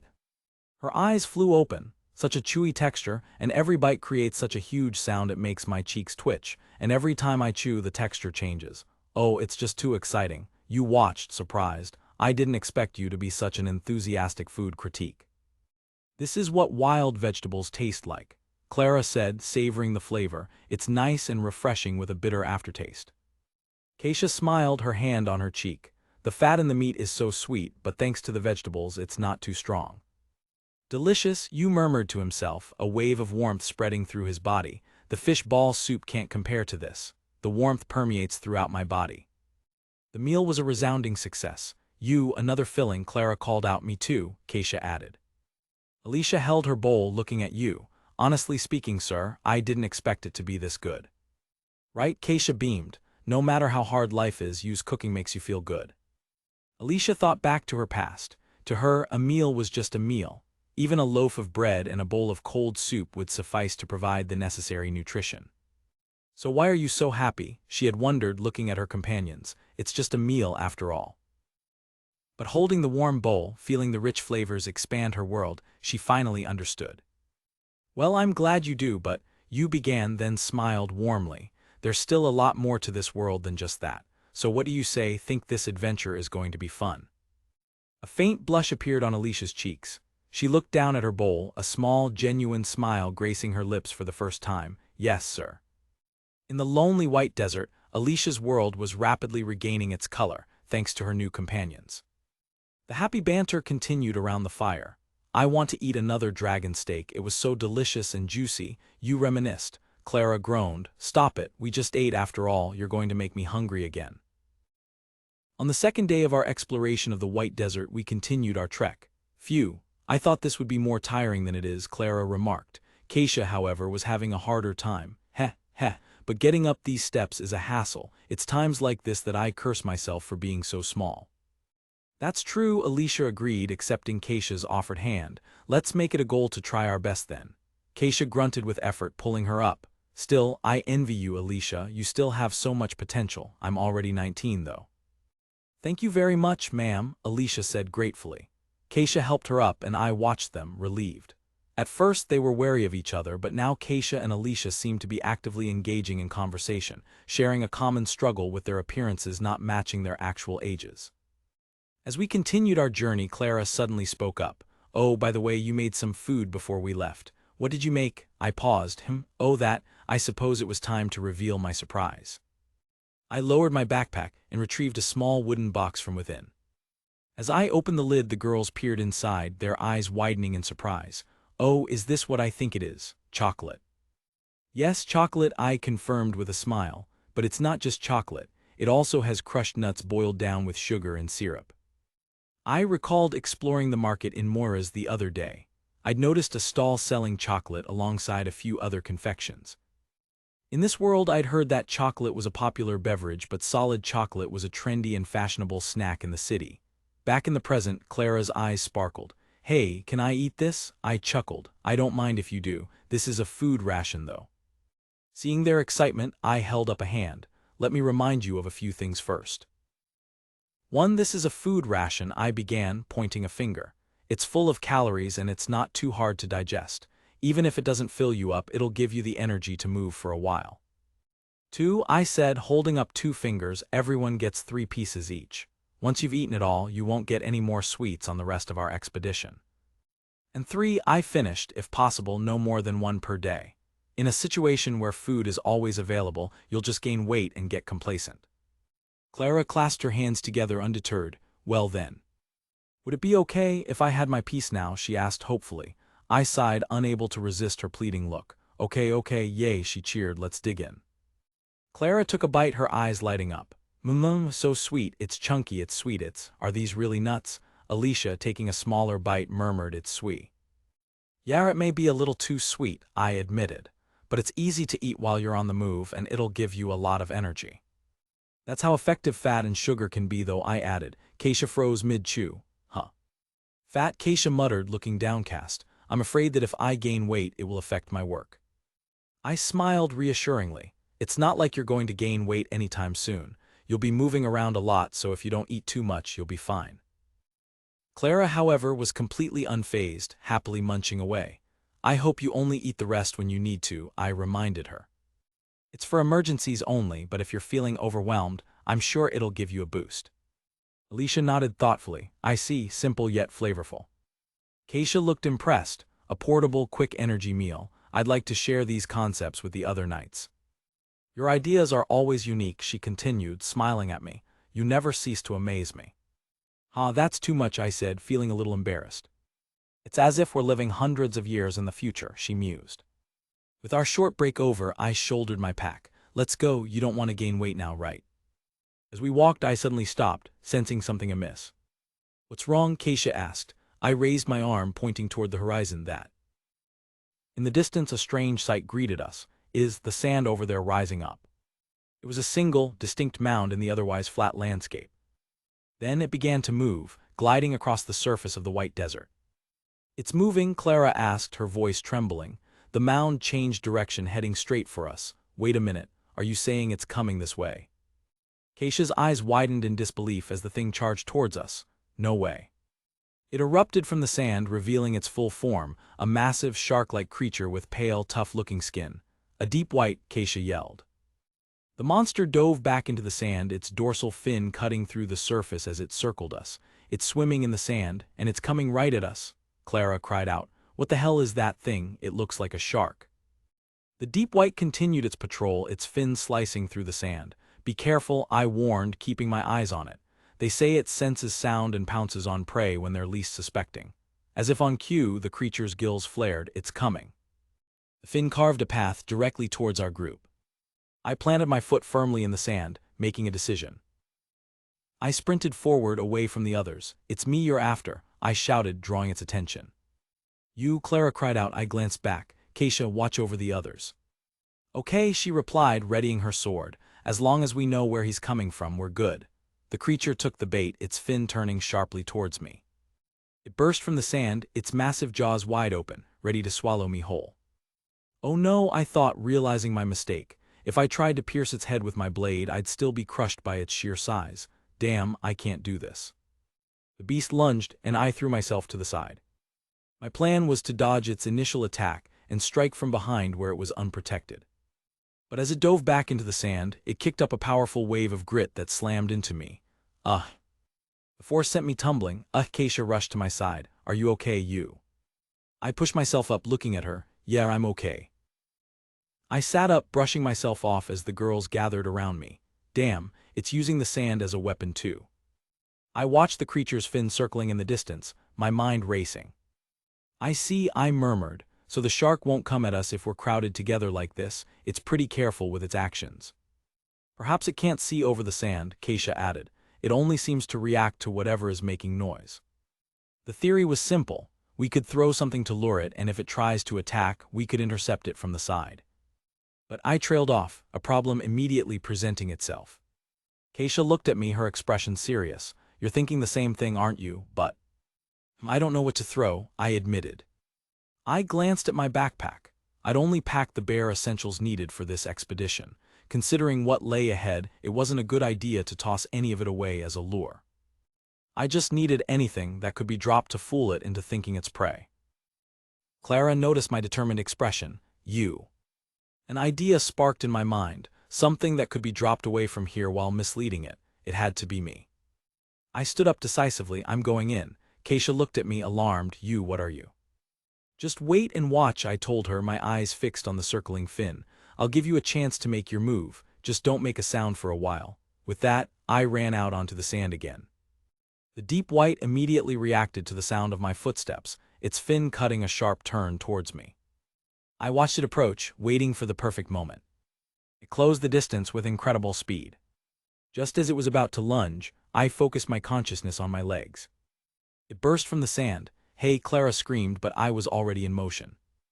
I was awakened by the how I ate yesterday and given a new skill. I can temporarily bounce like a rubber ball. Activating my new skill, repulsion, I launched myself into the air, ricocheting off the ground and away from the snapping jaws. I bounced again and again, leading the creature on a chase across the desert. Keisha watched, her hand on her sword, understanding my plan. I led the deep white on one final pass, positioning it perfectly for her. As it lunged for me, I leaped over its head. Now, I yelled. Keisha was already moving. I know. She met the beast head-on, her body a blur of motion. With a powerful cry, she swung her massive blade. The sword sliced cleanly through the creature's tough hide. Dark blood sprayed from the wound as the deep white's eyes went blank. Its massive body crashed to the ground. I landed and gave Keisha a thumbs up. That's what I'm talking about, Keisha. She smiled, landing gracefully. No, it was mostly thanks to you. You had some incredible agility, you. The beast lay still, its lifeblood staining the white sand. We met in the middle and shared a high five. After the battle with the dragon, we had become true partners in combat. Clara and Alicia rushed over, their faces pale. I was so scared. Clara stammered. It was really scary how big that thing was. That came when we least expected it, but the dead deep white was a testament to the dangers of this land. Keisha walked over to the carcass, prodding it with her sword. What do you think? She asked me. Think we can eat this? I grinned, pulling out my dragon knife. Of course, that's going to be dinner tonight. I'm sure you're gonna like it. Now then, let's get started. Yu smirked to himself. Despite being by a river, he never thought he'd be preparing fish in the middle of a vast white desert. The girls watched on with giddy anticipation. Before them lay the massive, still form of the deep white. Yu gave a silent thanks for the fine prey before turning to his expectant audience. Well, I'll tell you before you ask. The dinner menu this time is simple: deep white meuniere and sashimi, raw fish. Raw fish was one of this world's contraindications. Due to the difficulty of distribution and maintaining freshness, eating it was considered a half-suicidal act. Meat and raw fish are quite popular in my country, Yu explained, but I can understand why you're a bit skeptical about it. Alicia, who had yet to experience raw fish, looked on with uncertainty. Unlike other strange foods she'd tried, the resistance to something treated like poison was not easily overcome. Anticipating this, Yu made sure to ask her intentions beforehand. Before I start prepping, I will ask first, are you fine with eating sashimi?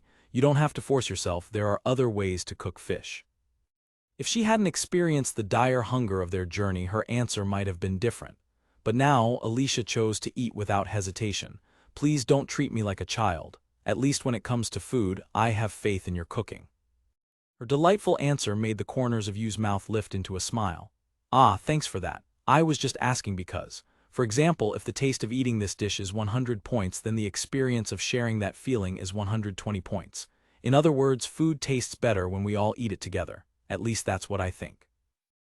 I was just asking because, for example, then the experience of sharing that feeling is 120 points. The girls nodded in agreement, their faces bright. Delicious food is better when enjoyed by everyone, that was a universal truth. Okay, then let's start cooking. Yu brandished his dragon knife. I was hoping to get a blade designed for dismantling, but I guess we don't have the luxury of that. He stood precisely over the deep white's body, ready to make the first cut. He ran the blade along its flank. It went in easily without any resistance. Despite its tough-looking exterior, the dragon knife sliced through the skin and into the meat with surprising ease. The work progressed smoothly, the sharpness of the knife exceeding all his expectations. He carved off a large fin, examining it with a thoughtful expression. The fins, I want to try it, but... Alicia peeked over his shoulder, curious. Why don't you just eat it? Nope, it takes a lot of time and effort, Yu explained, setting the large fin aside. But I am pretty interested in high-class foods. A luxury food from Yu's homeland, Keisha mused. Now I'm curious about the taste. Apparently it doesn't have much taste, Yu said, picturing a bowl of shark fin soup. But it's got a really nice texture and it absorbs the flavors of sauces and soups. After their brief chat, he successfully removed a large fillet from the deep white. Let's save it for later. We can use it for our broth or make a soup with it. He held up the massive slab of meat, his eyes wide with awe. Look at this. The fat on it is unbelievable. The fine, white marbling gleamed, a beautiful pattern of red and white that was hard to believe came from such a vicious-looking monster. He stared at the perfect cut of fish, a single, profound regret washing over him. Ah, I regret not having soy sauce. The quality of the meat, the sweetness of the fat you could smell even from here. If only he had a single drop of soy sauce, it would have invited anyone who ate it to the heavens. But you make do with what you have, a lesson survival had thoroughly ingrained in him. I don't have a choice, I'll season it with salt. Just as he resigned himself to a simple seasoning, a flash of inspiration struck him. He remembered a particular root he'd gathered. Wasabi, he exclaimed, pulling the plant from his bag. He held it up to his nose, a nostalgic smile spreading across his face. I can smell the fragrance already. With no grater available, he improvised, grinding the fibrous root against a clean, flat stone. He mixed the resulting green paste with a small pile of salt. Done, I made my own wasabi salt. He took a small taste. The sharp, refreshing aroma was leagues above the tubed stuff from back home. It had an elegant depth to it. With the sashimi seasoning prepared, he turned his attention to the second dish. For the meuniere, I'll use the lean parts. In just a few minutes, a magnificent feast was ready. On one platter sat glistening slices of white shark sashimi, and on the other, a perfectly pan-seared white shark meuniere. They gathered around the meal. I sprinkled a little salt on the sashimi, Yu instructed. Eat it with a little bit of the grated root to ward off evil. If you want to, just add a little. That was quick, Clara said, her eyes sparkling. I can't believe you made all this in such a short time. Keisha eyed the mound of wasabi suspiciously. That's the root amulet. I think I'm gonna pass on that. Yu smiled. I had to make as much as I can before it loses its freshness. Alicia held up a piece of the raw fish, still stunned. It looks delicious. However, a part of me is wondering if it's really edible, but... Well, you did mention to eat it while it's fresh. Clara took the first bite. Her eyes widened, then closed in bliss. It melts on your tongue, so sweet. Alicia followed suit, her initial apprehension vanishing in an instant. It's delicious, not a hint of bitterness. It's like a mild flavor covered in snow. This refreshing aroma from the sashimi is on a whole other level. This is worthy of praise. The low melting point fat dissolved easily on the tongue, its sweet, gentle flavor expanding with every chew. The wasabi and salt cut through any fishiness, leaving only a clean, rich taste. You listened to Alicia's detailed report with a happy grin. Well, thank you for the detailed food report. Still, he was amazed himself. To have sashimi this good without soy sauce, with no odor at all, it was like a dream, but I'm surprised. How's the meunier coming along? Next, they turned their forks to the pan-seared fillet. The moment the fork touched it, the lean meat flaked apart. Keisha took a bite, her expression softening into one of pure delight. It crumbles so easily without effort. Alicia followed, her eyes closing as she savored the taste. It's soft. The reddish one sitting in the sauce just dissolves in my mouth. Even without taking a bite, the aroma gives you a hint of the flavor. The meal was finished as quickly as it was made, leaving everyone in a state of blissful satisfaction. Haya, I'm satisfied. That was great, you sighed happily. I've always wanted to try shark sashimi, but this was something else. You said before that we can't eat sashimi when it's been out too long, right? Clara asked. So this is only something we can experience in the polar regions. You leaned back, rubbing his full belly with a trance-like look. Ah, I'm so satisfied I can fall asleep happy right now. The sheer contentment was almost dangerous, making him want to end the day right there, regardless of the cold. But he shook himself out of the food coma. All right, now that we're all full, let's get moving again. Right, Keisha agreed, looking toward the horizon. We better move quickly, the sun will be setting soon. Their bellies full, the group pressed on, their satisfaction fueling them with renewed vitality. As dusk fell, the endless white landscape was painted in shades of orange and purple before finally giving way to a clear, star-dusted night. They made camp for the night, the simple tent a small bastion of warmth against the immense, cold desert. Soon, the warmth of their sleeping bags and the exhaustion from the day's travel lulled them to sleep. The rhythmic breathing of his companions filled the small tent. But you couldn't sleep. He quietly slipped out of his sleeping bag. He sat at the entrance of the tent, looking out into the cold night. A soft rustle came from behind him. It was Clara. "Brr, Clara," he whispered. "Ah, I'm sorry, did I wake you?" She shook her head. "No, what are you doing out here?" Her gaze followed his up to the sky. "It's beautiful." They sat in comfortable silence for a moment, gazing up at the breathtaking celestial display. The sky was a tapestry of glittering stars, more brilliant and clear than any you had ever seen back home. He was mesmerized by the sheer, overwhelming beauty of it all. "Hey, don't you think it's beautiful too?" Clara asked softly. You nodded. "Yeah, I didn't realize that until now. I've been so exhausted I always went to sleep early." You, Keisha, Alicia, were eating so much good food together and having such an exciting trip. "It's amazing. I used to think the polar regions were a very scary place. I've also been wondering what the Maori people were like," she continued, her voice filled with a quiet longing. "Clara," you murmured, listening intently, "I still haven't accepted that I'm in the polar region yet, but..." She looked up at the vast expanse of stars. "When I think that my real father and mother might be looking at the same sky, it gives me courage." You looked at her, his expression softening with empathy. "Don't worry," he said with a reassuring smile, "we'll find them. Of course, the reason I'm in good health now is because of the delicious meals you cooks for me." She gave a small, teasing smile. You chuckled, embarrassed. "Come on. There's a lot of food in you's country that we've never seen before." Her expression turned earnest, a faint blush on her cheeks. "One day I'd like to go there myself." You stared at her, caught completely off guard by the sudden, heartfelt declaration. Clara's eyes shot open in embarrassment, realizing what she'd just said. "Ah, I'm sorry, you said it was a complicated situation." You quickly waved his hands, his own face flushed. "It's okay." He looked up at the sky again, thinking of his own family. "My family, the same skies. I don't think they're looking, but..." He turned back to Clara, a genuine smile on his face. "Yeah, well, if the day ever comes when I can go home, let's go." Clara's eyes widened in surprise. Then her face broke into a radiant, happy smile. Yeah. A low growl suddenly emanated from the direction of the tent. The tent flap rustled, and two figures peeked out into the night.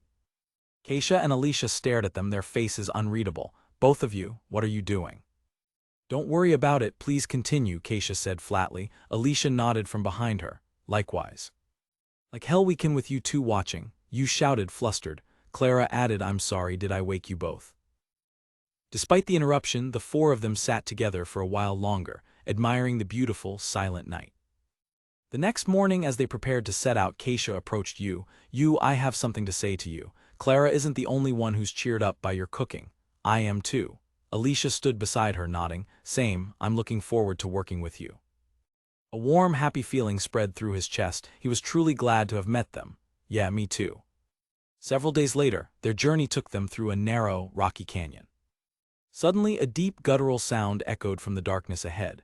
A massive, monstrous shape began to stir, its shadowy form promising a new, terrifying threat. On the fourth day of exploring the White Desert, Yu asks Alicia if she's okay with the increasing cold, to which she replies, yes, I'm fine.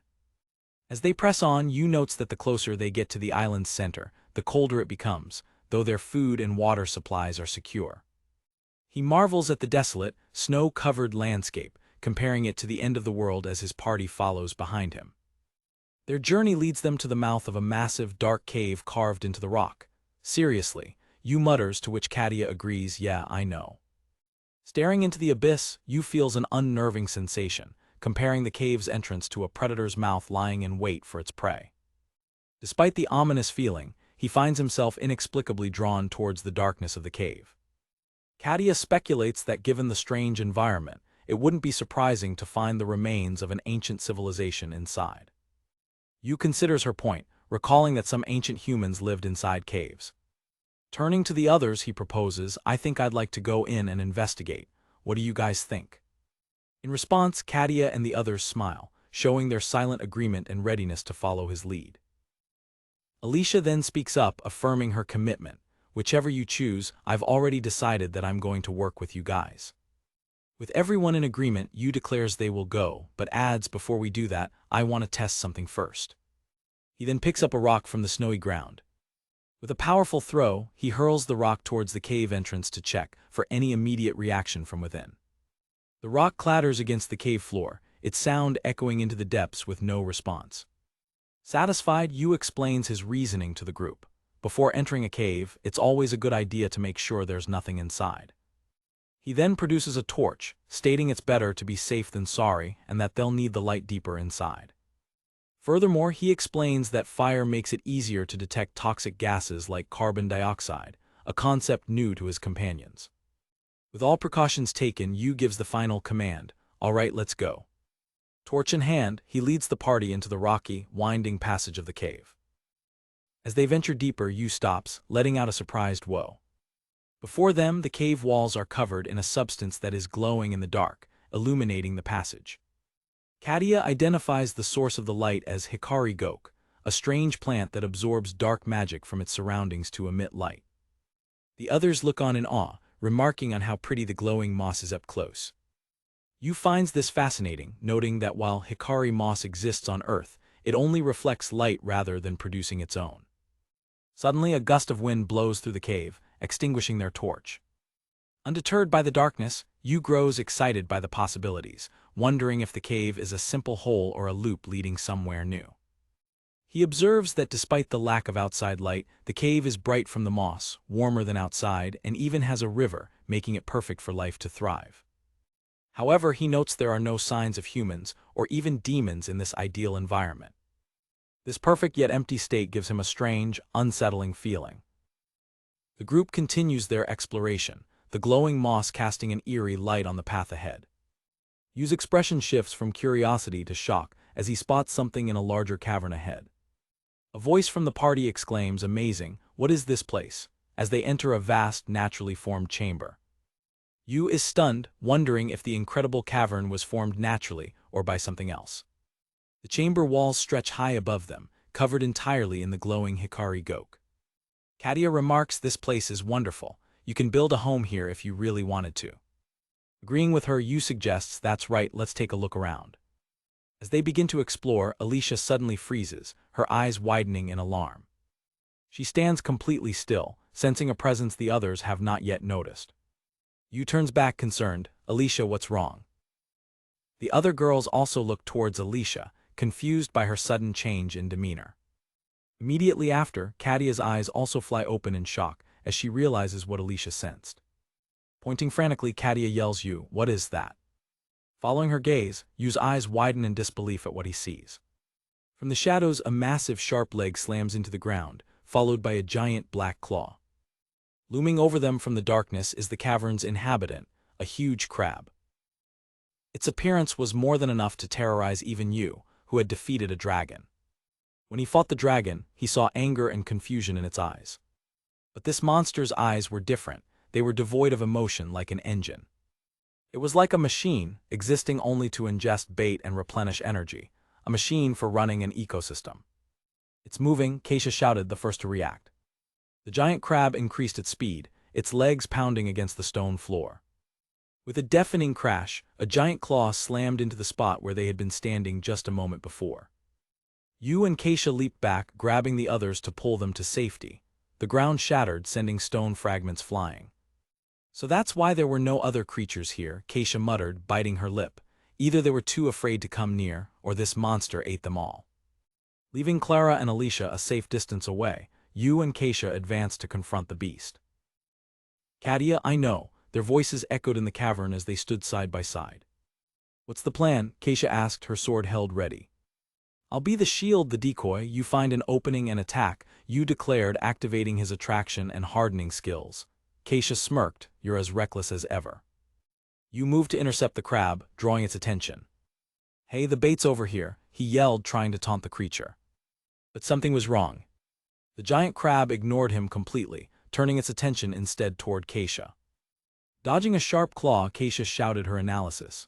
It's prioritizing the closest target, the attraction skill isn't working, it's completely mechanical. Get closer and look for an opening, Yu yelled, adapting to the new information. Roger that, Keisha replied, her focus unwavering. They began a deadly dance, Yu drawing its attacks while Keisha maneuvered around its flank. As the crab swung its massive claw at Yu, Keisha saw her chance to move in. Even with hardening, Yu thought, sweat beading on his brow, if I get hit even once, I won't survive. I have to avoid every single attack. Leaping into the air, Keisha brought her sword down with all her might onto the crab's carapace. The blade struck with a loud clang but barely left a scratch. It's so tough, Keisha grunted, her hands numb from the impact. Damn, it can even withstand that kind of attack. Yu watched, realizing the creature's defense was far greater than he'd anticipated.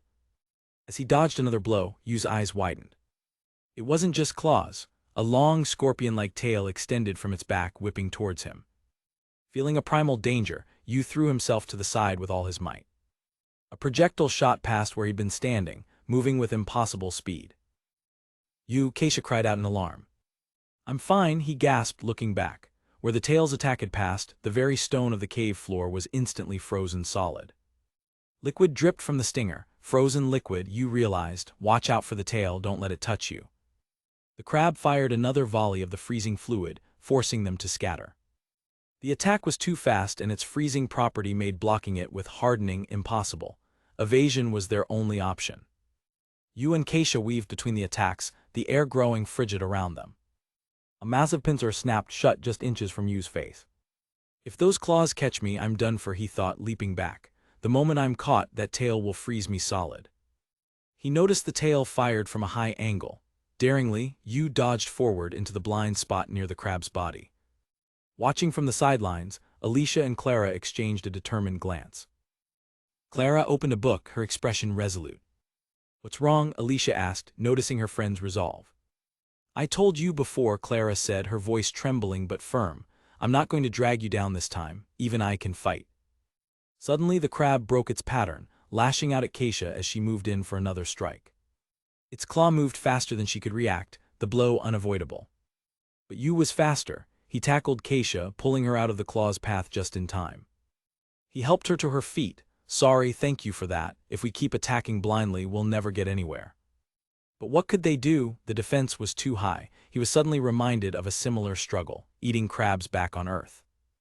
He remembered how tough the shells were, how the spikes hurt his hands, but he also remembered how he got to the delicious meat inside. That was it, the joints, he said, a plan forming in his mind.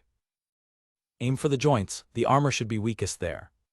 Keisha looked at him, a silent question in her eyes. Can you do it? You asked. Do you think I can? She countered, her gaze steady.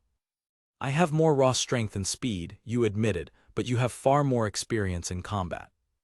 I believe in you, Keisha. A confident smile spread across her face. Let's do this.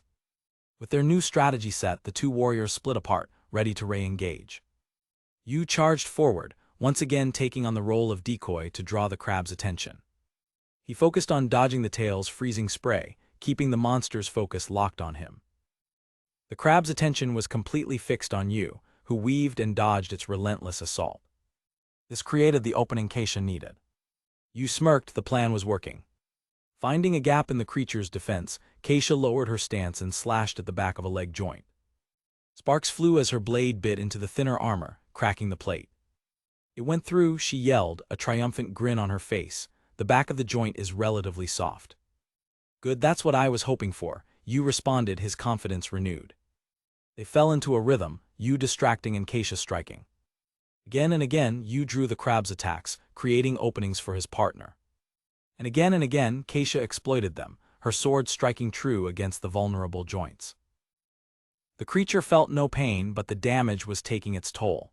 Its movements, once perfectly regular, began to show disturbances.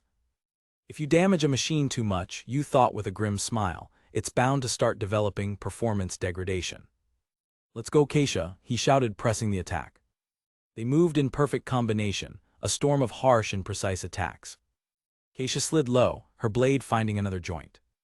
Their teamwork was flawless, a dance of blade and distraction that slowly dismantled the mechanical beast. But the giant crab was still a creature. Its movements couldn't be predicted by logic alone. Suddenly, it ignored both of them. It turned its emotionless gaze away from the fighters. It began lumbering towards Clara and Alicia. What? Keisha cried out, shocked by the sudden change in target. Hey, Yu shouted, his and Keisha's hearts filled with impatience and fear for their friends. The two non-combatants were now directly in the path of the giant monster. The giant crab's blue-gray carapace and emotionless eyes reminded Yu of the institution, a machine running on instinct. Before he could process the thought, the creature charged. Suddenly, the giant crab ignored Yu and Keisha, its attention shifting towards Clara and Alicia. As the colossal beast lumbered towards them, Clara knelt, her hands clasped as she began to gather magical energy. A sphere of brilliant light formed in her hands. Keisha watched with alarm, chanting, "We won't make it in time." The giant crab closed the distance, its massive claws poised to strike. But just as it prepared to attack, its posture sank, its movements suddenly sluggish. Alicia stood calmly, her eyes fixed on the monster. This is slumber, just as I thought. It was her ability, morose. While not fully effective on such a powerful creature, its thin emotions made it susceptible. If the enemy has no more fighting spirit, I'm going to pass for a moment. Her eyes closed for a fraction of a second. Then they snapped open, her will projected towards the beast. With the monster's advance momentarily halted, Clara unleashed her spell, Ballista. A giant arrow of pure magic slammed into the crab's head, blowing one of its eyes to pieces. The creature reeled from the impact, its multi-legged stance faltering. Yu stared in awe at the power of the attack. Wow. Clara and Alicia regrouped, their part in the plan a stunning success. Clara turned back to the frontline fighters, a determined look on her face. We'll be fine, so do your best. Yu watched them, a newfound respect dawning. He would have to apologize later for underestimating them. With that thought, his fear vanished. With one of its eyes destroyed, the crab's field of vision was compromised. It was a fatal weakness against the perfect combination of Yu and Keisha. They renewed their assault, a storm of precise and relentless attacks. One by one, they targeted and shattered the joints in the creature's legs. Keisha's blade flashed with deadly accuracy. Finally, with its legs destroyed, the giant crab could no longer support its own weight. Can't move any more with this, now can you? The massive body crashed to the ground, shaking the cavern. It was immobilized.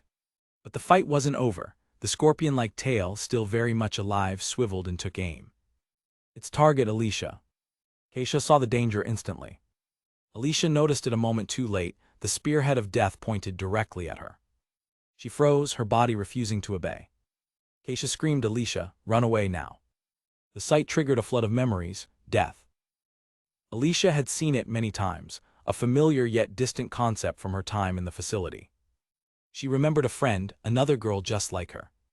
They were test subjects, their lives a series of cold, detached experiments. They had shared a simple dream of seeing the world outside. But that dream was never realized for her friend. Their final "see you tomorrow" was a promise that was never kept. Alicia had watched as another experiment failed. The adults spoke in hushed, uncaring tones. "Another failure, huh? How many does that make?" She had been asked if she was okay, and she had simply said yes. Back then she thought she understood. Death is something that is hard to grasp even when it's right in front of you. But now, facing it herself, a paralyzing terror gripped her. Her limbs felt as if they were encased in ice. Keisha yelled her name again, but Alicia couldn't move. The tail whipped forward, ready to fire its freezing liquid. But before death could claim her, a figure blurred past. "You." He threw himself between Alicia and the crab's tail. The stinger unleashed its deadly payload. With a determined shout, Yu braced himself. He didn't try to block it. Instead, he shoved Alicia out of the path of the freezing blast and roared, "Keisha." Keisha, already moving, knew this was their chance. It's over. She vaulted over the creature's broken legs. Using the distraction Yu had created, she aimed for the one remaining weak point. With all her strength, she plunged her longsword deep into the giant crab's mouth. The blade pierced straight through to its brain. She twisted the sword, destroying the creature from the inside. With a final gurgle, the light faded from the monster's remaining eye. Keisha landed gracefully as the life drained from the beast. The giant crab collapsed, its deadly tail falling limp to the stone floor. The Reaper's sickle trembled and then was still. The battle was won. Exhausted, Yu and Keisha caught their breath, sharing a look of relief. Keisha gave him a tired smile and a thumbs up. Yu struggled to return the gesture. He managed a weak thumbs up of his own. And then the adrenaline faded and he collapsed. Alicia rushed to his side. She looked down at him, her face a storm of conflicting emotions. Why did you risk your life to save me?" Tears streamed down her face. "When helping me brings you no benefit." It was an illogical, irrational act that her mind, trained in cold calculus, couldn't comprehend. Yu looked up at her, a gentle smile on his face. "Ah well. Because we're friends." He pushed himself up, kneeling in front of her. "Even if there's no benefit, even if it's impossible, I wanted to help you, so I did." He gave her a reassuring grin and a thumbs up. "That's all." Her carefully constructed emotional walls crumbled. Overwhelmed, she finally managed to squeeze out the words, "I mean, thank you very much." Yu gently patted her head. The four of them stood together in the quiet aftermath of the battle. Yu stretched, the tension finally leaving his body. I'm tired, let's eat here today." The girls looked at him, their expressions shifting from concern to curiosity. Then a shared smile spread across their faces, as expected of Yu. "Let's have a crab feast today, come on, let's eat." After defeating the giant crab, Yu struggled with the aftermath. The shell was incredibly tough, and his dragon knife couldn't make a dent. He decided to use Dirk's double-edged sword instead. Taking a deep breath, he swung down with all his might to break the joints. As he worked, Yu was impressed by Keisha's skill, remembering how she'd torn through the crab's joints with a single swing while it was still moving. Once he finally cracked open the thick shell, he was greeted by a stunning sight. The meat inside was a brilliant, bright red like a ruby. He carefully extracted a luxurious chunk of crab meat. Once the first piece was out, the rest of the process became easier. In this world, while the creature known as a crab was recognized, it wasn't commonly eaten. The girls watched with growing anticipation as Yu began his preparations. "All right, let's get started," Yu declared, stoking the fire. "We'll be making 3 dishes, sashimi, grilled crab, and crab shabu-shabu. First, for the crab shabu-shabu, I'm going to make a broth from deep white fish in the crab shells. For the grilled crabs, we'll simply cut the shell open and grill the meat right on top." The sight and smell were already making the girls' mouths water. As the tantalizing aroma filled the cavern, the girls could only watch, their expectations soaring with every passing moment. "We're done, the giant crab feast is complete," Yu announced. The spread was a masterpiece. Illuminated by the flames, the sparkling red meat was as beautiful as any gemstone. The girls stared in awe. "Amazing, it's like a jewel," Keisha exclaimed. Clara, holding a piece of sashimi, asked, "Are you sure it's okay to eat this?" Meanwhile, Alicia was already drooling over the grilled crab. "Oh, you call this crab shabu?" Clara asked, looking at the pot. "You just dip it in the pot once and eat." Yu nodded. "Yep, just dip it in once and eat." He demonstrated, taking a piece of sashimi he'd specially prepared for the shabu shabu. He swished it gently in the hot broth. The girls watched, mesmerized. As the crab meat was exposed to the hot water, it contracted, flaking from the scored areas and opening up like a flower in bloom. "Amazing, it's like a flower at full bloom," they gasped. "All right, let's eat then," Yu said with a smile. "Thanks for the food," they all chimed in, immediately reaching for the sashimi. The moment the sashimi touched their tongues, the world seemed to fade away. A refreshing sweetness and a rich, elegant flavor rushed through them. The texture was just as incredible. The flavor seemed to wrap around the tongue, a loving sensation they couldn't find the words to describe. Yu savored the taste, thinking to himself, "I wonder, is this what kissing is like?" He glanced over at Clara, who was happily chewing. Her blissful expression was captivating. His heart skipped a beat. Next, they tried the grilled crab. The refreshing fragrance transformed into a vibrant, roasted aroma, and the sweetness was even more enhanced. "It's so sweet and chewy," Alicia sighed. "It's like I'm in a different world with every bite." Finally, it was time for the main event, the crab shabu shabu. The girls, who had been so impressed by the sashimi, were hesitant. Are you sure I should put it in the broth? It's already delicious as is." Keisha asked. "It's okay, just go for it," Yu encouraged her. She dipped the floured crab meat into the pot. She swished it through the fragrant dashi. The girls watched as the meat absorbed the savory broth, its appearance becoming even more appetizing. Their eyes sparkled with anticipation. It was a culinary work of art. Yu smiled, knowing they were in for a treat. Keisha took a bite. She exclaimed, her face lighting up. "The flavor of the broth is so good that it's absorbed into the meat."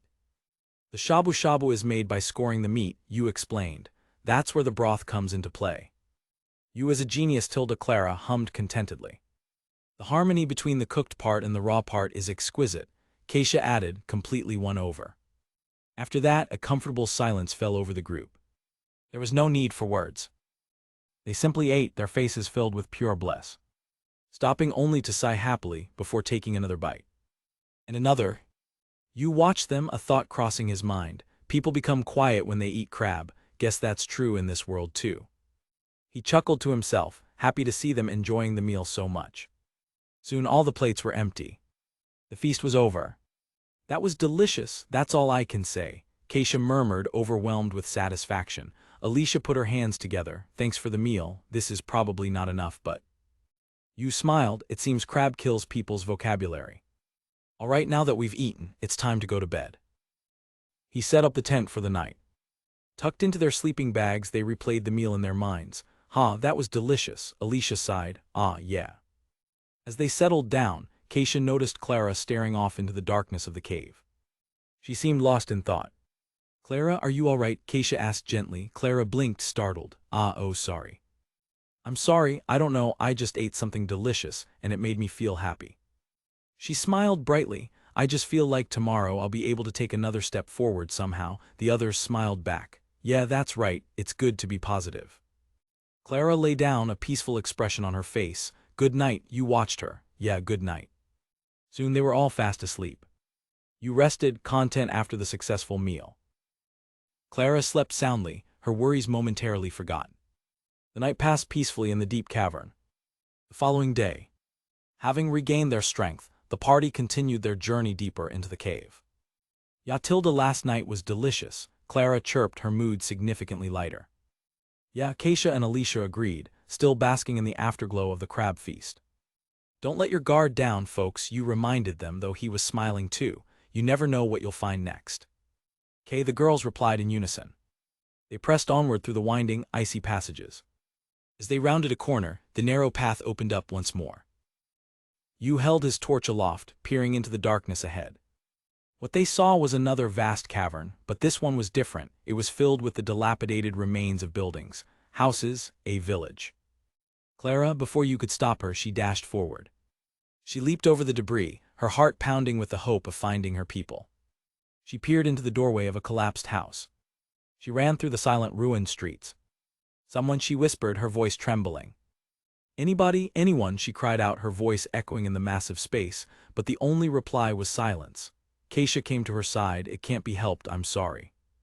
There's got to be someone. I thought I would be able to find someone from the Mari people, she said, her voice filled with disappointment. The village was built with only the bare minimum for survival. You surveyed the scene. It's not much, but it's proof that there was life here. I have a feeling this place was not abandoned, though, rather it was finished.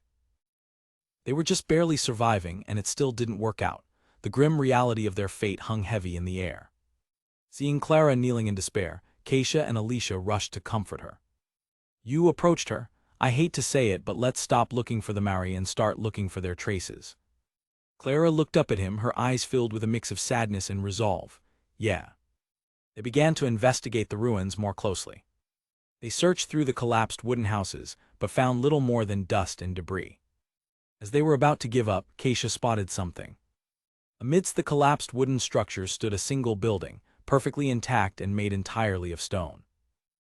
Among the ruins, one building stood apart, constructed entirely of stone, but the door was sealed shut, refusing to budge even against you and Keisha's combined strength.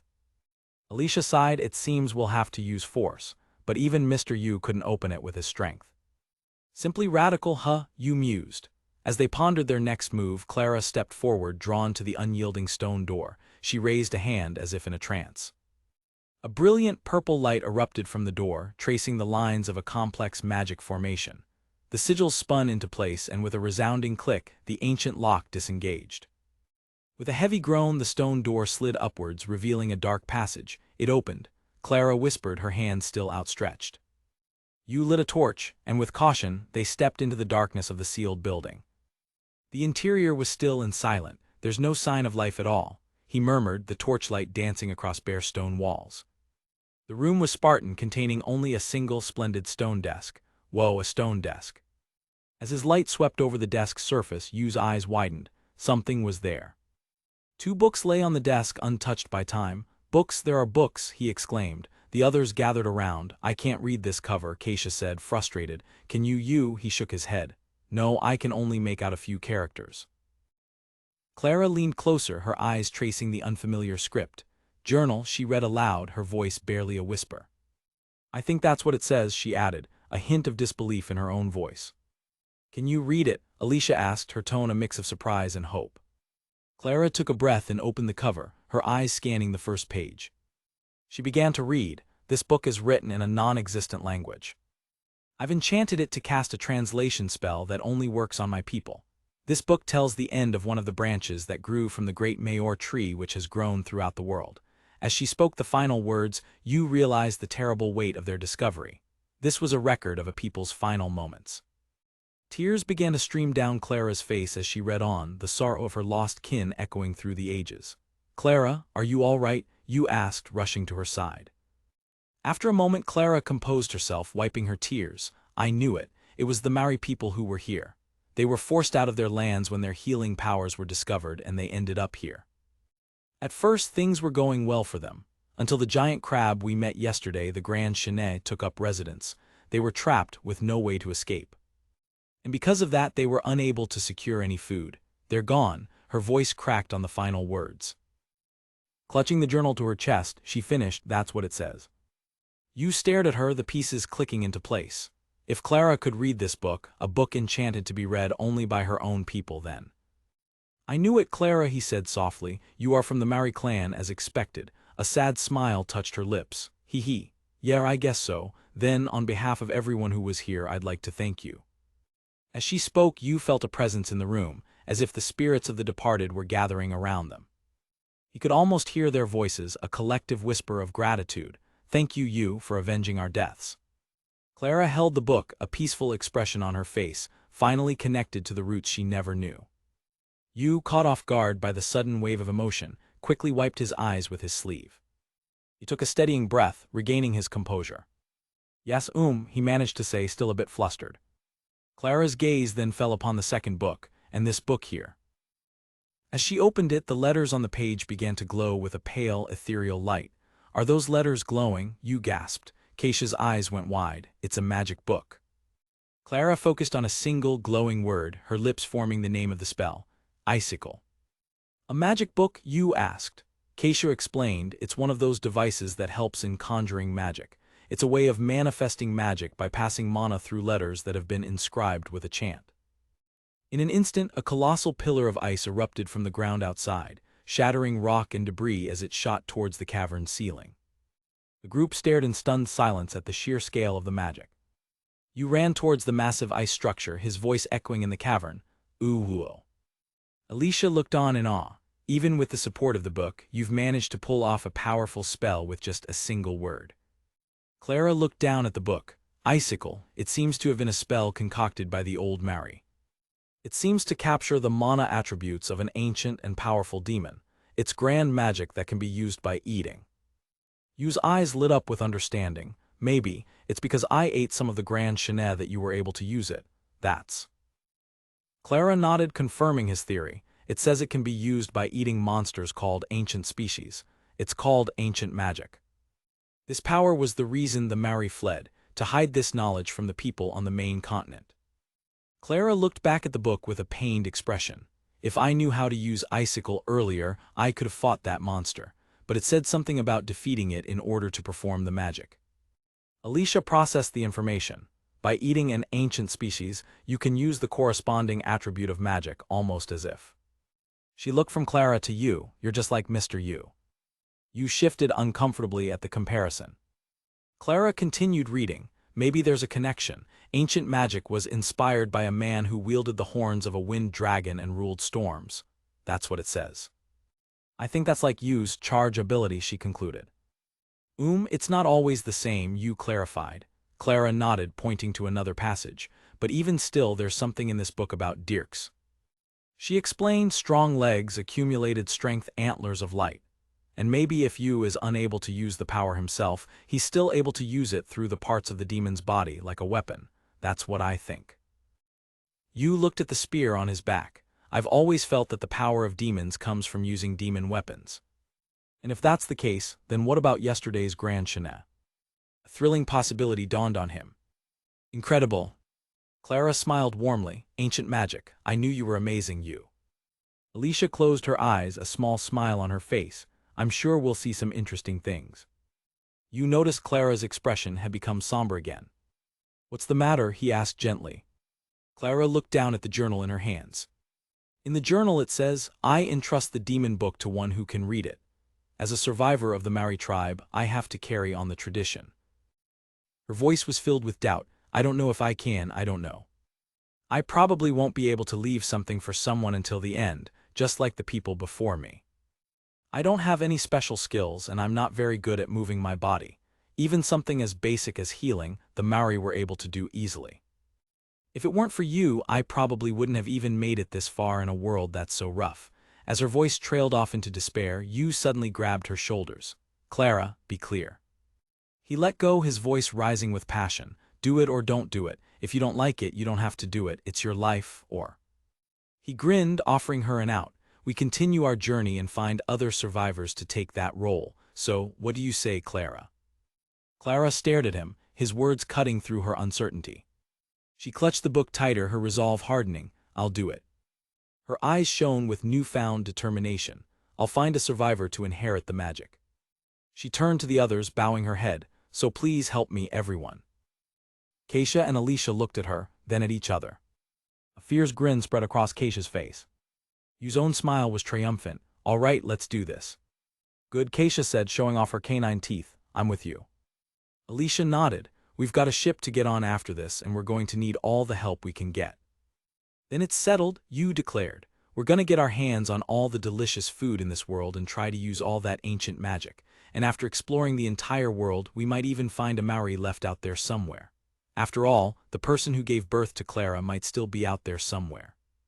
He pumped his fist. So let's hurry back home. Clara, her face bright with hope, nodded firmly. The story's central characters are introduced at a festival, enjoying various foods. Inside a grand temple, Archbishop Demetrius eagerly leans forward, greeting Yu's party with an enthusiastic "Hie." So what happened? As Yu concludes his report on the White Desert expedition, detailing the monsters and battles, Demetrius listens with wide-eyed excitement. Leaning back, Demetrius chuckles, remarking, sounds like quite the adventure." His expression then shifts, a thoughtful glint appearing in his eye. This subtle change is noticed by Alicia, who watches him with a neutral expression. Demetrius elaborates, stating that if not for special circumstances, he'd write a book about their journey. Hearing the word circumstances, you and the others glance towards Alicia, understanding the implication. Demetrius acknowledges her presence, saying, "I see, Alicia." He then clarifies that the story is an adventure meant for the four of them: you, Clara, Keisha, and Alicia. Despite his understanding, Demetrius suddenly laments, "No, but I wish I could have had some of that giant crab too." He quickly regains his composure, adding, "Well, I'm glad to hear that's how you feel." In response, Yu explains his regret, admitting, "I wanted to bring some back for you, but I don't have a place to store food items for a long period of time." Demetrius accepts this, turning to Keisha. "Yeah, so Keisha, you'll have to tell me what you think of the food later." Keisha smiles knowingly, remarking, "I know exactly what you're talking about. Yu tends to act humble a lot." She continues, explaining that if Yu were to describe the food, his description would likely be too modest. Yu is taken aback by her directness, letting out a flustered "eh," as Keisha smirks beside him. Nearby, Clara giggles softly at their interaction. Suddenly remembering something, Yu exclaims, "Ah, that's right." Eager to change the subject, Yu offers to show Demetrius some demon materials he collected. Demetrius leaps forward in excitement, exclaiming, "Really? Yeah, I'd love to see it." Yu unpacks the materials, revealing grand Kian pincers, deep white shark skin, and the bones of a honey marilis, causing Demetrius to shout, "Ooh, excellent." He inspects the items on his desk, marveling at the weightless bones, the texture of the skin, and the metallic yet light pincers. Demetrius asks in amazement, "Are you sure all these came from natural organisms?" while the three women watch, looking unimpressed. Alicia bluntly calls his obsession creepy, while Keisha sighs and Clara offers a weak laugh. Ignoring them, Demetrius hugs a pincer, lost in thought. "Well, when this becomes a weapon, I want you to show it to me again. I can't stop wondering about it." Yu has to break the news gently. "I'd love to, but I'm afraid we can't bring weapons into the temple." Demetrius's excitement instantly vanishes as he realizes the implication. "Oh, so that's not possible after all." Keisha confirms his fears, stating flatly with the guards at the entrance, "We can't bring in weapons. I'm afraid you'll have to give up on the idea." Frustrated, Demetrius clutches his head, desperately muttering, "No, there has to be a way." Yu suggests he could simply leave the temple to see them, but Keisha immediately shuts the idea down. Keisha then sternly reminds him of his position. "I heard from another knight that you were trying to escape from the temple the other day. You should be a little more self-aware of your position as Archbishop." As Keisha lectures a stunned Demetrius, Yu watches with a slight smile. From the side, Clara observes the friendly bickering with a curious expression. Alicia notices Clara watching and asks what's wrong. Clara smiles, commenting on how well everyone is getting along despite it being only their second meeting. Clara continues, expressing her relief that they've found a trustworthy, if unconventional, ally in the Zhao religion, which Yu seems to be enjoying as well. Alicia listens, her expression unreadable as she quietly asks, "Is that so?" She concedes, "Well, I'm sure he's not the worst, but..." Her gaze remains fixed and thoughtful. Demetrius extends a hand, trying to de-escalate the situation with Keisha. Alicia closes her eyes for a moment, making a decision. Clara, seeing the friendly dynamic, says, "I'm the same," as she decides to join their conversation. She walks forward to get involved in the light-hearted argument. Seeing her chance, Alicia steps forward to interrupt the chatter. "Why don't we get down to business? I'm sure you have other matters to attend to."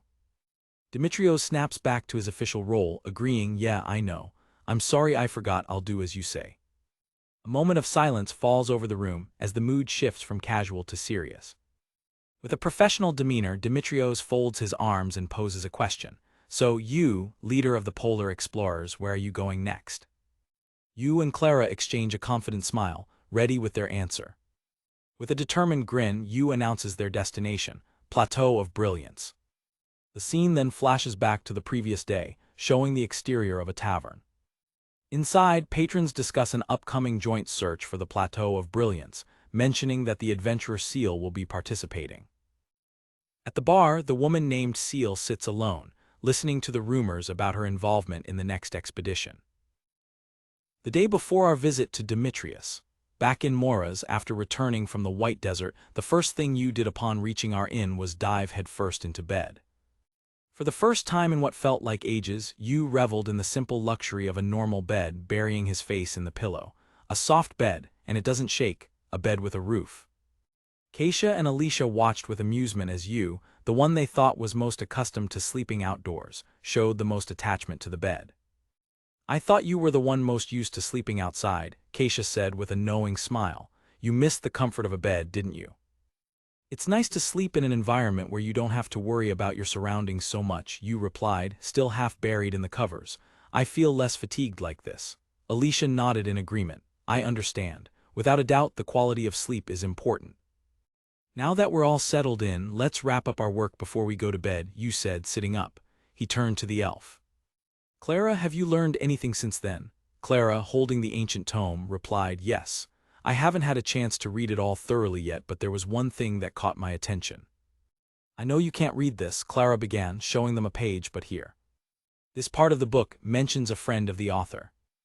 I think they're talking about a time before the Grand Kion had taken up residence at the entrance to the cave, when they had plenty of material and spiritual resources. Here, it's about a family he was very close to. And yet Clara read aloud, I fear for my friend and his family. The Plateau of Brilliance, despite it being dangerous, is still visited by many people. There is no other way to escape the eyes of men except from the still legendary summit. Plateau of Brilliance, the name alone was enough to spark Yu's adventurous spirit. Plateau of Brilliance, Keisha murmured, a thoughtful look on her face. I never thought I'd hear that name again. You looked at her intrigued. Do you know about it? I mean, it's pretty famous, Alicia explained, taking over for Keisha. As Clara said, a lot of people are visiting the site. The Plateau of Brilliance, as the name implies, is a plateau with something bright shining at the top. It's a huge, multi-tiered plateau within the polar zone. The higher up the plateau you go, the more powerful the monsters become. Some people even suffer from the curse of the plateau. What is this curse of the plateau? You asked. Alicia elaborated: headaches, dizziness, nausea, loss of motor skills. These are symptoms with the cause being unknown. In the worst case, it can lead to death. I've heard that symptoms vary from person to person, she continued, but it's nonetheless a curse whose origin is still a mystery. Headaches, dizziness, the symptoms sounded familiar. You stroked his chin, a thought clicking into place. Isn't that altitude sickness? What's that? Is it some kind of disease? Clara asked. Disease? I mean, it's a symptom, you clarified. Oxygen? Those symptoms are what happens when you go somewhere there's not enough oxygen in the air. But I don't know anything about this world, so I'm just saying this may be the cause of the curse. Hopefully that's the case, because there are ways to prevent it. Though I don't know if that's the right word. I would prefer if that was the actual cause than a curse. These symptoms also appear at another place close to home, Keisha mused. You elaborated. You can't see it and it may not seem obvious, but air is simply a collection of substances. There's a density and a thinness to it, and the higher you go, the thinner and less dense the air becomes. As expected from you, Clara exclaimed, impressed. Keisha smirked. No, your knowledge has saved my life. Your theory is very interesting. Alicia, however, was simply confused. Air, oxygen, the concepts were entirely foreign to her. Noticing the conversation had strayed, Keisha gave a small cough to regain everyone's attention. But I digress. Shall we continue? The Plateau of Brilliance is famous for the glow at the top, not so much about the curse. On top of the plateau, when the sun's out, the summit shines, but the true nature of that glow remains unknown. Every few years, someone will claim to have stepped on the plateau, but the testimonies don't match, so the official word is that no one has. The idea of an unconquered, legendary peak filled you with an undeniable excitement. His eyes gleamed with adventurous spirit. Clara noticed the look on his face and smiled. Looks like you're having fun, you. Sorry, we don't know the current situation of the Maori people. I'm being inappropriate, you said, blushing slightly. Clara replied gently, I know how you feel because I'm a little excited myself. Keisha smiled. Well, I suppose it's understandable, since many adventurers seem to romanticize the legend of the summit. I know how you feel, Clara said gently, because I'm a little excited myself. Every year around this time, we conduct a joint polar expedition, Keisha explained. There's an event going on where people try conquering the Plateau of Brilliance at the same time. The higher up you go, the stronger the monsters become, so it's popular with mid-level adventurers because they can test their strength just by fighting the monsters the further they go up. It'll be a lot less dangerous if we're exploring together, and a lot of adventurers join on a memorial level. Yu's excitement was palpable. But Alicia caught the implication, but that means. Keisha nodded grimly, exactly. There's still no one who's ever gotten to the top of the plateau in this event, and so that's why the legend is still just a legend. I see, you murmured, his fist clenching. That's good, Clara said, looking at the others. Yu's eyes gleamed with a different kind of hunger. The higher up you go, the stronger the monsters, right? Well, I'm wondering how delicious those monsters will be. There could be traces of the Maori people within that legendary summit's glow. Let's hurry up and find out what it is. And I guess that settles it then, Alicia stated. So then our next destination is, Keisha began. You made the grand announcement. The second stage of our polar expedition, the Plateau of Brilliance. Alicia, ever practical, added, hey, don't forget we need to get our prior responsibilities sorted before we go. The decision made, the exhaustion of the day finally caught up with them. Sleepy, Clara mumbled. Chen, even though we got plenty of rest on the ship, I still feel so tired. Keisha yawned. Well, I guess we should call it a night, you said. See you tomorrow, they all said, as Clara and Keisha headed to their own room. Night fell over the city of Moiras. That left you and Alicia alone in their shared room. I think we should have gotten separate rooms, Alicia mused aloud, yawning. I'm not much older than you, right? You, already burrowing into his covers, dismissed her concerns. Number time to go to sleep, but just as he was drifting off, she called out to him. You. I have a few questions for you about tomorrow, she said, her expression serious. You sat up, pushing himself out of the comfortable blankets. What's the matter? He asked. Tomorrow is the day you report to Demetrius, right? Something bothering you? Yay, she confirmed. He wondered, I wonder if she wants to add another room or something. Alicia's voice was low and serious. The suggestion was so unexpected it left you momentarily speechless. When we meet Demetrius tomorrow, let's not tell him about the Maori and your powers. The next day in Demetrius's office. I see. Plateau of Brilliance, Demetrius said with a grin. That's a very good choice you've made. Surely, after traversing the White Desert so effortlessly, the Plateau of Brilliance would be a good challenge for you. After all, no man or woman has been able to discover the secret of the legend. Yes, that sounds so wonderful, doesn't it? The unknown legend. He offered, if there's anything you need, just let me know. I'll get it for you. Thank you, you replied, but I don't want to be a burden to you. If we come across any trouble getting everything we need, we'll ask. Oh really? You're really polite, Demetrius commented, but I think an adventurer should be bold. Alicia nudged him. We should get going, you. You agreed. I'll be in touch if I need anything else. I'll bring you a souvenir next time. Oh, that sounds nice, Demetrius replied cheerfully.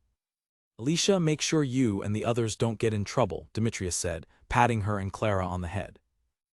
Don't treat me like a child, please, Alicia grumbled, pulling away.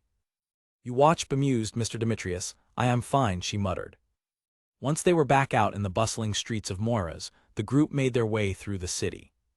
You turned to Alicia. Hey, why did you say what you said yesterday? He asked. He was referring to her warning not to tell Demetrius everything about the Maori people or his powers. That's a good question, she replied, her gaze distant. Well, to an extent, I don't fully trust Demetrius. You sweat dropped. Well, I guess I understand that. After all, you could say he is pretty much the center of Taoism. Naturally, he'd be involved with many secrets, so he would have to be constantly watched. Alicia continued her explanation. He's the one who got me out of there, and I'm sure the church is keeping a close eye on him because he must have used questionable methods to do so. So at least for now, we shouldn't reveal everything. Alicia glanced at Yu's strange expression. What's up with your face? Maybe you're not interested in that? I've got a lot on my mind, he stammered. So at least for now, we shouldn't reveal everything. No, I don't know what to say, Yu replied, flustered by her thoughtful reasoning.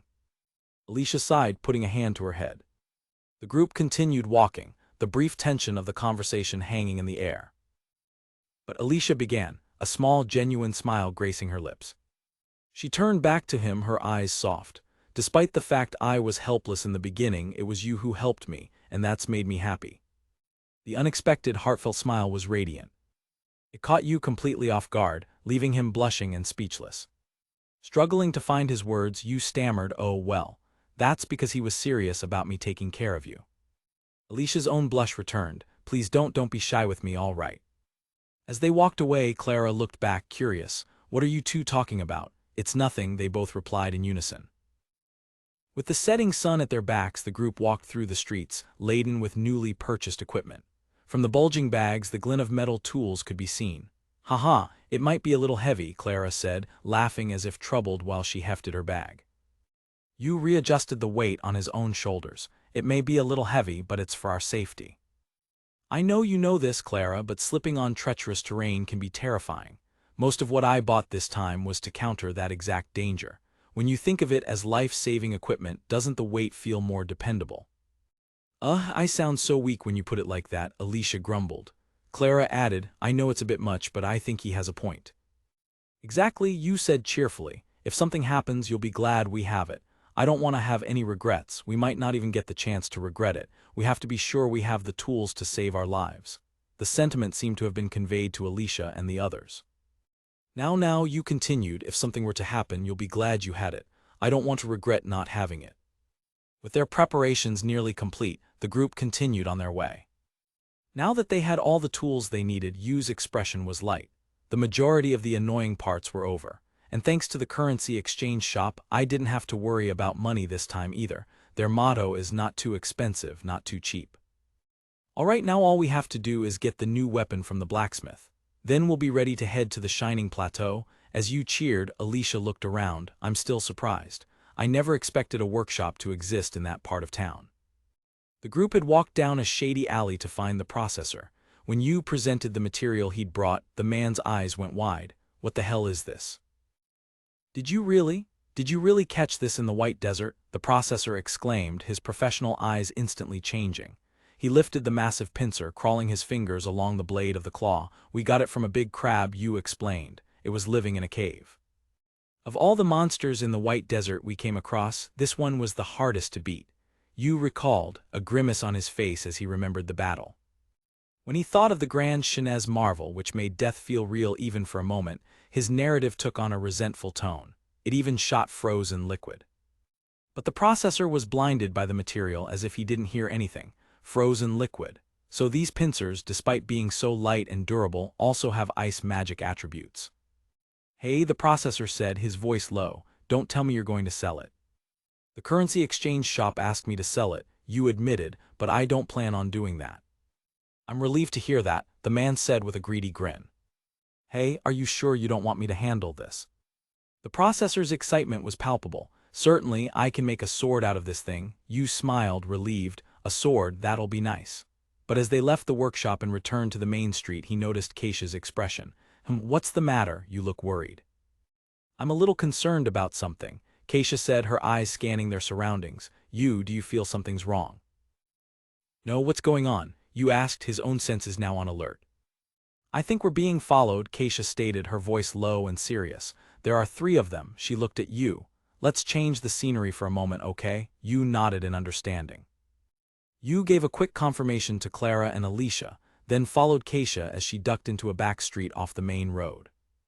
It was a shortcut they wouldn't normally use, chosen not to save time but to disappear from prying eyes. After walking a short distance into the unpopular darkness, Keisha stopped. The group turned in unison.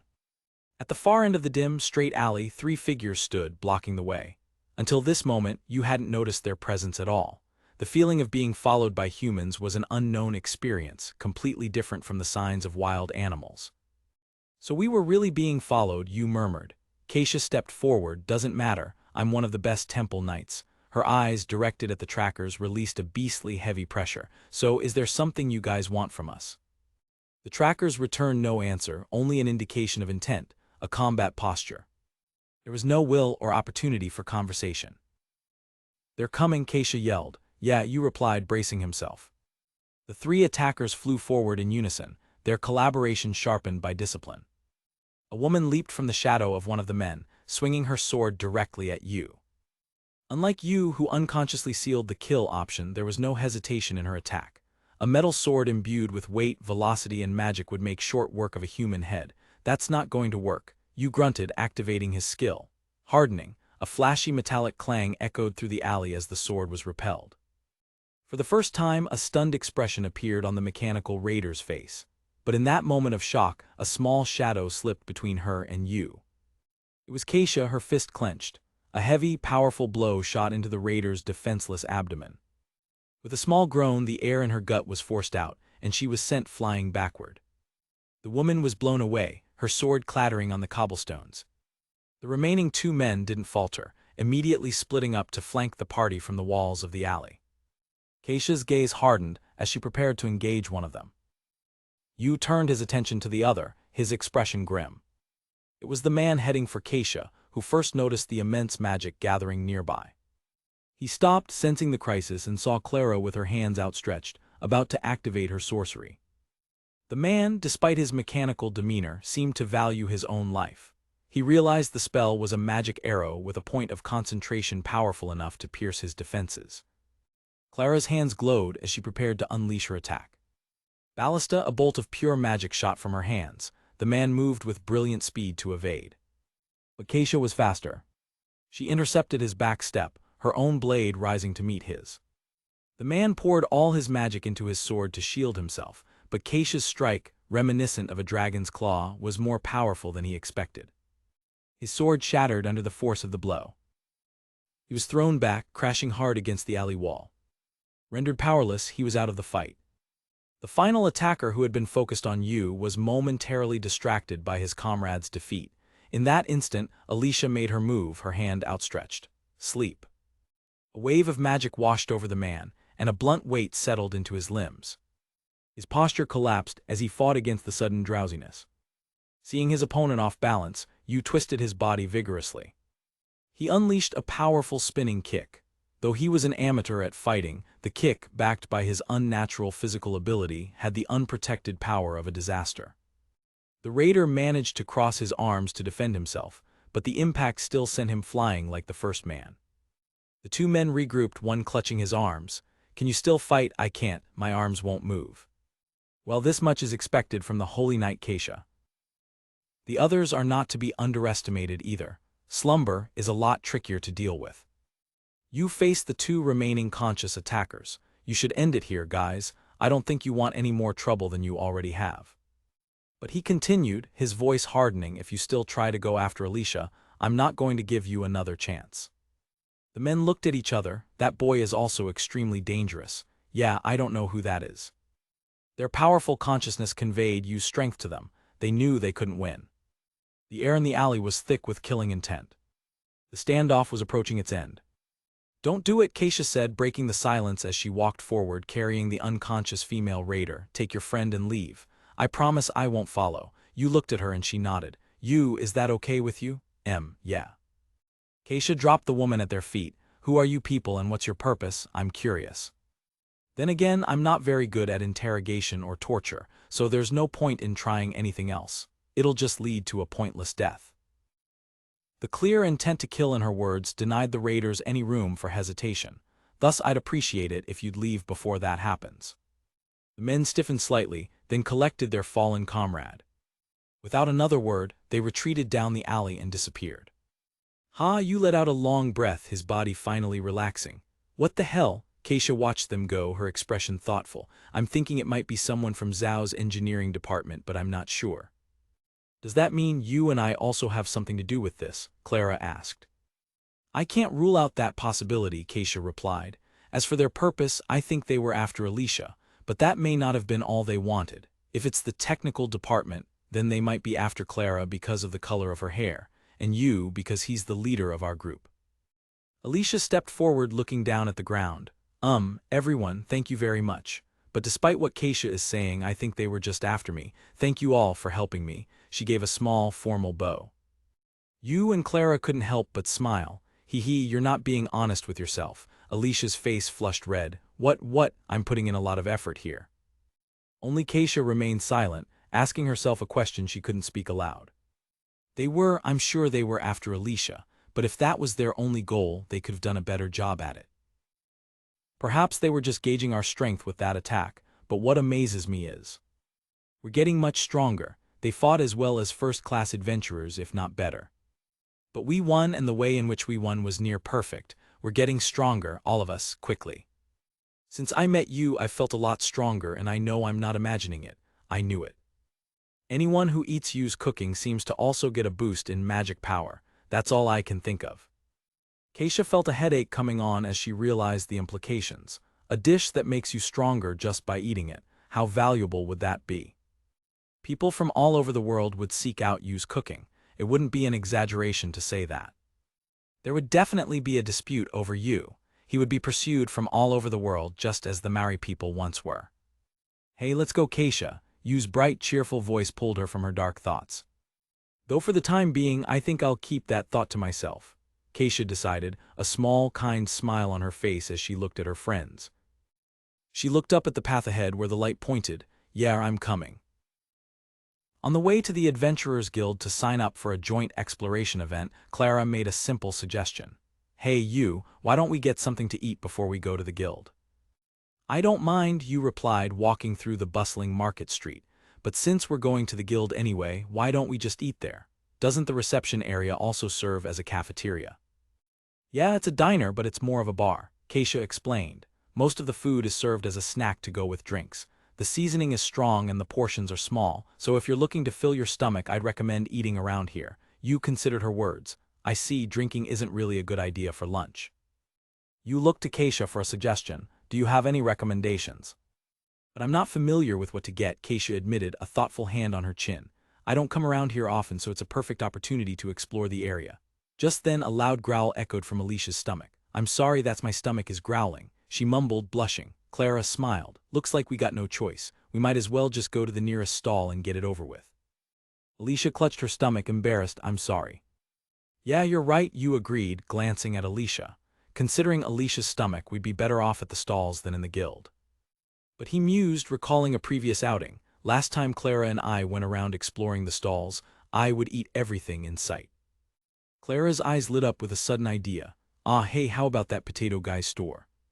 Potato guy, Keisha asked, tilting her head. Who's that? Oh, that's a good idea, Yu exclaimed, his memory sparked. He turned to Keisha and Alicia to explain. Last time we were here, before we met up with you, we found a guy serving sweet potatoes and it was delicious.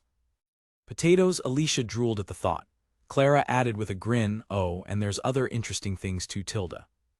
If you have a place you recommend, then let's go, hurry, Alicia pleaded, her hunger reaching its peak. I'm starving. Okay, let's go over there, Yu said, leading the way. Following his memory, Yu led the group through the crowded market streets. I'm sure it's around here, he said, scanning the various stalls. He stopped short, his eyes widening in surprise. Oh. Before them, the street was lined with stall after stall selling the same thing. There are a lot of potato chip stalls. Yu sighed, scratching his cheek. Potato chips are easy to make after all, and I knew this kind of thing might happen, but... Oh well, I don't think the idea of pats exist in this world. Wow, that's amazing. Your idea spread quickly, Yu, Clara said, impressed. Keisha, however, was confused. I don't know what potato chips are, but did you come up with this? It wasn't an original idea of mine, but I did introduce them to it, Yu clarified a little sheepishly. But this is. As he scanned the sea of copycat vendors, his eyes caught sight of something familiar. Oh. While the creativity of the other stalls was impressive, with new flavorings and methods appearing in such a short time, Yu felt a little distant seeing so many identical shops. Alicia, drawn by the smells, was already at a nearby stall. Welcome, Tilda, the vendor called out as her stomach rumbled loudly. Clara looked around, trying to find their destination. She pointed down the street. Is that the potato guy's store? Among all the vendors, one stall had a massive line of customers. It's flourishing, Yu exclaimed. A large banner hung from the stall. What does that sign say? Alicia asked, peering at the unfamiliar script. Yu read it aloud. The original potato chips. He couldn't help but smile. The original. This old guy's a merchant at heart. The stall owner, a kind-faced man, spotted them through the crowd and waved enthusiastically. Oh hey, it's you guys. Look at this. Thanks to you, we're thriving. Yu waved back, happy to see the man's success. Let's go, let's get in line, he said, turning to the girls. Though he normally disliked waiting in lines, Yu felt a genuine delight seeing the prosperity of a shop run by someone he knew. The owner's hands were nimble and the line moved quickly. Soon it was their turn. Welcome, he greeted them warmly. It's nice to see the store thriving like this. It's amazing, actually, Yu replied, looking at the long queue. It looks like you're doing the best compared to all the other stalls. Being the original can't be the only reason why you're doing so well now, can it? Yu probed with a smile. The owner just chuckled. Fufu. He grinned, puffing out his chest with pride. The reason is because of this. With a flourish, he presented a plate of steaming hot potatoes, glistening with melted topping. Ta-da. The group leaned in, their eyes wide with wonder. Ooh. Isn't that potato with butter? Yu asked, shocked. Did you think of that? Oh my, did you already know about this? The owner asked, surprised. At first, I tried using butter as a new flavoring for potato chips, but it didn't match the popularity of the salty flavor that you taught me. But it's good on steamed potatoes, and soon enough potato butter became popular. Wow, that's what I'm talking about, Yu cheered. The owner gave a confident thumbs up. It's so simple, I'm sure it'll be copied in no time, and when that happens I'll have to come up with a new potato dish. That's a good idea, I like that sort of thing, Yu said with respect. Okay then, I'll have one boiled potato and one potato butter. The owner quickly prepared their order and handed them a generously portioned plate. They found a nearby bench to sit and eat. So he butters the potato directly, Keisha observed. Yeah, it's really good, Clara replied, taking a bite. If you like potatoes, you'll like this. As a fork broke through the fluffy potato, steam rose, carrying the rich aroma of earth and dairy. Yu held up the fork, admiring the simple yet perfect dish. He took a bite. Thanks for the meal. It's a rich aroma of potatoes and the butter. The flavor filled his mouth. The butter soaks right into the potato and gives it a gentle and fine texture. The potatoes in this world had a unique sweet flavor that paired perfectly with the salt and butter, creating a nostalgic yet novel taste. Keisha savored her bite, impressed. It's a simple dish, but each bite tastes like it was calculated. Below her, Clara was already lost in the flavor. Tilda, it's kind of comforting, Clara sighed happily, while Alicia stuffed her cheeks, trying to eat and analyze at the same time. Alicia, I know you're really into giving your critique, Yu said with a chuckle, but wouldn't it be better if you swallowed your food first? The group laughed together, enjoying the simple, delicious meal and the warm atmosphere. After they finished, they returned their empty plates. Thanks for the feast, it was delicious. I'm glad you guys feel that way, it gives me confidence, the owner said, pleased. Hopefully next time I'll be able to cook something you don't know. His expression turned a bit more serious, but I had no idea you were adventurers. I'm hoping you aren't getting into anything dangerous, especially if you can avoid it. But I suppose it's not something I can stop you from doing. You laughed. Ahaha, I consider myself a foodie and I'm pretty interested in how strong monsters taste. I'll tell you about some good stories later. That sounds fun, the owner replied, his interest piqued. Does that mean you're signing up for it? You know, that joint exploration event. That's right, Yu confirmed, though I have a feeling it won't be as bad this time, so I don't think you need to worry that much. Right, Keisha? Yeah, it doesn't look like there's been too many fatalities, even though no one has beaten it, Keisha explained from her position as a temple knight. However, there are a few suicidal fools who try to take on more than they can handle and do end up getting themselves killed. The mood suddenly became grim. In the end, people still died. The owner looked at them with concern. You guys seem smart, you're gonna be okay, right? You gave a slightly strained smile. Well, we'll take it easy, yay. Trying to lighten the mood, the owner changed the subject. Speaking of joint expeditions, I hear there's a famous group of adventurers participating this time. Famous adventurer. The only reason I'm telling you this is because people are getting excited, and there's a rumor going around that we're going to have our first breakthrough. Yu's interest was immediately piqued. There's a rumor about that. What kind of person are they? I don't know much about that, but I heard she's young, like the kid of some famous adventurer. That's the story. A child of an adventurer, Yu mused, looking up at the sky. Their reputation is expected then if that's the case. Meanwhile, at the Adventurers Guild, a different scene was unfolding. Thank you for waiting, the receptionist said, handing over a card. Here, your participation card for the joint search. The adventurer, a young woman with long, flowing hair, took the card. The other adventurers in the hall began to murmur amongst themselves. That Seal, is she going alone? That's impressive. Ignoring the whispers, Seal turned, her expression cold and determined. Her sharp glance silenced the onlookers, who flinched under her intense gaze. Without a word, she walked away from the counter, her presence leaving a palpable tension in the air. Her focus was singular, her eyes fixed on the challenge ahead. Back at the stall, as Yu was lost in thought about the rumored adventurer, he felt a gentle tug on his clothes. He looked down to see Clara, her expression filled with worry. Clara. Her eyes were wide with concern. Right, she began quietly. It'll be a problem for us if someone else reaches the summit of the Plateau of Brilliance. If they get ahead of us, they may take anything that could lead us to the Maori people. And if the Maori are recognized as still in existence, the search could spread around the world again. Yu looked at her, his expression softening. Don't worry. He gave her a confident, reassuring grin. We'll be the first to reach the summit. Clara's worried face broke into a relieved, radiant smile. Yeah. Alicia watched them, a hint of curiosity in her eyes. Keisha simply smiled, content with their resolve. Well, we better get going, Yu said, standing up. Good luck to you too, sir. Yep, already on top of it, the owner replied with a grin, raising a fist. Let's both aim for the top, shall we? They bumped fists, a shared promise of success. As they were about to leave, Yu suddenly remembered something. Oh, that's right. Clara, can you take notes on what I'm about to say?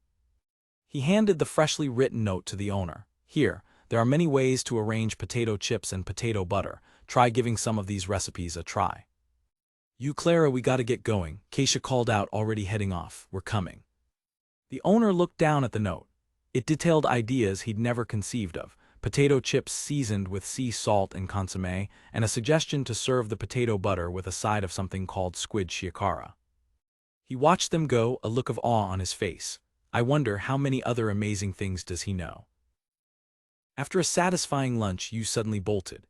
My stomach's full, I just want to go to the guild, he shouted, running off. The girls were left behind, bewildered. Wait there a minute, Keisha called out. Huh, where did you go? Alicia wondered aloud while Clara added, how long has it been since he ran after something looking excited like that? Clara, spotting him in the distance, called out, Hey. You, she shouted, waving to get his attention as he cheerfully waved back from a market stall. Moments later, he trotted back to where the girls were waiting. Where were you? Katia asked, a hint of exasperation in her voice. Sorry, Yu said with an apologetic grin. I found something interesting at a food stall, so I just... He presented his findings, 4 sticks holding what looked like bananas dipped in chocolate and covered in sprinkles. What's this? Clara exclaimed, her eyes wide with curiosity. Chocolate, Alicia added, equally surprised. The last time I went around the market, all I saw were drinks and simple, solid chocolate, Keisha remarked, studying the treat. And then out of nowhere I saw these things. Chocolate-wrapped fruit, Clara asked, her face a chibified mask of wonder. Well, something like that, Yu confirmed. There's one for each of us, Yu announced happily, so let's eat before we go to the guild. Thanks for the treat, the girls chimed in unison. The 4 of them found a nearby bench and sat down to enjoy their unexpected dessert. Yu took a large bite. Whoa. His expression was one of pleasant surprise. From the looks of it, I was expecting a sweet chocolate banana, but this fruit is quite sour. The sweetness of the fruit itself isn't that strong. It reminds me of strawberry chocolate. Alicia took a bite, her cheeks flushing as she savored the flavor. Hoo-wah. Clara smiled blissfully. It's even sweeter and tastier than the last time I had it, probably because it has more chocolate tilde. Keisha's eyes widened slightly. It's amazing how sweet and sour can mix so well together. Alicia continued to munch happily. I know that I just finished eating, but I think I can eat this all day. Yu nodded in agreement, a content smile on his face. It's true what they say about sweets being a separate food. With their snacks finished, the group sat in a moment of shared, delicious satisfaction. Having finished their treat, they finally made their way to their destination. As the large, wooden building came into view, Yu gasped. Whoa, so this is the Adventurers Guild, he exclaimed, his voice filled with awe. Alicia looked at him unimpressed. Is there something special about it? Keisha smiled knowingly. I'm guessing they didn't have them where you lived. Yu rushed towards the entrance. I want to open this door myself. For him, the classic swinging tavern doors were a palpable element of fantasy he had to experience firsthand. But as he pushed the doors open, his excitement instantly cooled. Every eye in the tavern like Guild Hall turned to fixate on their party. The gazes were sharp and critical. To these hardened veterans, Yu and his companions looked out of place, too young, too clean, and utterly lacking the scars of experience. Keisha stepped forward confidently. Don't worry about them. Her presence, marked by the unmistakable uniform of a temple knight, immediately caused a stir among the adventurers, their hostile glares shifting to ones of wary surprise. Temple Knights are supposed to be the ones who crack down on adventurers and give them a hard time, Keisha explained quietly to you, so it's not like we're doing them any favors. She walked straight to the reception desk, the crowd parting before her. I would like to apply to participate in the joint expedition, she stated clearly. The receptionist, a young woman, looked up nervously. Ms. Temple Knight, right, what can I do for you? Keisha's request sent a ripple of shock through the assembled adventurers. But the receptionist stammered, knowing the rules. Temple Knights aren't allowed to register for adventures, right? Keisha finished for her, her expression calm. Don't worry, we've been authorized. She presented a formal letter. Here's the permit. The receptionist's eyes widened as she saw the issuer's name, Demetrius Randall, one of the most powerful men in the country. Keisha gave the stunned girl a reassuring wink. Overwhelmed and unable to refuse such a high-level authorization, the receptionist could only gulp and comply. Oh, okay. After a few moments of paperwork, she pushed 2 documents across the counter. It's done. Here's your membership card as well as your participation card for the joint expedition. It seems that Taoism is paying for your participation in this event, she explained. But please note, if you lose your participation card, you will be charged to have it reissued.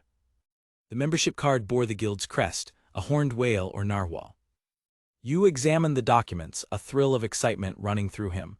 It felt official. He was truly an adventurer now.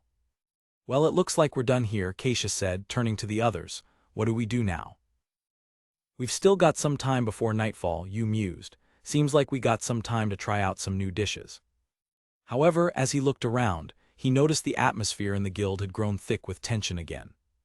The adventurers were staring at them, their expressions a mixture of suspicion and open hostility. Hey, Yu whispered to Keisha. The atmosphere has been like this for a while. Did we do something wrong? Keisha began to answer, oh that. Before she could finish, a sharp voice cut through the tavern's low murmur. Because you look like the we can't do anything kind of people. Keisha and Alicia turned sharply toward the voice. Standing in the doorway was a girl with her hair tied back in a long ponytail. She stood with her arms crossed, her gaze firm and challenging. What do you mean by that? Yu asked, stepping forward. The girl met his gaze without flinching. You know that the adventurer mortality rate is low on this joint quest, right? Yeah, Yu replied, recalling what Keisha had told him. Because adventurers help each other, right? He recited the rules he'd learned. The joint quest encourages mutual aid. Unless it puts them in direct danger, participants cover for each other's failures, whether from running out of supplies or overconfidence, allowing them to test their skills on the plateau of brilliance. Am I wrong? Yu asked, finishing his explanation. The girl gave a slight, mocking smile. If you know what you're doing, then you can understand what I'm getting at. The polar expedition is not a game, she stated bluntly. Once the joint expedition begins, if you get yourself into danger, we'll have to come help you. She gestured to the other adventurers in the room. I don't want to be dragged down by you. None of us do. Yu's brow furrowed. Are you saying we're gonna slow you down? Yeah, it looks that way, the girl replied without hesitation. Her gaze swept over his party. You don't seem to know much about the world. And that woman over there, it seems like she has to look after those 2 little girls. You don't look very experienced to me, she concluded, her eyes locking with Yu's. You should probably withdraw before you put yourself in harm's way. Yu felt a surge of frustration, but as he looked closer, he began to understand. He realized her words, though harsh, came from a place of genuine concern. I see, he thought, his anger subsiding. She's a veteran adventurer. Yu met her gaze again, his expression now serious. I'll be careful. I hope everything works out then. What's your name? The girl's stern expression softened almost imperceptibly. Seal Francel. With that, she turned and left. An awkward silence fell over the guild hall in her wake. Come on, let's go, Yu said quietly. Okay, Keisha agreed, and the group followed him out. Once outside, Alicia vented her frustration. It still kind of pisses me off that she judges people by their looks. You can't judge a man by his looks. I can't believe it. Well, that's true, Keisha said as they walked, but I suppose it's understandable. But well, we'll just have to show them how it's done. Clara looked at her. So you're not angry, Keisha? Well, about early. It's true that we look like children, Keisha admitted, cutting her off gently. But we don't have anything to prove we're capable warriors either. I don't know if Seal knew I was a temple knight, but no matter how strong a knight is, it's a different story on how well they can adapt to the polar region's environment. It's one of the jobs of a temple knight to rescue missing persons in the polar regions. So I can understand why you'd want to get people to stop participating before it becomes too dangerous.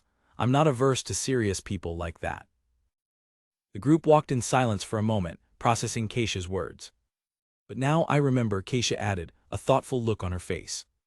I've heard the name Francel before. Perhaps it's a proud and honorable thing to be the child of a famous adventurer. If that's the case, then maybe what she said wasn't all bad. Sometimes you have to play the bad guy to protect others. I think it's a proud and honorable thing to do. Keisha continued her explanation.